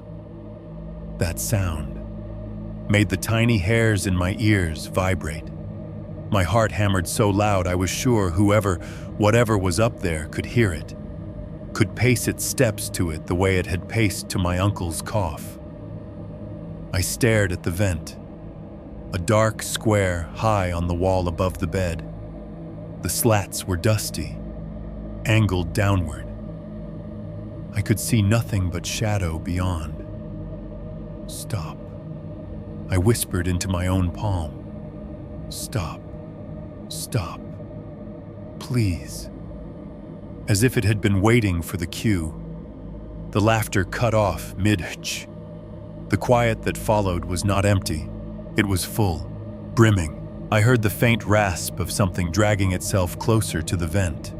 Nails on wood, skin on insulation. The kind of subtle, intimate sounds walls should never make. Then, in the thin space between two heartbeats, a voice seeped downward. Not through the ceiling exactly, through the vent, through the ducts that connected this room to the rest of the house's metal veins. They took my toys. It whispered. The words were clear enough, but wrong in the mouth that shaped them. It didn't sound like one person. It sounded like a chorus of low, mismatched voices trying to agree on a pitch. Male and female, older and younger, all layered slightly out of sync until the consonants blurred. My chest locked. The voice continued, almost conversational. I'll need new ones. The last word dragged a little, like someone tasting it. That was what did it. Not the bones, not the skull, not the mattress in the wall. Not even hearing my own nickname whispered from behind plaster. The casualness of that demand statement promise broke something loose in me. This wasn't a story about victims buried and forgotten. Those bones had been possessions, toys, offerings, occupants of a room that had been built not to hide them, but to keep them close. The police had taken its collection away, and now it was free. I was out of bed before I consciously decided to move. Phone clutched in my hand. Blanket trailing behind me like a shed skin. The air in the hallway felt colder than the bedroom. The shadows thicker. The attic hatch stared down at me. I didn't look at it. I went straight downstairs. Each step a separate, staccato jolt. In the living room, my half-unpacked boxes suddenly looked less like procrastination and more like salvation. I yanked them open, not caring what went where. Clothes, laptop, chargers. The lockbox the police hadn't taken because it was evidence now living in their world instead of mine. My hands shook so badly, I could barely get t-shirts shoved into bags. I didn't fold anything, didn't sort. I grabbed what my brain decided was essential and stuffed it into Duffel's documents. Hard drives, a couple of childhood photos that suddenly felt like they might serve as proof later that I'd been a person before this house got its teeth in me. Upstairs, the pacing started again. Back and forth, louder. Now that I'd made a decision, if this were a movie, maybe I would have stayed, set up cameras, confronted it, tried to burn the house down with it inside. This wasn't a movie. I shoved my wallet and keys into my pocket, slung 2 bags over my shoulder, grabbed my laptop under one arm, and walked out the front door without turning any lights off. Behind me, as I stepped onto the porch, I heard a single, sharp knock travel through the bones of the house, echoing down the frame like a dropped stone in a well. Not a goodbye, an acknowledgement. They'd taken its toys. It had just noticed the last one was trying to leave. 7.1 escape plan. Leaving should have felt like taking a breath after being held underwater. It didn't. It felt like trying to step out of someone else's mouth while their teeth were still around you. The night it said it needed new toys. I didn't sleep. I grabbed what I could, drove to a 24-hour gas station on the edge of town, and sat in my car under fluorescent lights until the sky turned gray. The clerk never looked up from his phone. The world outside my windshield kept functioning like nothing had happened. Around 8, I called Matt. He's the kind of friend you keep from college because you've seen each other throw up and cry and fail classes and still somehow don't hate each other. We hadn't talked much since the divorce, but when he picked up and heard my voice, he went serious fast. "Dude, you sound like hammered shit." He said, "What's going on? I can't stay at the house." I said, "I heard how thin it sounded, how vague. I need out. Today." He didn't ask why. That's how I knew he was a good friend.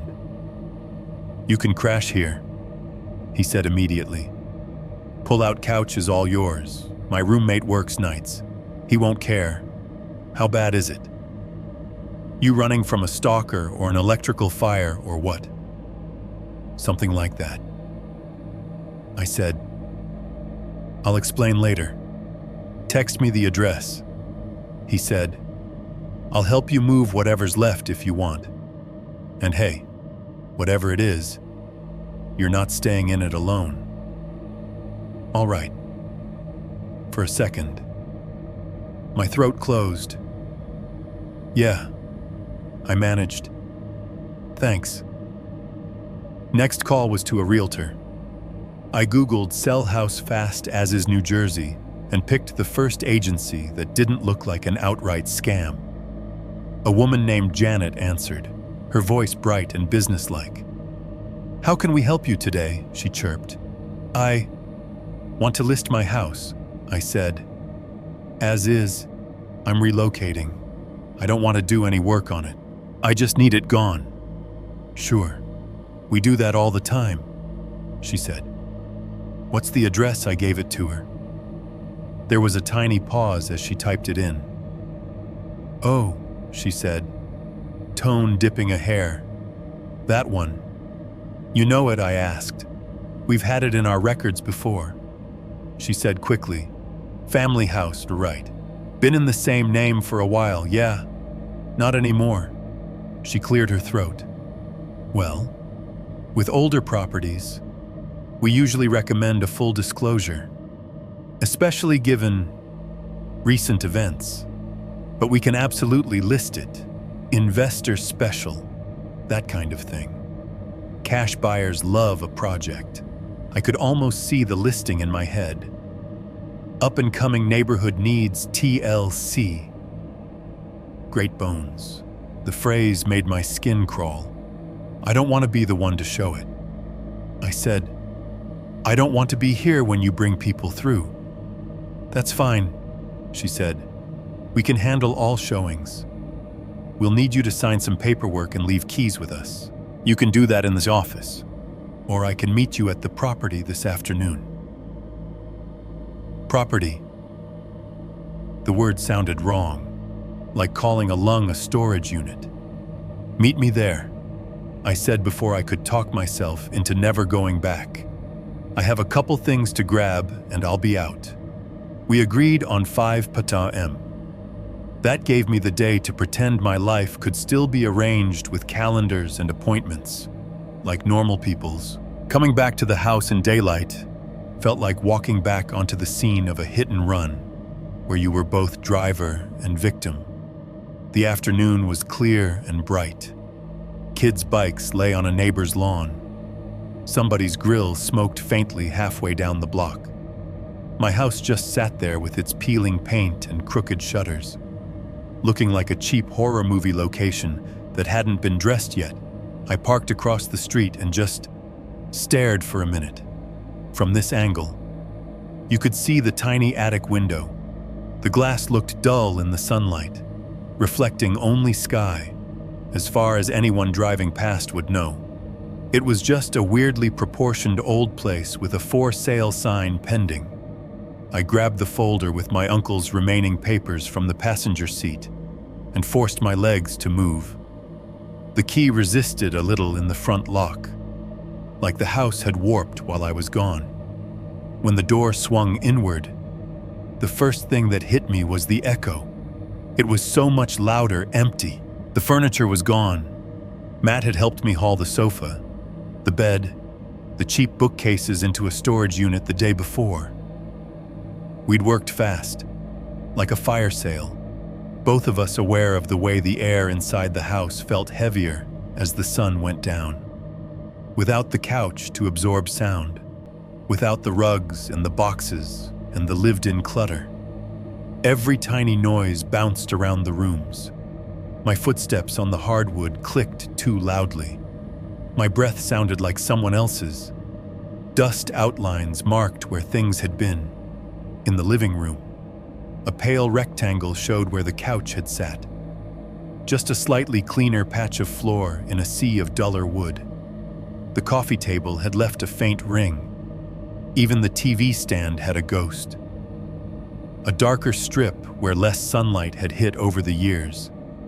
In the bedroom, the absence was worse. There was a blank space against the wall where the bed had been. 2 depressions in the carpet from the legs.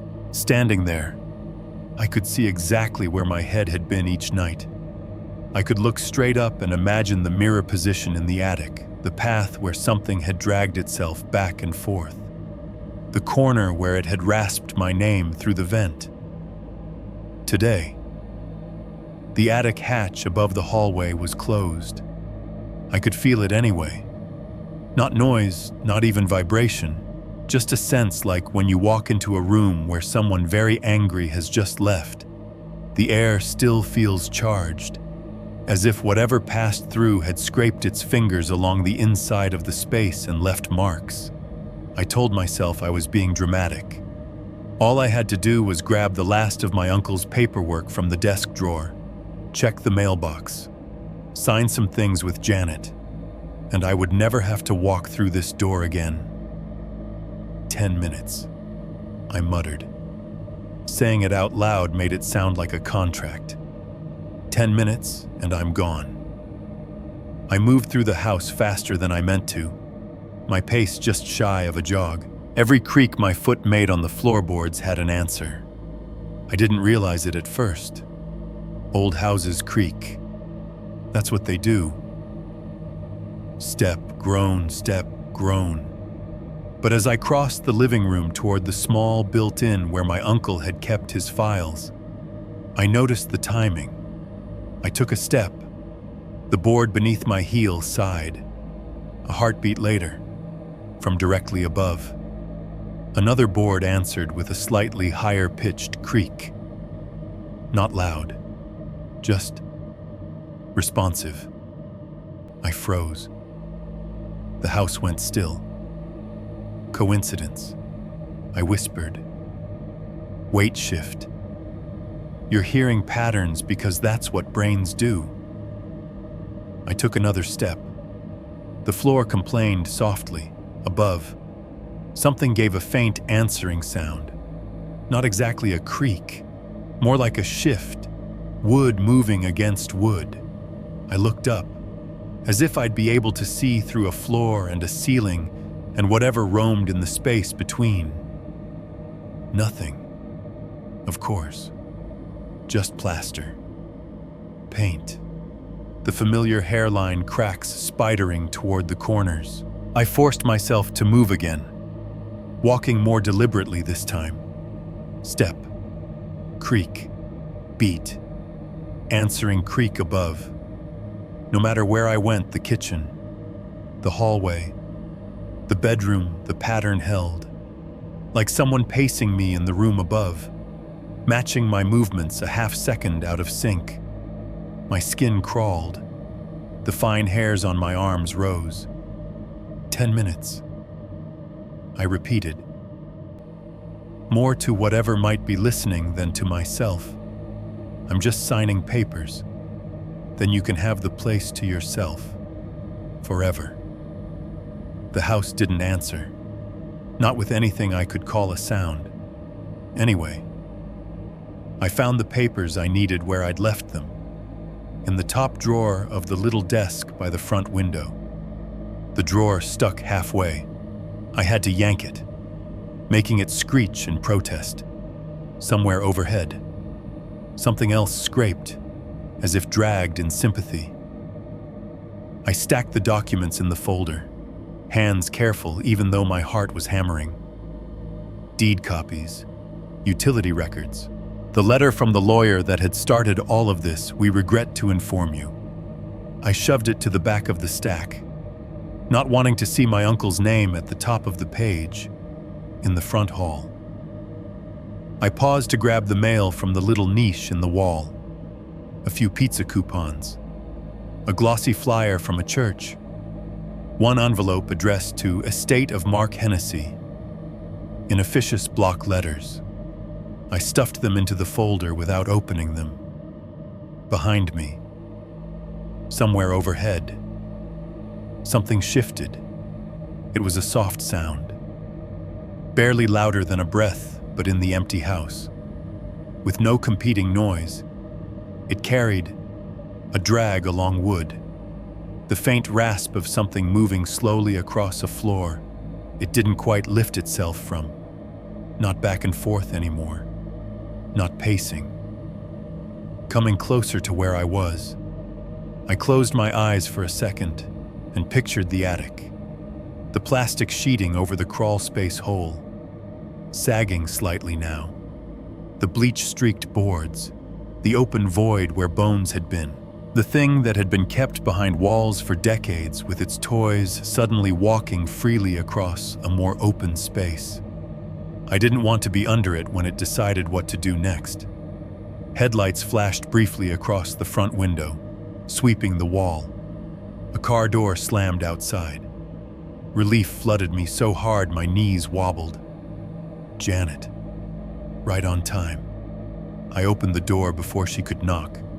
She stood on the porch, bright smile already pinned on, clipboard in hand. Blazer too light for the season. The smile faltered just a little when she looked past me into the empty house. It always feels weird walking into a place after everything, she said, almost to herself. Then pasted the smile back. Hi, Daniel, I'm Janet. We talked on the phone. We shook hands. Hers was cool, professional. She smelled like perfume and printer ink. Normal things. Let's just get this over with, I said. I don't want to take up your time. She laughed lightly. You're not the first motivated seller I've met. We'll keep it simple. There are just a few disclosures you'll need to sign. She stepped inside, heels clicking on the hardwood. The sound echoed. Above us, a faint creak answered in perfect step. She didn't seem to notice. Or if she did, she chalked it up to old house charm. We sat in the empty living room, using the built-in as a signing surface. She flipped through the pages with practiced speed, pointing to highlighted sections. Here's where you acknowledge the age of the property. Here's the as-is clause. Here's where we note known structural modifications, including the attic alterations. She glanced up. I've got the police report reference for the, discovery. It'll be in the formal disclosures. You don't have to recount it. Good, I said. My signature looked shaky next to the neat printed lines as we moved through the stack. Every shift of our weight made the floor respond, and every time it did, some part of the house above answered, a fraction of a second behind. By the time we were done, sweat had gathered under my shirt at the small of my back. That's it, Janet said finally, snapping one of her pens closed. Keys. I pulled them from my pocket front door, back door, basement padlock, the one to the shed that hadn't been opened in years, and dropped them into her waiting palm. They clinked lightly. Great, she said. We'll get the sign up tomorrow. Given the, unique nature of the property, we'll be screening buyers carefully, but there's always someone who wants a challenge. She smiled like that was a reassuring thing. It wasn't, we're done, I asked. We're done, she said. You don't have to set foot in here again if you don't want to. She paused, then added, in a softer voice, for what it's worth. I've seen a lot of houses with bad stories. People make new ones. Things move on. I didn't tell her that some things don't. She walked out ahead of me, heels ticking. I followed, resisting the urge to run. As we stepped onto the porch, I felt it. A soft, slow scrape traveled the length of the attic floor above us. Not frantic, not angry, just aware, like something turning over in its sleep, adjusting to the fact that the weight below it was changing. I didn't look back when I closed the door. 10 minutes. I'd promised myself. I'd kept my word.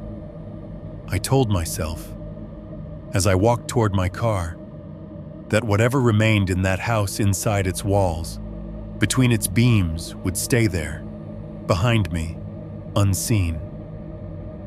The little attic window watched the street in the late afternoon light. 7.2 Final audio assault.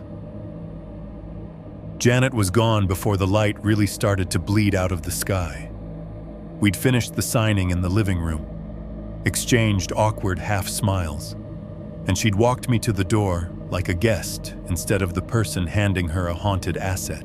She stepped off the porch with the jangling realtor key ring in hand, waved once, and headed for her car.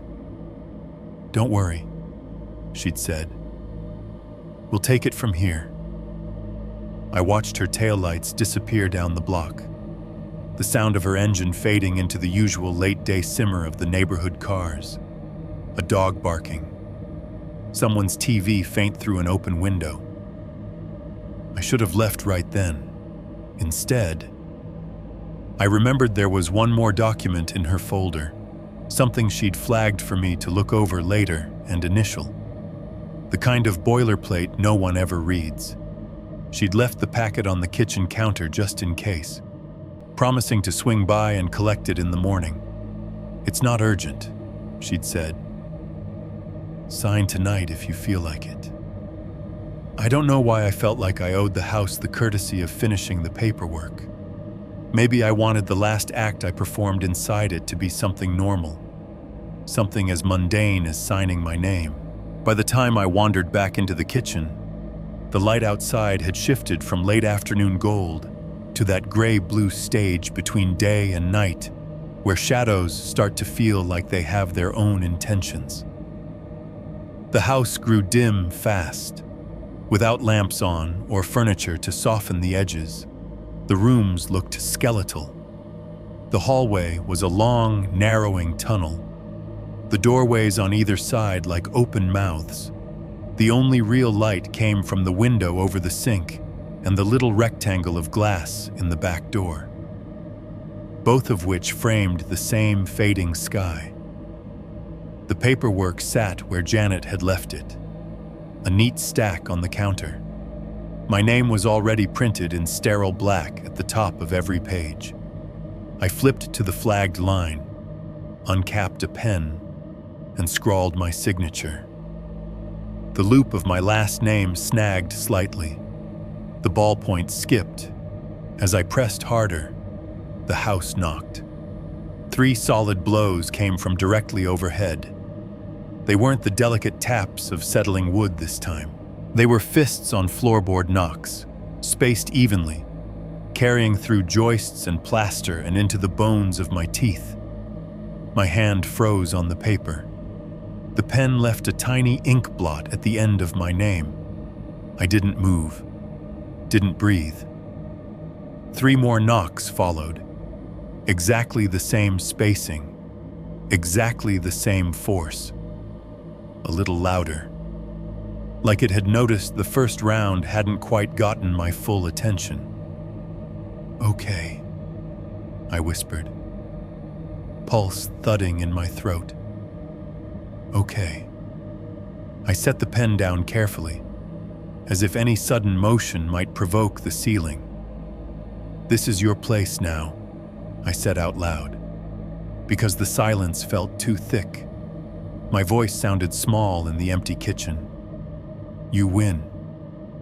I'm leaving. New people will come. You'll have plenty to choose from." My laugh came out wrong, high and thin. "I'm done," I added, my hand flat on the counter to keep it from shaking. "You don't need me." For a heartbeat. Nothing answered. Then the house shifted. The knocks didn't come again. Instead, a new sound started, a faint, dry scratching in the wall to my left, about shoulder height, not heavy, almost like fingertips testing the paint. It moved, slowly, deliberately. The scratch trace slid along the wall away from the counter, toward the hallway. It traveled inside the plaster, following the line of studs, like something sidling along behind the skin of the house. I listened, rooted in place, as it went. Scratch, scratch, scratch. It reached the doorway and kept going, turning the corner with me still standing in the kitchen, staring at the empty threshold like I might see claws poke through. The sound traveled down the length of the hallway wall. Overhead now, skimming along the ceiling like an insect dragging itself from room to room. Above, faint creaks answered its progress, a floorboard here, a joist there responding to weight. It was circling me. "Stop," I said. Louder. "I'm leaving." The scratching didn't stop. It shifted. Above the hallway, the sound climbed, moving into the ceiling, spreading. I could hear it in multiple spots at once now, over the bathroom, over the little bedroom, in the corner above the front door. It was like listening to something drag its limbs across a map of the house. I grabbed the folder from the counter, the edges biting into my palm, and stepped into the hall. The blows of my footsteps on the hardwood sounded frantic to my own ears. Each one got an answering groan from overhead, like someone pacing me just out of sight. By the time I reached the front of the house, the noise had gathered above the door, coiled there. The scratching stopped. For a split second, everything went utterly silent. My hand closed around the deadbolt. That was when something fell upstairs. It sounded like a body hitting the attic floor. A massive crash detonated overhead, one huge, sickening thud that made the crown molding shiver and a puff of dust drift down from where the ceiling met the wall. It was too heavy to be a dropped box, too centralized to be anything sliding. The impact rattled the front door in its frame. I flinched back, heart in my mouth. The folder slipped from my grasp. Papers fanning out across the floor like the world's most useless protective circle.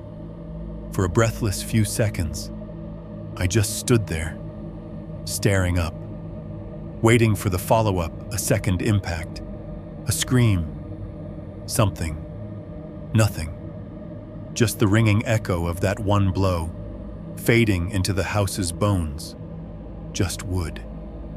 I muttered, just something shifting.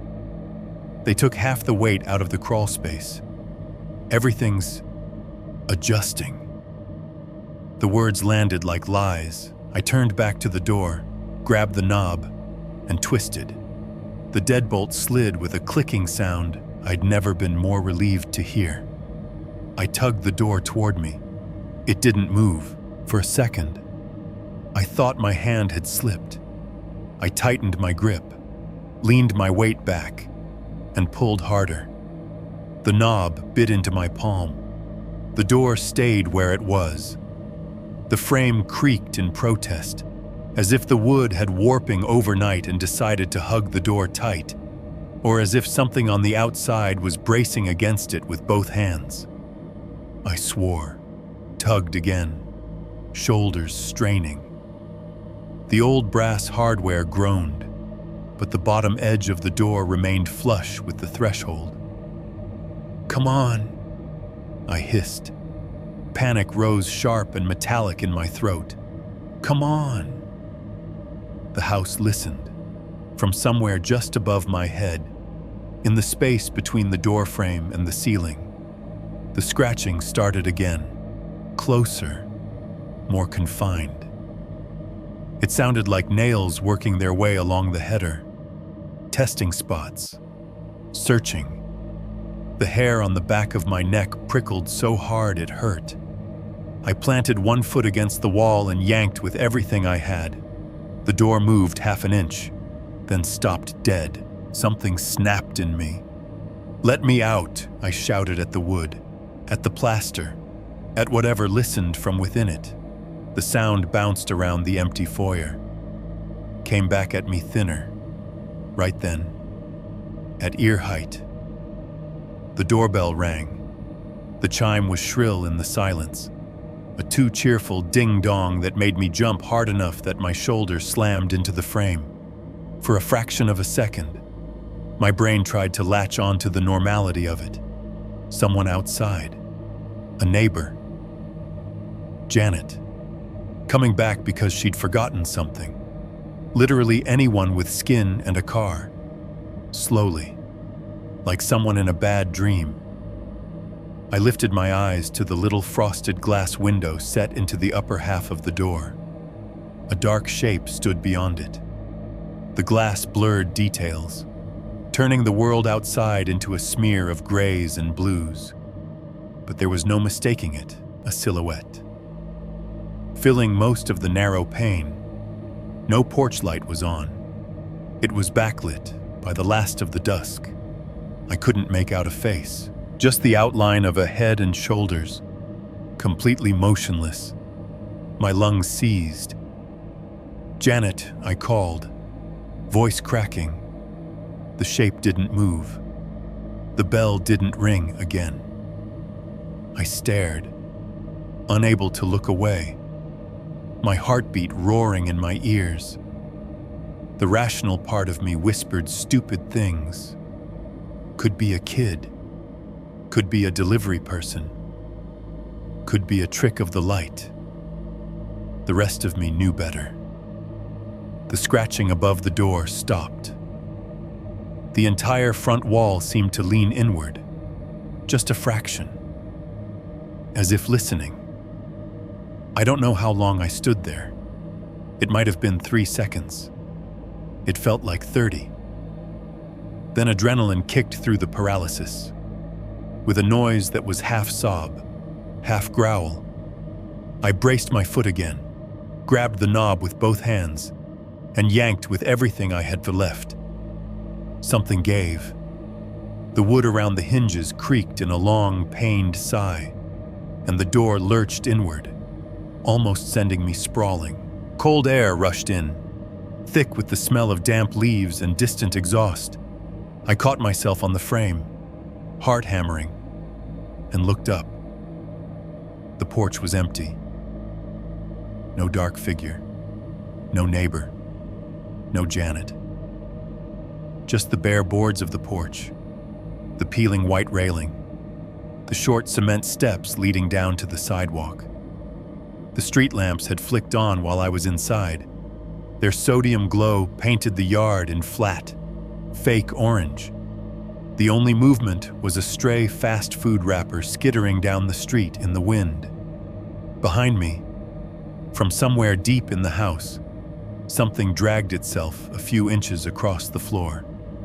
The sound came from above and behind toward the center, where the open crawl space mouth waited.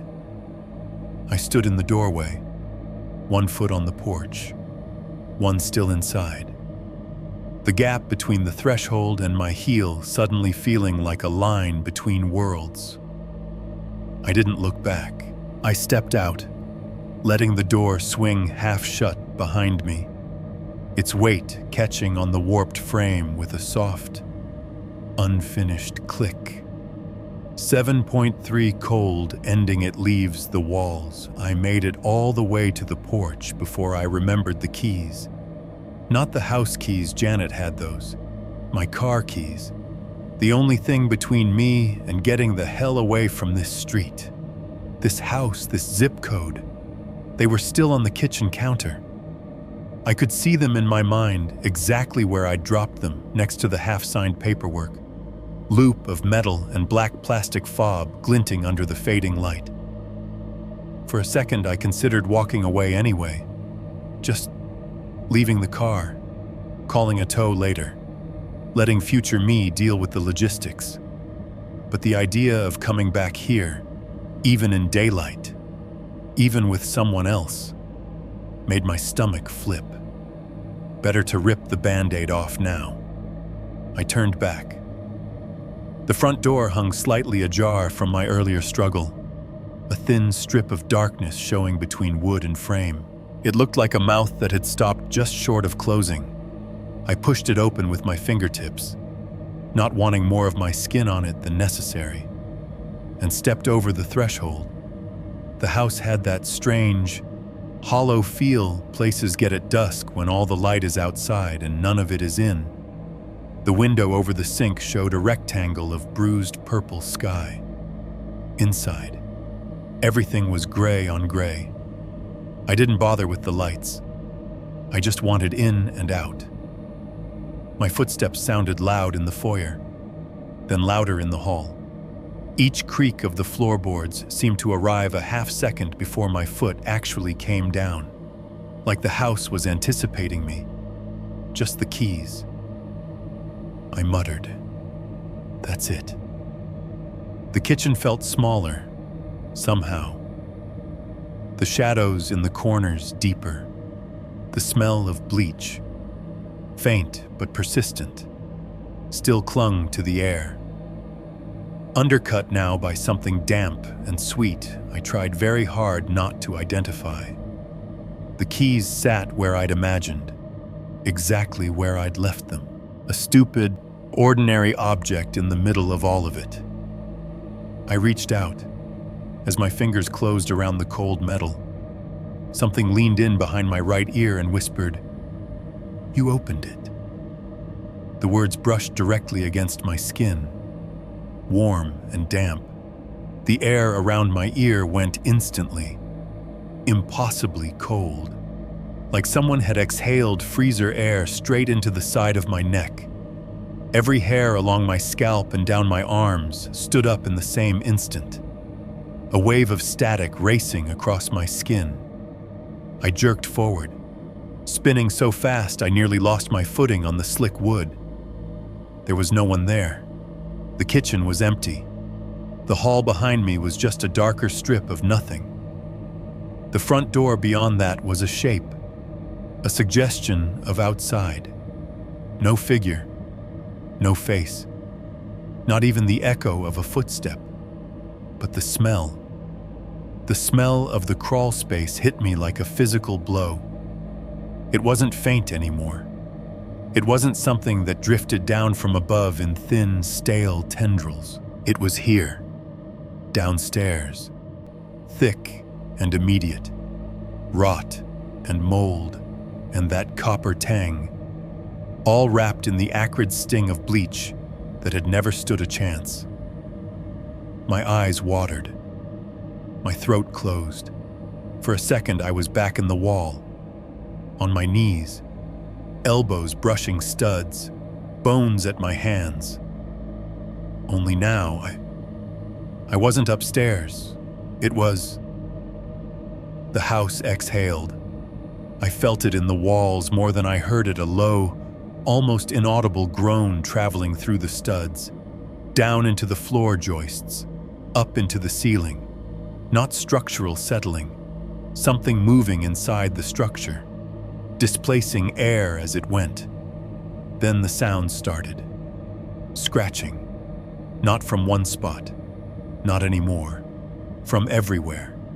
From the baseboards at my heels, from inside the wall opposite the sink, from the ceiling above the stove, a skittering, dragging, clawing sound radiating outward in all directions. It was like listening to a dozen hands explore the inside of the drywall at once. Knocks joined in. Not the even, patient 3-count I'd gotten used to identifying, but overlapping rhythms, out of sync with one another, hitting at different heights and depths. One behind me, too low to be at head height, another above, near the light fixture, a third from the corner where the fridge met the wall. The house became percussion. Tap, thud, tap, tap, scratch, scratch, scratch. Silence. Then all of it again, louder. I backed toward the hall, keys digging crescents into my palm. Somewhere in the walls, something chuckled. It was a low, wet sound, like water glugging in a trapped pipe, overlaid with breath. It didn't stay put. It moved from the outlet by the counter to the vent near the ceiling, to the return grate in the hall, each time picking up a little more resonance. By the time it reached the foyer, it barely sounded like laughter at all. It sounded like the memory of it, replayed through metal and wood. I realized, with a kind of slow, sinking nausea, what I'd done. That crawl space had been a cage, a twisted one, full of bones and scribbles and obsession. But a cage all the same. I'd put a hole in it. Then the cops had come, and the techs with their cases, and they'd cleared out everything that filled those cramped dimensions. They'd dragged its toys into the daylight and carried them away in labeled bags. The space I'd exposed wasn't just a hidden room anymore. It was a junction, attic, crawl space, stud cavities, ductwork, all the hollow parts of the house connected by gaps and cracks and ancient carpentry shortcuts. I hadn't freed the people inside the wall. I'd freed the thing that liked them there. The scratching intensified, turning almost to a buzz. Sections of wall seemed to vibrate as something moved through them upward, sideways, down. I heard it pass behind the drywall between the kitchen and the hall, then above the threshold, then along the ceiling toward the front door. Every outlet hummed for half a second as it passed. The vent covers rattled. The old disused radiator in the corner ticked like cooling metal. It wasn't upstairs anymore. It was in the house, in the framework, in every inch of hollow space I'd always assumed was empty. The front door was suddenly very, very far away. I bolted. I didn't try to walk normally. I didn't measure my steps. I ran. The folder under my arm forgotten. Keys clenched so tight the edges cut my skin. The hall seemed longer than it had any right to be. As I passed the bathroom door, the light fixture above flickered hard, buzzing. The wall to my left shuddered with a series of rapid knocks, following me like a line of knuckles inside the plaster. "Stop," I yelled, voice cracking. "Stay here, stay in your house." The walls answered with a sound that might have been a denial, might have been a laugh, might have just been the deep, shuddering groan of wood under stress. It rolled through the structure from back to front, a wave I could feel in the soles of my feet. I hit the foyer, half slipped on the scattered papers from earlier, slammed shoulder first into the door. The knob turned under my hand this time. The frame resisted for a heartbeat, then let go. The door flew open so abruptly it bounced off the wall. Cold air hit me full in the face, a shock after the thick, sour atmosphere inside.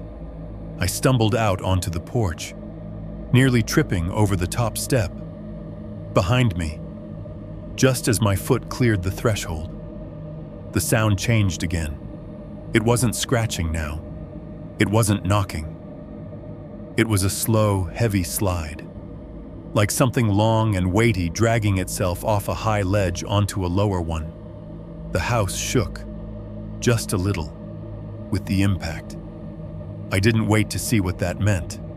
I sprinted down the steps, across the sparse front lawn, gravel crunching under my shoes. My hands shook so badly when I unlocked the car that I dropped the keys once and had to scrabble in the dark to grab them before they slid under the tire. The engine caught on the second try, roaring too loud in the quiet street. As I put the car in gear, I made the mistake of looking up. The little attic window was visible between the black shapes of the tree branches, a small rectangle of glass catching the low, orange spill of the nearest street lamp. For a second, it was just that, a piece of old glass, reflecting light, blank and ordinary. Then two pale shapes rose into view behind it. They were handprints at first glance, palms pressed flat against the inside of the glass, fingers stretched, not quite right. Though, the fingers looked too long. The thumbs set just a little off where they should be. The impression wasn't sharp enough to show lines, but the overall shape was unmistakable, something pushing outward, testing the barrier. They stayed there just long enough for my brain to register them, a heartbeat and a half. Then they slid slowly downward, leaving no smear, no residue, nothing but the cold memory of contact. I tore my eyes away, floored the gas, and didn't look back again. I'm not in that house anymore. That's the part I have to keep repeating to myself when the smells and sounds creep in around the edges of my day. I don't live on that street. I don't wake up under that hatch. I don't have to walk past that attic string every time I go to the bathroom. I'm in a third-floor apartment now, in a brick building that smells like old takeout and laundry detergent. The walls are thinner here. I can hear my neighbors' arguments, their late-night TV, their shower singing. The pipes rattle when someone flushes upstairs. The guy across the hall plays the same playlist every morning at 7. I sold the house. Janet found a buyer faster than I expected, a young couple who fell in love with the character. They liked the big backyard, said there was plenty of room for the kids to run around. They saw the price and decided they could live with the disclosed history. Every old house has a story, the husband said at closing, laughing it off. We'll make new ones. I signed the papers with a hand that didn't shake quite as much as I thought it would. Told myself I'd done my duty by disclosing. Told myself I wasn't responsible for what chose to stay in the beams. I told myself over and over. That it was just wood and nails and history, that's all. At night, in my new place. I lie in bed sometimes and listen to the building settle. I know these sounds now: the pop of heating, the tick of cooling metal, the distant slam of the front door 3 floors down. I can tell the difference between my upstairs neighbor's footsteps and the guy at the end of the hall. Most nights, it's enough. But once, just once, I was lying there on my side, back to the wall, staring at the dim strip of light under the bedroom door. The apartment was as quiet as it ever gets, a low hum of city noise bleeding in through the window. Someone's TV muffled through 2 layers of drywall. My eyes were just starting to close when I heard it. From the wall right behind my headboard, 3 slow, deliberate knocks. They were soft, but the timing was perfect, equidistant, patient. The sound of knuckles on plaster, not on wood. It vibrated through the studs into my skull. Every muscle in my body locked. After a long stretch of silence that felt like someone holding their breath on the other side of the wall, something spoke. It didn't sound exactly like my uncle. It didn't sound exactly like me. It sounded like both of us at once. Our voices layered just slightly out of sync, speaking from inside the space between studs. "You brought me with you," it whispered. My heart hammered so loud I thought it might drown everything else out. I didn't move, didn't turn over, didn't knock back. I'm not sure how long I stayed like that, eyes open in the dark, staring at the blank, unremarkable wall an inch from my face. Long enough to know I'll never really be out of that house. And if you're listening to this in bed, with a wall at your back, do me a favor. Don't knock. It's been alone long enough. It would love to know you're there.